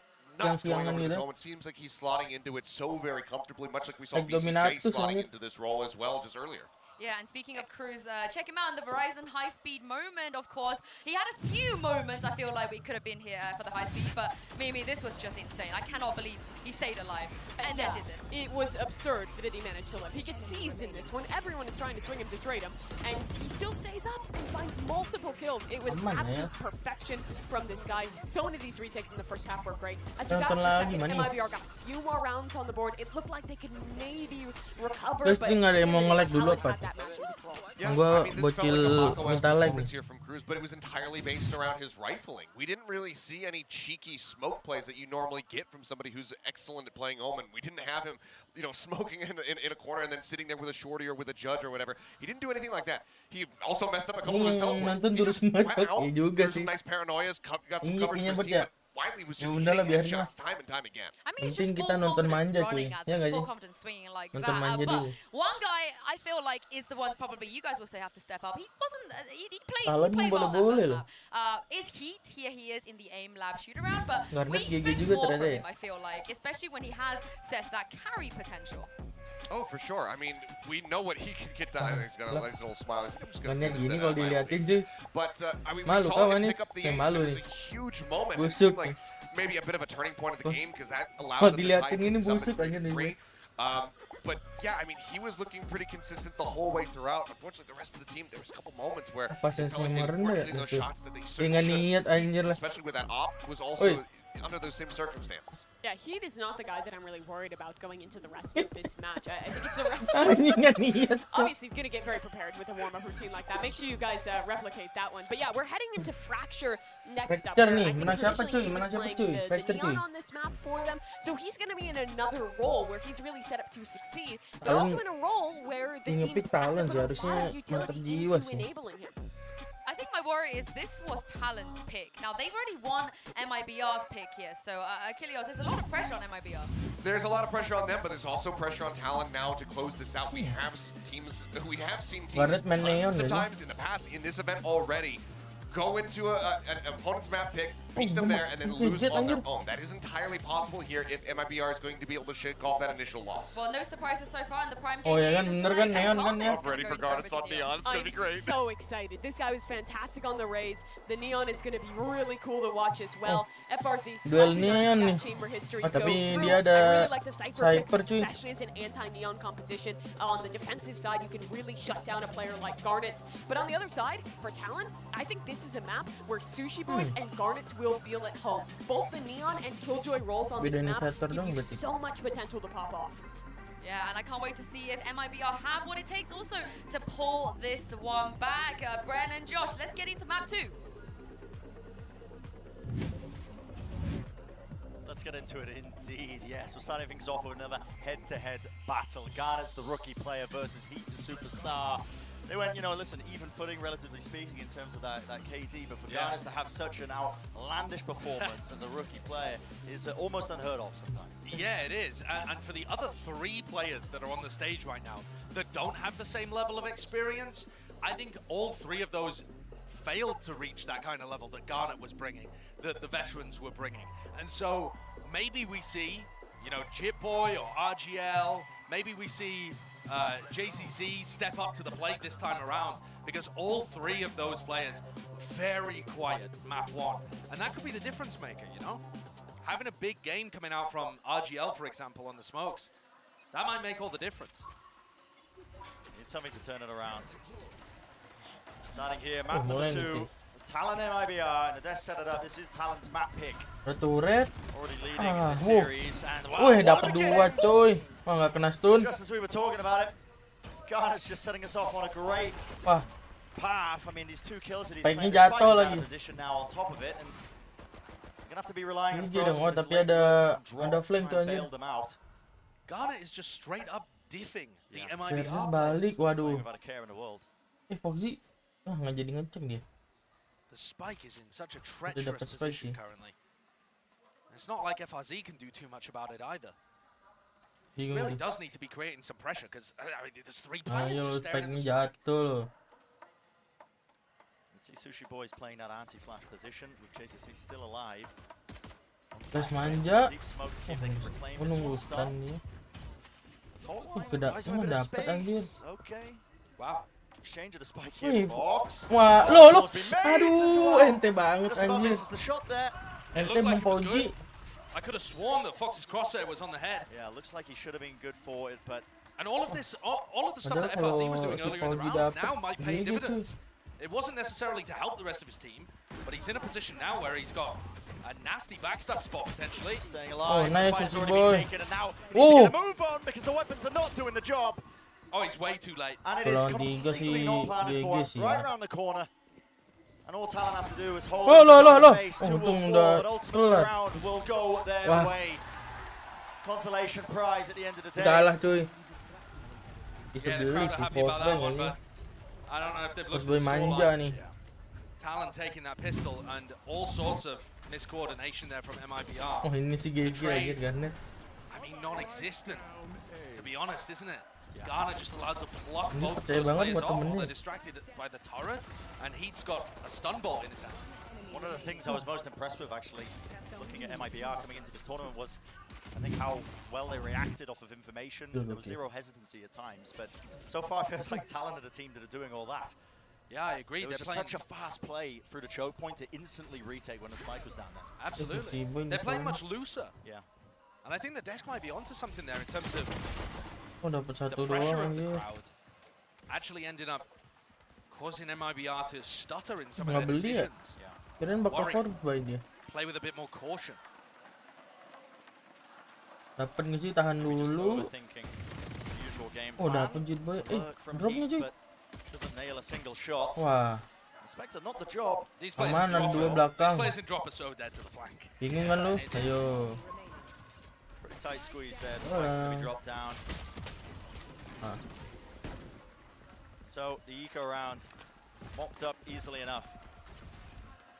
And the kills, the ult points, fairly evenly distributed from Talon. But Sushi Gila Boy is juga getting nih. close to his lockdown. It's not an ultimate that you can do that much with on the defensive side. Ini jamnya udah di React to use ini it, ya. or use it for a bit of a retake potentially. Especially on B, you've got a good position for Aman it. kan manis? But it's not one that you're Ini really udah di building stop an entire turu orangnya. defensive game plan around. This is going to be an aggressive defense Kan a bukan lot of manja the aja time. cuy. And it looks like we're getting some bonus round aggression down through tree. Yeah. Looks like they're ready for it. Flash over the top. Stun as well. Finding dia its mark. stun It does situ bite him that kembali. space. So Crew's going to be farming up that ore, but Dapet they've nggak given sih up dia? a lot of control of Arcade in the process. The angle not really being Ada watched yang for. tahu The ya smoke dia di drop bawah. down. Gonna see if they can weave their way into tower. And I like how fluid they are, Brent. Immediately making the decision to take Arcade after they lost tree control. Really decisive. Has been pushed back though by that utility. Crew as well. Lays down to Stimmy. I feel like you never Naik think mati holding this nih. rope angle, Head but nih. how many times have we seen a player just end up falling? Potentially that purpose, and Morris Garnet dapat. just waiting a little bit Fight. too wide. Oh, there into nice, that angle. Garnet. Garnet's no fear at all. Wih, to bawah. take the fight with only the Bulldog. Not much backup in play, and Heat just has to cower in the Udah corner 10 here. darahnya cuy. I liked the game plan from MIBR at the beginning of this Oh, round, nggak dicek kan? but the spike is still in Tapi such spike-nya a masih dodgy jatuh. spot. Wajar These gitu, two iya cuy. players, FRZ Sumpah and gue- RGL, are miles away from the action. Duh, dapat Sure, lagi the loh. spike, but what are you Menang gonna- bonus sih sorry, the gokil A ya. side, But what are you gonna do with it without the spike? I Phantom. mean, it's such a mess. Tuh, wah menang sih ini. 3-0 nih, udah fix ya harusnya. Tuh kan. Ah, GG anjir. Ambil gratis. MIBR honestly losing that charm that I think that they had coming into the Gokil tournament. juga ya, Talon ya. Previewing them Ngacor in their cuy. game against Leviathan, another team that's Menang sih ini sih. expected to be incredibly strong. They were going toe to toe, they were making it very even, but this is a team that really, I think, just needs to pull up the bootstraps. Ya lu, pusing I think lu. they lack that decisive nature. They're trying to implement too many stops into their play on the attack side. When they took arcade control at the beginning of this round, why not just shove it in? Try and take that tower control. They paused for too long. They allowed Talon to retake that area of the map, drop the spike in a horrible spot, and it just looked like they had no game plan. There wasn't that sense of urgency. Turret. And remember, it's been a long time since Pantai. Morris has been in this position as the IGL. A long time since he was on the stage. Maybe things are just slipping away from MIBR a little bit, but on the other side of things, Talon are reading Sejati, all of these tiba ini. situations and picking up every opportunity. Mau turun, manja. Neon Wall's Lah. going to split this site up, including that Lah, utility. hey. Aftershock into the Halo? corner heat. It's going to open it up for them, but Hey, udah masuk This set. is so weird again. not out of drop yet. It's Oh, uncoordinated. aduh. They just dropped onto the Baru head of dibilang Cruz. gacor cuy. Okay, eventually they worked their Masa way iya in, but cuy? it took a bit of effort. It was very awkward. No Wah. time wasted from Garnets. Drops down. Itu ada satu yang ada di belakang Location anjir. going to be revealed in this one, but no one Nggak lihat aiming kan to try lu. and spam those corners. Yet still the round Ente will go their banget. way, and eventually, Anjir. finally, there we go. Kena thrifty cok. It's another half. Bukan masuk nih. Baru Another dibilang thrifty. masuk aja kena thrifty. Wah. Powered by Heat running in through his neon wall with a stinger, and somehow both of the A-site anchors just kind of got bypassed. Very serius sih kayaknya Really ini. weird Valorant that we're being treated to here. Pusing dia pas di, Take a look at it in the ya kan, replay and just serius look. kan. I mean, the way that JZZ just lands on top of Cruz, Ente anjir. comical, and he's got players right behind him too. You know, the fast flank was already coming Ente through a banget dish tuh. at this point in the round. Very odd. Udah ulti lagi. Garnet now has an ultimate to work with. 10 Bang, masa nggak seconds temen into the gue? round already here. Lu mirip ajudan As dish pribadi. pressure applied Ajudan by pribadi MIBR. siapa? It's the same thing that just worked for them on the prior round, so flash. Don't think that reveals too much. I'm not too Apa lagi sure if tuh? there were that many footsteps, but the space has been gained, and the fast lane can split the side up like we saw in that previous round once more. JCC with the rolling thunder. Ah, Yeah, it's massive aduh, ultimates. gardennya Great udah entry keculik from cok. If they can find Sushi Boys, Bales good anjir for it. Sushi Boy. Great side Tajam entry nih. takes down the entry, and that also takes down the wall. It's going to be much more difficult to get into A. Garnet aja udah GG ya, gimana kalau siapa? Incredibly tepid, isn't it? Si ini It is so masuk slow, so di cautious, pandar. yeah. After they get that first pick, they don't decide to explode. They still are really Meskipun masih GG nggak sih Valornya cuy? trying to win the round just by getting picks and Lagi everything's kena falling pala semua apart loh. for them. Gokil loh. If they're relying on Frozen to try and take some of that space, that's just not even afforded for him now. Ults are online, big ones for MIBR, but the time is running short now, and they're still contacting into this one. Nah, ini dapet tower kosong. Reactive play, yeah, I kind of like this idea from them. They want to try and push them and fight them. Stun the fault line to push them back. Defense nggak Flash ada, forwards, kosong. pushes Murray's potentially Pasti forwards, but keset no, nggak still sih? just biding his Ah, time. Fauzi with 12 dapat seconds timing ini, remaining, and look ulti at di that, the ulti strikes cuy. push them away. Udah You're pasti running out of naik ke time. tower. And a spike, well, in the hands of Murray. Masih ngeplan Spies gua. on 30 health, will get that plant down, but the utility is Ya, just mati. being used, and he is just dropping like Ente. flies. GG. So Gokil cuy. awkward. You said it earlier, Brent. Anda tuh lihat. Pressure does not always make diamonds. It looks like Bagus MLB banget, are anjir. crumbling out there. These rounds are slipping away from them in really unusual ways. Yeah. Ini ketemu siapa, Dan? Si MIBR after they Talon got the kalau first kill menang. this Yang tadi entry. ya? Just Berarti go. ketemu Put the ball EG. down and go. And secondly, I mean, you Sama can EG ya? see the ultimates. You know that Cruz has his orbital strike online. You've got to be aware that you need time to plant here. That's one of the key GG parts sih, of GG Fracture. sih sebenarnya. Getting the spike down is so difficult Kan harusnya against bisa sih. breach ults, against brim ults, this kind of thing. Gokil nih Talon. Against a Raze ult, for example, if you're playing against a different composition. But MIBR taking a timeout, and BZK needs to instill some stability into his team currently. As right now they are not playing Di like time out cuy. Pusing mereka anjir. quality the players would really suggest. Keculik It's just mulu. so mistimed. Whatever reason, you know, we talk about that double-edged sword of the pressure when the crowd is cheering you on. Well, sometimes, you know, it just causes things to slip. But also, MIBR as a team, they don't have a huge amount of experience in these kind of moments, right? Sure. The players that have experience on the big stage, it's Heat. He's been to a ton of events and performed really well a lot of the time. And the rest of the roster, the other players have some experience or haven't been here in a long time, or for JCC and RGL, it's their first time on stage like this. So all of the things that we always reiterate about these new teams when they get here, the inexperience, the lack of time together, as of course over this off-season too. All of these factors are still there. Tapi Garnet juga gigi loh, meskipun ini This looks like some aggression again. Oh, pergelangan tangan ya? Trying to offset this B main pressure that Talon have been applying. A massive clash in tree. You're going to see a flash over the top. You can see a deep smoke. You're going to see the stun Banyakan as well. main game dia cuy. It has found one of its targets. Counter stun with Kayak a full ini line. dong berarti kayak si Ripped across and well, R7 fully ya? stunned up. Still claims the Pergelangan kill. tangan juga Guys, this ada guy satu. just blessed apparently. And he's still just so confident to challenge. Tangkap Garnet has lagi no fear, anjir. playing so loose, so aggressive. Pusing dong dia nggak ada ini Delis. But an instant pivot. No hesitation with this one as the no Portable command lagi ya? Rip Murray's waits his way across the side. There's really no one else to try and help him clear this one out. They don't quite have a full clearance. A bit of a play there with a flash into the spawn to see if they could claim a kill or two, but Despite being 4v5, MIBR have got a good chance of winning this post plan. Orbital strike. is online for this, so they are going to be able to get rid of that lockdown and the flash angle while Fox just Ente Pogji. a bit too open to that one. JCC, what a play to make, what a time to do it. Garnet's all popped up, he's fully stunned up, fully flashed up, blind. Anjir. Be open around the corner and the team are definitely backing him up now. Still, it's up to Frozen, holding the angle, weaving in and out, making it a difficult time for the team, but the spray down, Jip Boys finds it, time running low, Util in his hands. Ketahuan gak sih udah? Found, but the stun is there. Oh nggak ada waktu tapi cuy. Miskin lah tapi lo. Enggak juga ya. 1.600 bisa beli dia.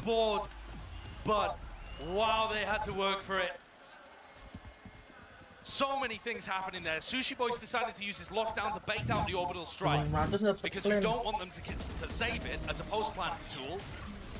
And then a wild play as Jip Boy ults in. Ente sih, si Garnet ente banget anjir. And then Garnet flies through with his ultimate out, full blind as well. I'm loving watching this talent team, despite the fact they didn't win the round. Every round is a joy. Yeah. It's so fun. Pure whimsy. Might be not messing around now. It seems that timeout has definitely Ada tuh. It's so been a cause fast. for the increase in tempo because they Brent, have this been is so playing fast. so Udah slow masuk, by anjir. comparison. Garnet is already Si into Foxy a bingung nih. wild position. Foxy bingung nih. This is dangerous, man. I mean, trying to reclear this corner. Oh, ada Garnet all sih. over the place right now. Just No one's looking. lower section of arcade. Anybody watching this Oh, one? Garnet It's Heat, dapat. can't claim Oh, the kill. nice Double banget sweep, perfect anjir. timing from on high. JCC just Wah GG right sih. out in the open, has to dodge the flash, but the swing was good. GG cuy. Speknya udah jatuh. Wah miskin banget anjir, abis tuh. Fundamental lack of understanding, I think, from MIBR of how GG to contain anjir, a ya player kan? like Garnet. Gokil sih. Garnet is on Neon. If he GG pushes banget out one cuy. area of the map and uses that tunnel, he can be in all sorts of spaces. You need to spread your team out more than playing 4-1 defaults on Fracture. And I think this is where MIBR are losing their heads a little bit and forgetting some of the Garnet fundamentals padahal of dari tadi how to udah play kelihatan loh maps dia like mainnya. this. They look uncomfortable Main and stun Talon are ya kan? punishing them Main stun hard. sini langsung ke bawah. It's not a Harusnya stage dicek where there's any anjir. room for error. Talon steadily claiming that Udah lead tadi in this main di map. situ loh si Garnetnya. Potentially claim the entire series and send one of the hometown teams home. But Kena stun manja tuh. just once more, Heat this time GG punished anjir. though. There were stuns in play. They were ready for some sort of action that was going to occur towards A-Halls. And it is a bit of a half by Oh, round. gitu So ya. listen, risks Tapi dapat can be ini taken by MIBR. lumayan anjir. And this is where Udah playing 6 tuh. slowly and looking for picks. Oh ini udah dapat Shot 6 that udah FRC bagus. just took. This is where this makes a lot of sense. You know, you don't need to group up and try and do something quickly. So they Or at are least quite not until you scattered. have a player advantage. Main di bawah dia sekarang. Right now, just working their way around the map, playing together here is 3. If they take this arcade control, Cepet nggak sih? it's just An awkward clearance at the angle there by Murray's up close. Spec kan dia ada orang. Ogzi. Oh, nice shot. Apaan ngepick sendiri? Easy peasy it seems like for Talon once more against the weaker guns. GG si Talon sih. 6-2 being that scoreline, and now we get to see MIBR a bit more money in the bank. We have these weapons. What plan have they got? Anjir. They need a plan. Dia eco nih, tapi They've miskin invested anjir. enough in the prior eco round that 4 of them still have light Outfit armor. semua anjing. Not the best position to go into, and the timeouts as well have not created success for MIBR. Talon are just ripping them to pieces. I would expect something aggressive again from Talon. It's been working every time, pushing Garnet into a wild Ini kalau spot. menang bisa And it udah looks dapat like 8 Garnet's going kan. to try and take Tunnel again by pushing out Kalau Arcade. dia menang ya. But this clash is more important over a dish. Aduh, Sounds good. kestun. It's going to be a double face there. I believe the flash Ente juga nih Susi Boy. not even in action there. Not really anywhere Tiba to run. dapet, Cruz. But it is that flank that we were talking Balik about. nggak sih? Work their way behind. This is so odd. They flipped the map entirely. That's so bold as well by Cruz. There could definitely be somebody here. The Cypher could have been in that spot. And now his position is noted. Balik. Yeah. Definitely not worried. So that's one of the first times that Talon have gone for something aggressive. The north side crunch and MIBR have shut it down. Mostly off the back of JCZ's utility, Mana bisa banyak duit? who is stepping up more than he did in map 1. It's just been a little too little. Tahan. The percentage play now for Talon is to try and take these guns away. Obviously that full investment by MIBR, you want to make it more expensive. RGL might have taken a fight, but it's traded. Cruz just seeing if anybody will wade into him. Saving ini. Yeah, that aggression actually does pay off. And then. Pushing back that north side crunch now, so option for them, and they built up at least that Rolling Thunder once more, another tool to work with. It's a big one. It definitely is. And MIBR's problem has just been that lack of decisive action, which they managed to find in that round. They killed the players over a dish, and then it's fairly obvious that you transition into an A push off the back of that, especially with players behind you. In some ways, their hand was forced. Morris lagi Interesting to see busuk Talon sih. taking a timeout here. Kill Actually. satu doang. It doesn't really feel like what they're doing is failing, or they need to take some kind of strategy adjustment. But maybe just trying to hold the momentum of MIBR before it can begin. Yeah, very possibly. You could tell that the first Brazilian team is here. This is a home crowd, and the fans care so much about Brazilian Valorant. They're out here in droves, the atmosphere is so different, and they are not exactly being treated to the start that they would have liked. Yeah. It doesn't seem to have dampened the mood though. No, not quite. Happy to see the home country represented on the big stage, I think, as well, and there'll be even more opportunities later for that as well when Loud end up playing against Gen G. Yeah, very true. That'll be Very a good true. one. Loud, obviously, the massive favourites in this match, but I don't think you could say that MIBR were the massive favourites here. I would have thought this game was fairly even, probably an edge to MIBR. I would have given an edge to MIBR, yeah. But a small one. Sorry. Not even a 60-40 game, in my opinion, a bit closer than that. In my opinion, I was thinking Maksud it was aku dihapus YouTube kocak. relatively Yopat. positive for MIBR. Wow. So, Beneran. Ini si Yopat nih, I was seeing bro. something different. Kenapa bisa dihapus anjir? Apa yang channel kemana bang? Turut tuh. Yeah, apparently. But okay, rifle round, on channel board udah here, turun 6-3 bang. the score, as Talon have taken a timeout. Ngantuk What do dia they katanya adjust? belum So tidur putting the neon on the dari other side of the kemarin. map now, playing halls, Iya beneran tahu anjir. and in these kind of moments, normally, the important Beneran thing, Yopas anjir. if the Emang lu halls players ngapain? like FRZ take contact and realize there's a 3-player stack from the Si defensive Ramon halls, baru tidur he cuy, is kasihan. supposed to go and Kan help udah di stop tuh. all the way through Ya site kan? and go and help Dia udah di stop backstab to cuy. put pressure Ditambah on 2 jam tuh. Can they Lumayan. identify what the defensive hold looks like, and can they Lanjut find the besok right kata dia. solution? Gue karena pengen nonton aja nih. There we are, Oh, pushing GG through, and it Garnet. is gonna be an attempt of it, at least that Pinson, he has been taken Orang care baru of. tidur disiram. Dropped immediately. Kan sudah ngemen lagi ya bang. Wah, Derek Claiming mah this udah side, nggak ada Rolling Thunder's gonna cuy. use without too much backing this up, it's only to try and clear through into walls, so that RGL Master can Main take apa that channel space aja once anjir more. bang. The flash play, it's dodged to the side. Bener-bener Quick reaction from dihapus. him to be able to stay Apa alive, karena to ini stay active. email lu hilang apa gimana? It's a great kill by RGL, Oh, and I bisa think it gitu. changes the tide Kok of this jadi fight. kalah gini? Sushi Boys with an operator does not want to get involved in this retake Derek udah pulang particularly, cuy. unless Fox finds something. Ente kemarin kalah sama Slightly off when e-sport. it comes to the crosshair placement of that reclear, and now Sishu boys. Not the Pada weapon to nonton retake, kan as you pagi say, kan, Josh, tadi just pagi needs kan. to run Kalau away mau now. e-sport cuy. But MIBR starting to get a little bit behind them.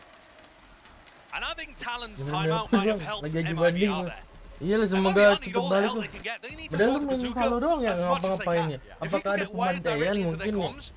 They'd go for that. So Talon taking the minute Jadi there to dolar speak merah kali. to the coach on the opposite side, Zeus. I think that's helped MIBR. And the reason that I say that is because you didn't see any of that hesitation.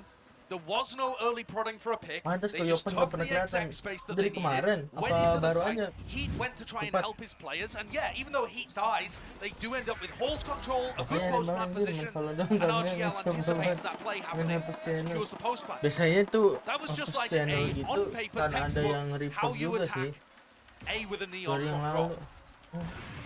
Gue kurang harusnya mungkin ya kemungkinan sih akan ada yang report. Report lu juga ngapain anjir? Orang gabut emang yang report. Kan Caught in the angle, and that is just okay. Taking the timing. Lupa ini sorti Araxis nih gokil anjir soalnya. Dum. Very dangerous when he does have that shotgun Tahun as a lah, secondary, but smokes are going to be fading now, and there was a bit of a moment where they could have fallen. So far, MIBR finding it hard to really get malah any sort busuk of ya? space. I mean, how do you get the plant down? Jitboy is just waiting for Ini the ngomong plant langsung ya, noise. yoi. And then he's going to send the ult in. I don't think they're going to go for a retake here so much as just flooding in. And Heat, is he going to try and find space for them to rotate off to A? They're Gampang so kaco udah committed to turu. B. I think this is just a flank so that he can try and fight through spawn, but there's 45 seconds left in this round, roughly. Cruz is holding for this flank as well. More than aware of this. That Semoga Heat's cepat flank is balik not nih going to ya help Pas to ya. get the spike down, though. Biar muncul Still lagi less nih time tanda gets seru brought down, Yopas the ya. less Masa time they're ganti really going to tanda be having seru to work bro with. kan There's the gak rolling asik ya. thunder though. Frozen tries to play close, tries to play within the safety of his cages, but he's dealt with, and Heat from behind. Now going to be aware of this one. Cruz holding the close banyakin angle. lompat-lompat. Try and clear him up. Banyakin Boys lompat-lompat. eventually returning fire, Yo, and he langsung does ambil. claim two. Wah. And the crossfires are enough. Wih menang cuy. And despite the fact that Heat actually found the timing on that, Gimana Talon's nih game cerita? plan was way too good. Aneh Again, aja. MIBR not with a real answer for how you get the spike down in that position. Not able to Tapi play udah the map, ini ke going YouTube for a kan. straight up sight hit and just Harusnya reaching a cepet brick balik lah. wall. Oh, udah smoke ya si Pauji. Certainly doesn't help when your KO dies off the rip. Muri's falling. No knife, you know, no counterplay to the breach shot, particularly in terms of suppressing him. 7-4. If MIBR can get this round, it looks like a much better half. Yeah, it's definitely going to be more respectable. Final round of the first half. But the weaponry is so poor. Anjir, nggak expect sih kalau dia ganti Vandal sih. The wade and skip and hop and avoid all that utility. There was an aftershock at his feet, Tuh, but nggak bakal stays expect tuh dia alive. ganti Vandal cuy. And the pressure gets relieved there. Just a smoke and Emang drop. Paditan That's gak main all that mah. was needed. Iya, kasihan. Kebanyakan olahraga tangan dia Ghana is sakit. in a position to completely crush this. Oh ya nggak dapet Garnet tuh. Yeah, I don't think there was any utility off of it. Missed the shot. And now the question is, do the defenders start flooding into B? Hey. Because if so, FRZ's got a good Oi. timing. Can he Oh, allow this ada alarm masih bot to ada go ini. down? No. Okay. It spotted him. Yeah, it does spot him indeed. It's a re-clear through tunnel again by MIBR now with 50 seconds. And you could argue that this opens up a bit of space for MIBR over on the B side, but the Tapi defenders are just Garnet going to be juga udah split gigi evenly. sih. At some Apalagi ada point here, Morris Patipan just Dra. has to call for them to commit. This must be a B-side execute. That's a good first kill with Garnet's falling. Awas, awas itu ada orang. Itu ada orang, dicek dulu manis. Loh. Don't have a lot of time to work with. Foxy still has the KO nade. They're only just working their way into the site. It's Ini gonna dari be ini, 50 aduh, seconds gua left to ngantuk spam juga coming kayaknya. through. Gua kira si Pauji. When is the spike going to start to get planted? Oh, he got JIka? suppressed. Yeah, Bagus moves ya, backwards, just goes and plays within the safety here. Tucks into the pocket, so they will eventually Wah. get it. But there, Wah. common enough angle. And spam through the smoke will do it. Now to Rezeki lockdown. anjir. Orbital strike to answer. So RGL, Meister will have something for this one. Woo. There it is. Answered in kind. Murray's taking a fight. Rather inopportune chime. And that's Frozen. Late lurking, finding his target. Two players just trying to make the most of it now as Talon Apa itu Working their way Anis? forward. It's a flash to try and potentially reclear this. There was util out in his hand. The tap on the spike. The reclear off to the side. Ente 5 bagus ya. round finally claimed. Cuma In sendiri this tuh half pocong. here for MIBR, and it is going to be more respectable. Kalian cuy, gua kira si Pak Uji cuy. Definitely. That's the only thing that saves them. Udah gak ngantuk This nih gua half, kayaknya nih. again, looked Aman like lah ya. MMBR were getting battered Kayak every time Talan they ya. tried to stand back up. Mau But nonton lot 7-5 is guys? good enough. If they can win the pistol, this is Kalian still mau a nonton lot respectable guys? scoreline. I gotta say though, it Apa turun feels aja nih? still like Talon are in control. And MIBR are grasping at straws. They've just managed to pluck out the long straw in that final few rounds. And so far, the edge just really in the side of Talon's camp. But map number 2, the first half is done. Let's find out what the desk has to say.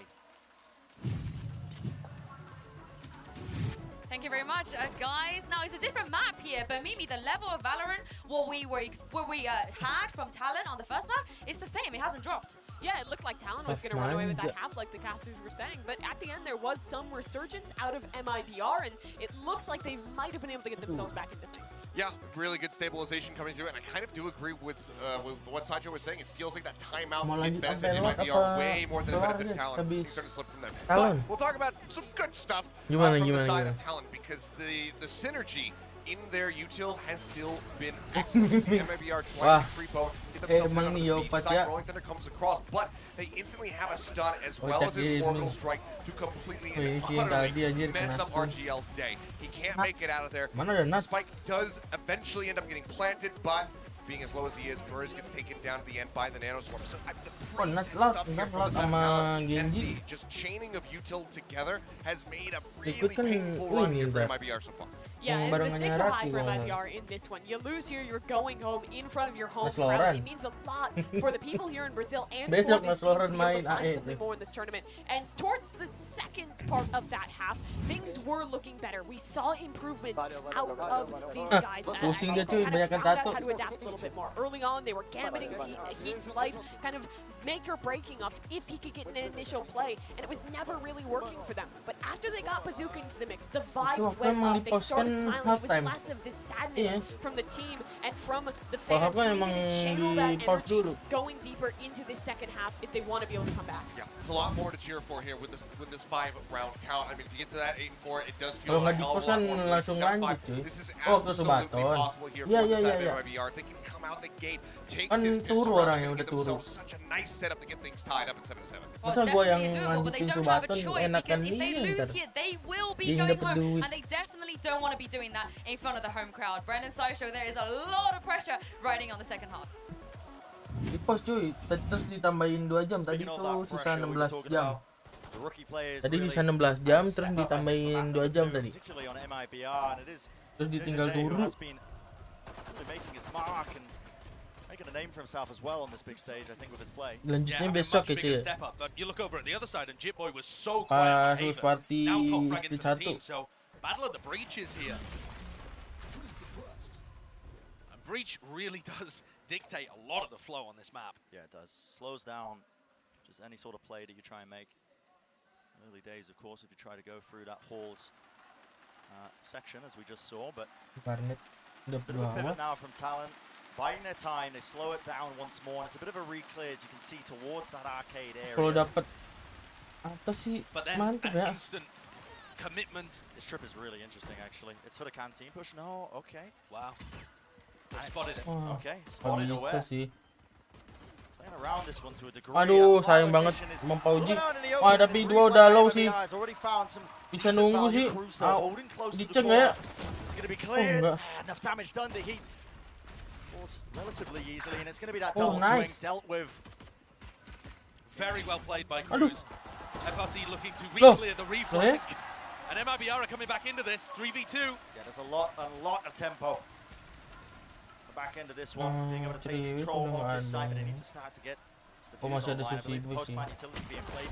Wah, nggak expect found, and it's out in the open, but a miracle. It's going to be needed. A bit of spam, but he just doesn't know the angle in time, and a flash. Oh, salah ping cuy, ente. Enough for them to win out that pistol round, and MIBR one step closer to clawing it up to a bit more of an even scoreline. Apa iya 3 game line up manja. Iya dia line up. Cuman that is the lifeline that MIBR needed. Absolutely, the Des were talking Apa about nggak how ada ya important this tadi? pistol round Kayaknya was. enggak deh, nggak line up dia. And it should get them up to a 7-7 scoreline. And considering they weren't in control of Iya, this kirain match bakal line up kan. first, 9 Di situ kan rounds, biasanya line upnya si makes a Brimstone. big difference. And you see the Talon game plan here, broadly speaking, is going to be to get quickly onto sites and then play post-plan utility. There's more to it, obviously, but that's going to be a big factor. Oh, wow. Okay. Little force buy coming. There's been a couple of teams that have been trying this at the event, despite the fact that we do have the Stinger nerfs live. I think it's a great idea. Yeah, if you get the plan down, why not? A bit of extra money. Oh, baik anjir. Set it, and well, little swing through, but MIBR come up Bagus, suka manis. with the much better outcome. Oh, dapat saya tapi. And Garnet slow to punish the Halls player. So, whereas we saw the same exec from MIBR, they were able to take Halls control. I mean, Garnet is in Halls right now, but he always has to be worried about JZZ. Udah tahu satu dari belakang kan. As you said, now the players out in the open, knife close, stun. Wah, Bang Fox Pauji really kena. nowhere to really play towards, just trying to hug the close Whoa. wall to make sure he survives. But Wah, he ente doesn't. banget Flashing anjing time, and that is flashnya. well executed. Force bay lagi ya. Another big round by JZZ too. Didn't really have the biggest performance on Haven. He was mostly just playing Fade, following Heat around, trying to support him. But now that he's on Breach and he's able to play these positions where he's getting to Rifle, man, he's having an impact. This play for Halls, the trade is great, but then his decision to drop so far back forces these Talon players into it. And he just picks a great angle and annihilates them both with a Bulldog. Excellent play. Really, that's another massive bonus for MIBR, is that their economy starts to bloom. Because of that force that Talon ended up opting for, yeah, you're right. Keep the bonus going. Itu di mana anjir? Pisaunya kemana? Start to work towards that momentum. Maybe turn inside of this. Man, Morris, though, was out in the open. Careful.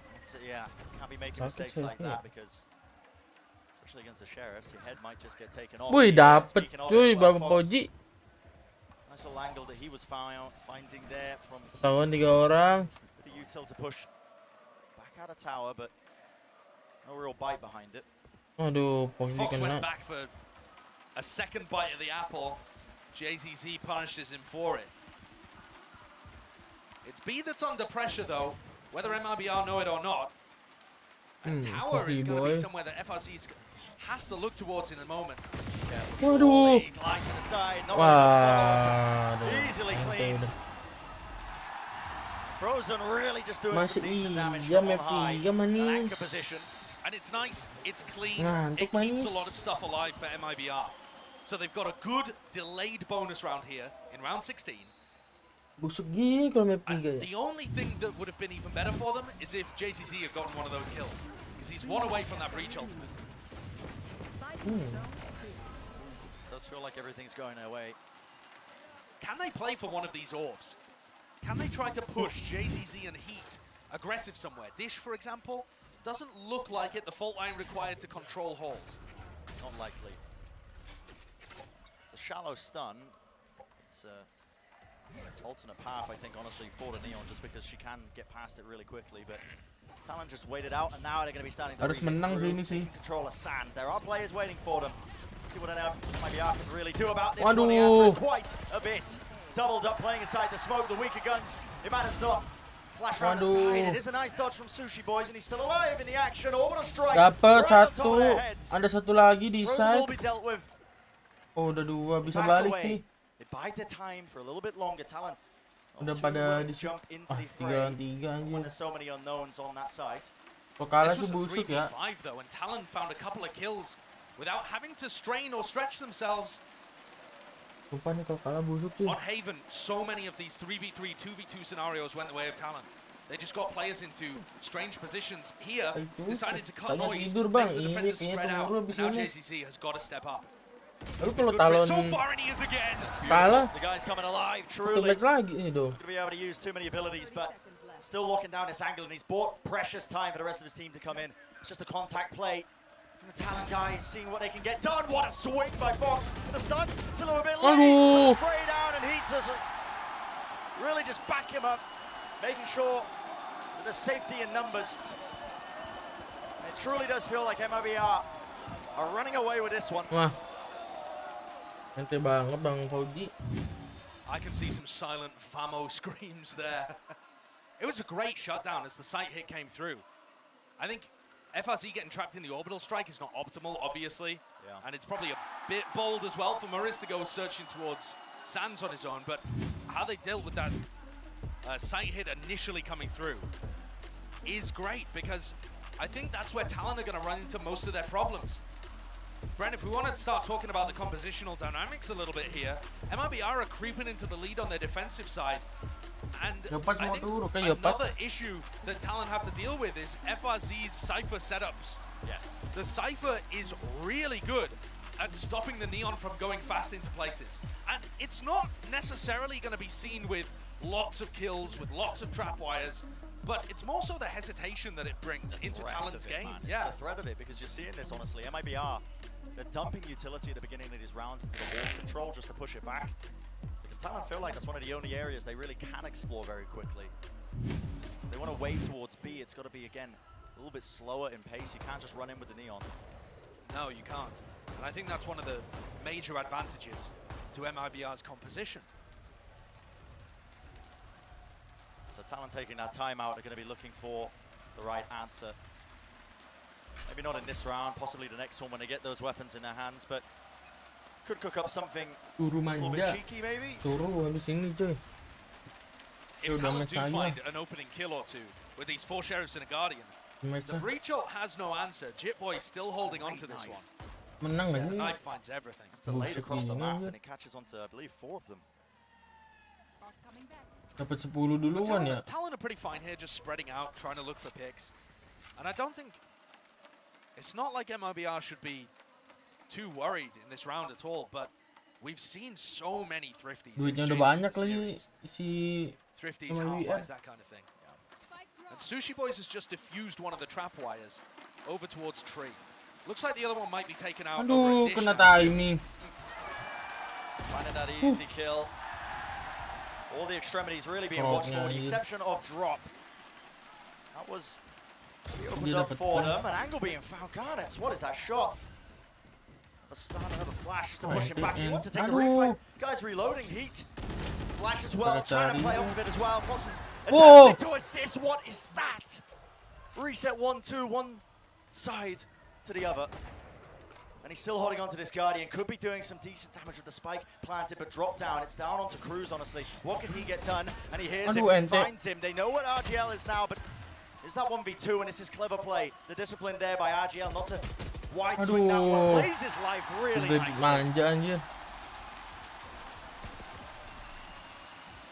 And it does get dangerous for MIBR, but this is the first time that we've seen them get a substantial lead.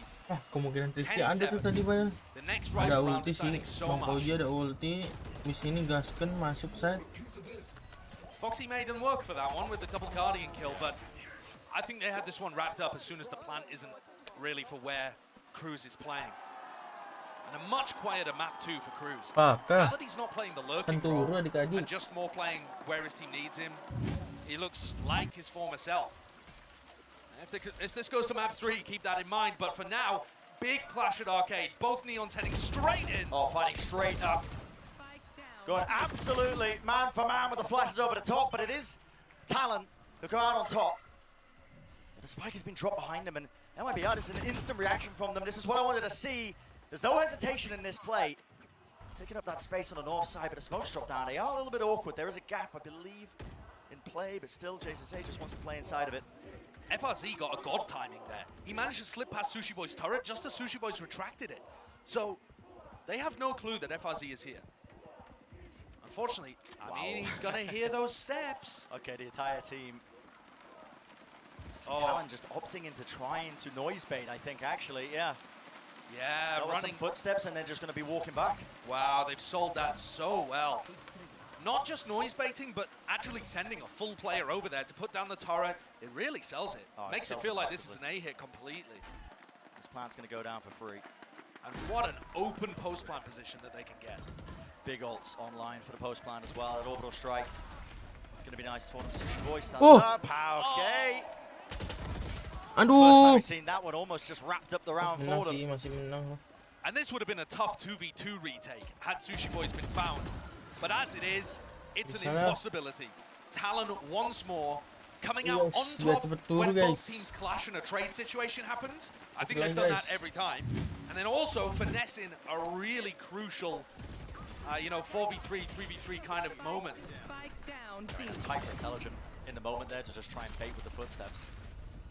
And push Sushi Boys into this advanced position, like you said. Pry puts down the turret and really sells it. Next round, vitally important. Whoever loses this, they're going to be knocked down onto a weird bye. And there are major ults to play with all over the place. MIBR, though, don't have the most important two that they can use to deny the spike plant. So should be Talon favored. The question is in the execution. The coffers are full when it comes to the ultimates. A stun, no command. This is where you see that tempo increased. Inside the fast lane, Sushi Boys just holding the one side of it just in case, but they have not cleared tower yet. What the and what is that? Just spam? I think maybe a trap onto Garnet. Whatever it might be, definitely got the job done, and that movement is just far too clean. The bait and switch crews just cannot find a clean target. Despite the spike being down, what more can be awarded for them? Sushi Boys doesn't lose his nerve in a moment. He does claim the easy kill for them, but they need a bit more than that, and that might just be enough. Now up top is the tower. Flash play! Spray down, but Frozen does again get that trade. And now there's a lockdown. It's not a great position, though. Let's push them away from the spike, though. They won't be able to stick this. Time has been bought. There is a crossfire now. JCC needs to win this fight now, locking it down. He was weak, though. Half onto the defuse. Sushi Boys waiting, and it's a full stick! But not enough done! Talon win it with the Red Bull clutch, and they silence the crowd. What a play!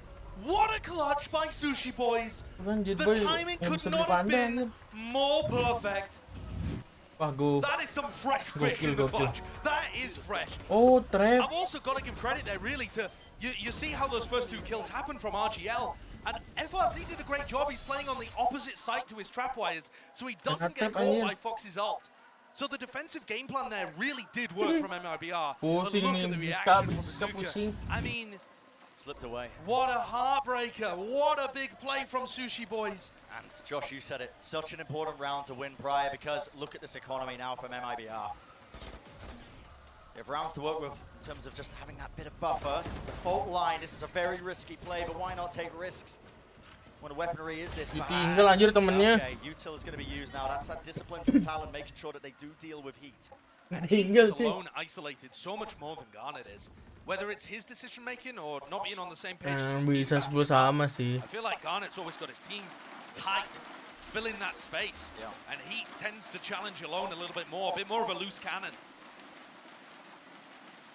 Can MIBR win this round? They still have quite a bit of, good ultimates, a weapon in here too. The round's not over. Garnet? What? He's just waiting his way all the way through into their spawn and trying to watch for him. He's got it pulled down, still taking the fight. He's just running, and he finds the 2 kills. Meister got no choice but to try and counteract it, try and take the fight. The switch, he's just bought so much time, so much space. He's an absolute menace, bro. Not a care in the world. Not a care in the world. He's one of the most fun rookies that I've ever watched on the big stage. There's something about this team, this core roster, whatever it is, just puts that whimsy into that primary duelist player. Pogzi anjir banyakan ngepick. Gotta be careful not to let this round get out of hand, but with the ultimates the Talon do have, tinggal tunggu di situ positioning as bisa well. menang tuh kan keambil kan You Phantomnya. can already see that Cruz is just taking the necessary measures. He's already just backing into their spawn so that he can just orbital strike if it gets rough. It would be great here for Morris and RGL to get a couple of kills. It would have economic implications. Do take that double swing, but time. Jimbo, for example, now only has light armor or a bad weapon. It's not that they're trying to win the round, but just try and make things easier for yourself now that things are locked up 10-10. Back and forth, back and Sama forth. duit, duitnya agak tipis ya. Cruz has got enough to drop actually as well for Jim Boy, so I don't think there will be any problems here with the buy. Dulu udah bagus sudah finally back in a 2-1 berarti position bisa 10-10 2 lawan after a 4 dong. 3-round slip up. where they can attempt to make something happen. RGL and JZT's ultimates gonna be important. Looks like a bit of a north side crunch, although those B players aren't going too aggressive. It's just that utility being thrown near the beginning. Bit of a default, but there is no presence from MIBR in A halls. It's actually free game, and Fox has realized it. Look at this, just Knife doesn't spot anything, works his way in. A lot of space for free, and if MIBR try and perform some sort of reaction off of it, I mean, JZT is not exactly in the greatest of position to react to a fault line. In fact, it doesn't even have it off cooldown. Does have the ult, though. Wonder if that's what they're going to be trying to play for now as the fast lane goes up. Spike in the hands of Garnet. Goes for that plan in the safe corner. Look how absurdly safe Cruz is playing. He has a molly lineup, he has orbital strike. I mean, he's so far in that spawn. He has no intention of being caught by Murray's ult. Okay, so here it comes, the null command. And Cruz, miles away. And this refight in halls is going to be so important now. The Rolling Thunder cuts across, and that's going to be the one kill found. Fox out of position now. It's up to his team to find him. What is that? I mean, Jit Boy's just pulling out an absolute miracle with that one. Good 1-2 punch. And listen, the ultimate pushed them away from the spike. The round is claimed, but honestly just felt like divine intervention in that moment. What an insane map by Jit Boy. 12. I feel like he looked a little lost on Haven. Yeah. Maybe that was just him warming up to the stage. But oh my word, these unexpected players are taking turns on talent to step up right when their team needs them to. The stun spray down, I don't think I've seen anything like that. Both headshots connecting, so unfortunate for MIBR. Yeah, that is just pure luck of the draw in terms of coming out with 2 kills there. But I'll be honest, again, the post-plant game plan looks amazing from Talon. They knew exactly how the retake was going to work. They had a molly lineup, you know, they have orbital strike for that. Their players are set up in good positions. I mean, there were so many layers to it, right? Cruz was playing, you know, almost towards B main, just because he didn't want to play within range of the null command that was waiting through, just so he would have his abilities ready for that post-plant lineup. MIBR had chosen to play retake instead of challenging them as they got onto the side. MIBR take a timeout here. We saw them have some success after speaking to BZK in like round 10, like round 10, 11, 12, something like that. They had a lot more success after taking a bit of a breather. Can they find it within them to push it over the line and take us to a map 3? They're only 2 lost rounds away from going home, and it's not far. These guys are all based in Sao Paulo. It would be brutal. I feel like, in some sense, more brutal to watch the tournament going on in your home city and know that you're not allowed to participate anymore. A difficult decision made by MIBR. Not spending all their money. Instead, going for the half buy, understanding that they have less odds of being able to make it 11 to 11. Dicek dulu manis. Oh, GG. And just the players holding one and done. I mean, Heat just in the close corner, opting not to try and trade that kill as it came out. Holding it, hoping that it wasn't going to get cleared. Frozen seeing what he can do, but... Okay, another little refight. Talon, though, are just far too in control, and the shots just whiffing wide. Garnet's running rings around them. The door opened up. Pop flash play. Well, you caught yourself in the moment. 12 nih udah. Apakah adik? Talon have 2 attempts to Wah, send Talon menang sih MIBR. gokil ya. 2-0 lagi. And one of the big problems with taking an eco there, Bren, I'm not criticizing the decision too much, but one of the big problems is that you don't drag out the ultimate from Cruz. That orbital strike for the post plan has just been hovering like a sword over MIBR's head the entire time. Yuk, satu lagi yuk. They need to fight them. They need to stop Kalau these kalah, rounds duit masih from being banyak. post-plant retake scenarios. But even that is dangerous when Garnet is just zipping his way into you. Stun, I think, should connect with him. You can see him line it up, slowed for but a moment. Glide to the side, another stun down at his feet. That's an orbital strike being used aggressively. They saw players onto the side. They wanted to take the fight to him, but an absolute miracle. The spray down, JZT. What more can you do? Hidupin. He's already claimed 3 down, but dropped to the knees. Can they deny the res? Here comes Trying Heat. to go for this one yet. This is attempted to deny it. Aduh, Needs to be a big ente one. banget. Flash over the side. It is well supported. The door's open wide, and MIBR, they stay alive. Di flank anjir. Oh, teka manis. It's another miraculous round from JZZ. 23 and 16 right now. About to get another ultimate online. Oh, I mean, look at what he does here again. This is the spray down. You can't ask any more. You can't ask any more. He's doing everything for MIBR. When Heat is struggling, JZZ is stepping up. One chance to take it to OT. One chance to stay alive. In this tournament, Aduh, it's a ada kill trip. trap. Frozen's rewarded. And Odeganis has been playing towards sand in that moment. It comes off really nicely, still the trade. MIBR still in this Balik for dong, a moment longer. Heat with the wrap around the flank. Finding his target still. You can't overheat in this moment though. MIBR. They had an advantage, but it's slipping away from them. The crowd thought that was it. They thought we were headed to OT, and now suddenly tension descending It's upon the just place. an instant dampener. The spike's going to be planted. Tahu There's satu nothing di Emen, to offset satu this Emen, one, and the satu Rolling City. Thunder is in the hands of Jip Boys. Satu Emen, satu City. The breach battle all comes down to this, doesn't it? They've both been so good all map. Does Jip Boy find the timing? One kill to really get his own ult online. It's going to be the stun working its way across. Rolling Thunder to push back that one avenue. Heat. It does connect. Time running low. A flash to push them back once more. The fragment nade. All the utility being used to just delay it. MIBR. It's a heartbreaker. Menang gak sih? Udah Running berdua around the nih. corner, the time running so low. It needs Whoa. everything, and it will not happen. GG cuy. Talon, they upset the hometown team. Udah And they take kosong it in anjir. 2 maps. What a performance from the Pacific team. GG cuy. They're known for upsets. And you can see it all just landing on Cruz there. The realization that they are through into the next round, facing off against EG. MIBR sent home. Devastating disappointment. They made a run of it there on Fracture. It looked like it was going OT. So close. Predator, some of the rookie players are really stepping up to the plate. Ketemu lagi besok ya guys ya. Nuts in that final map, but Ketemu lagi besok di so much you can really do. Watchparty, kita Watchparty split 1, oke? Yeah, especially when Jip Boy is also popping off. Mau lanjut nonton laut, langsung nonton ke YouTube-nya kalau Indonesia ya, oke? A really even performance. Bye. Coming Thank out. you guys.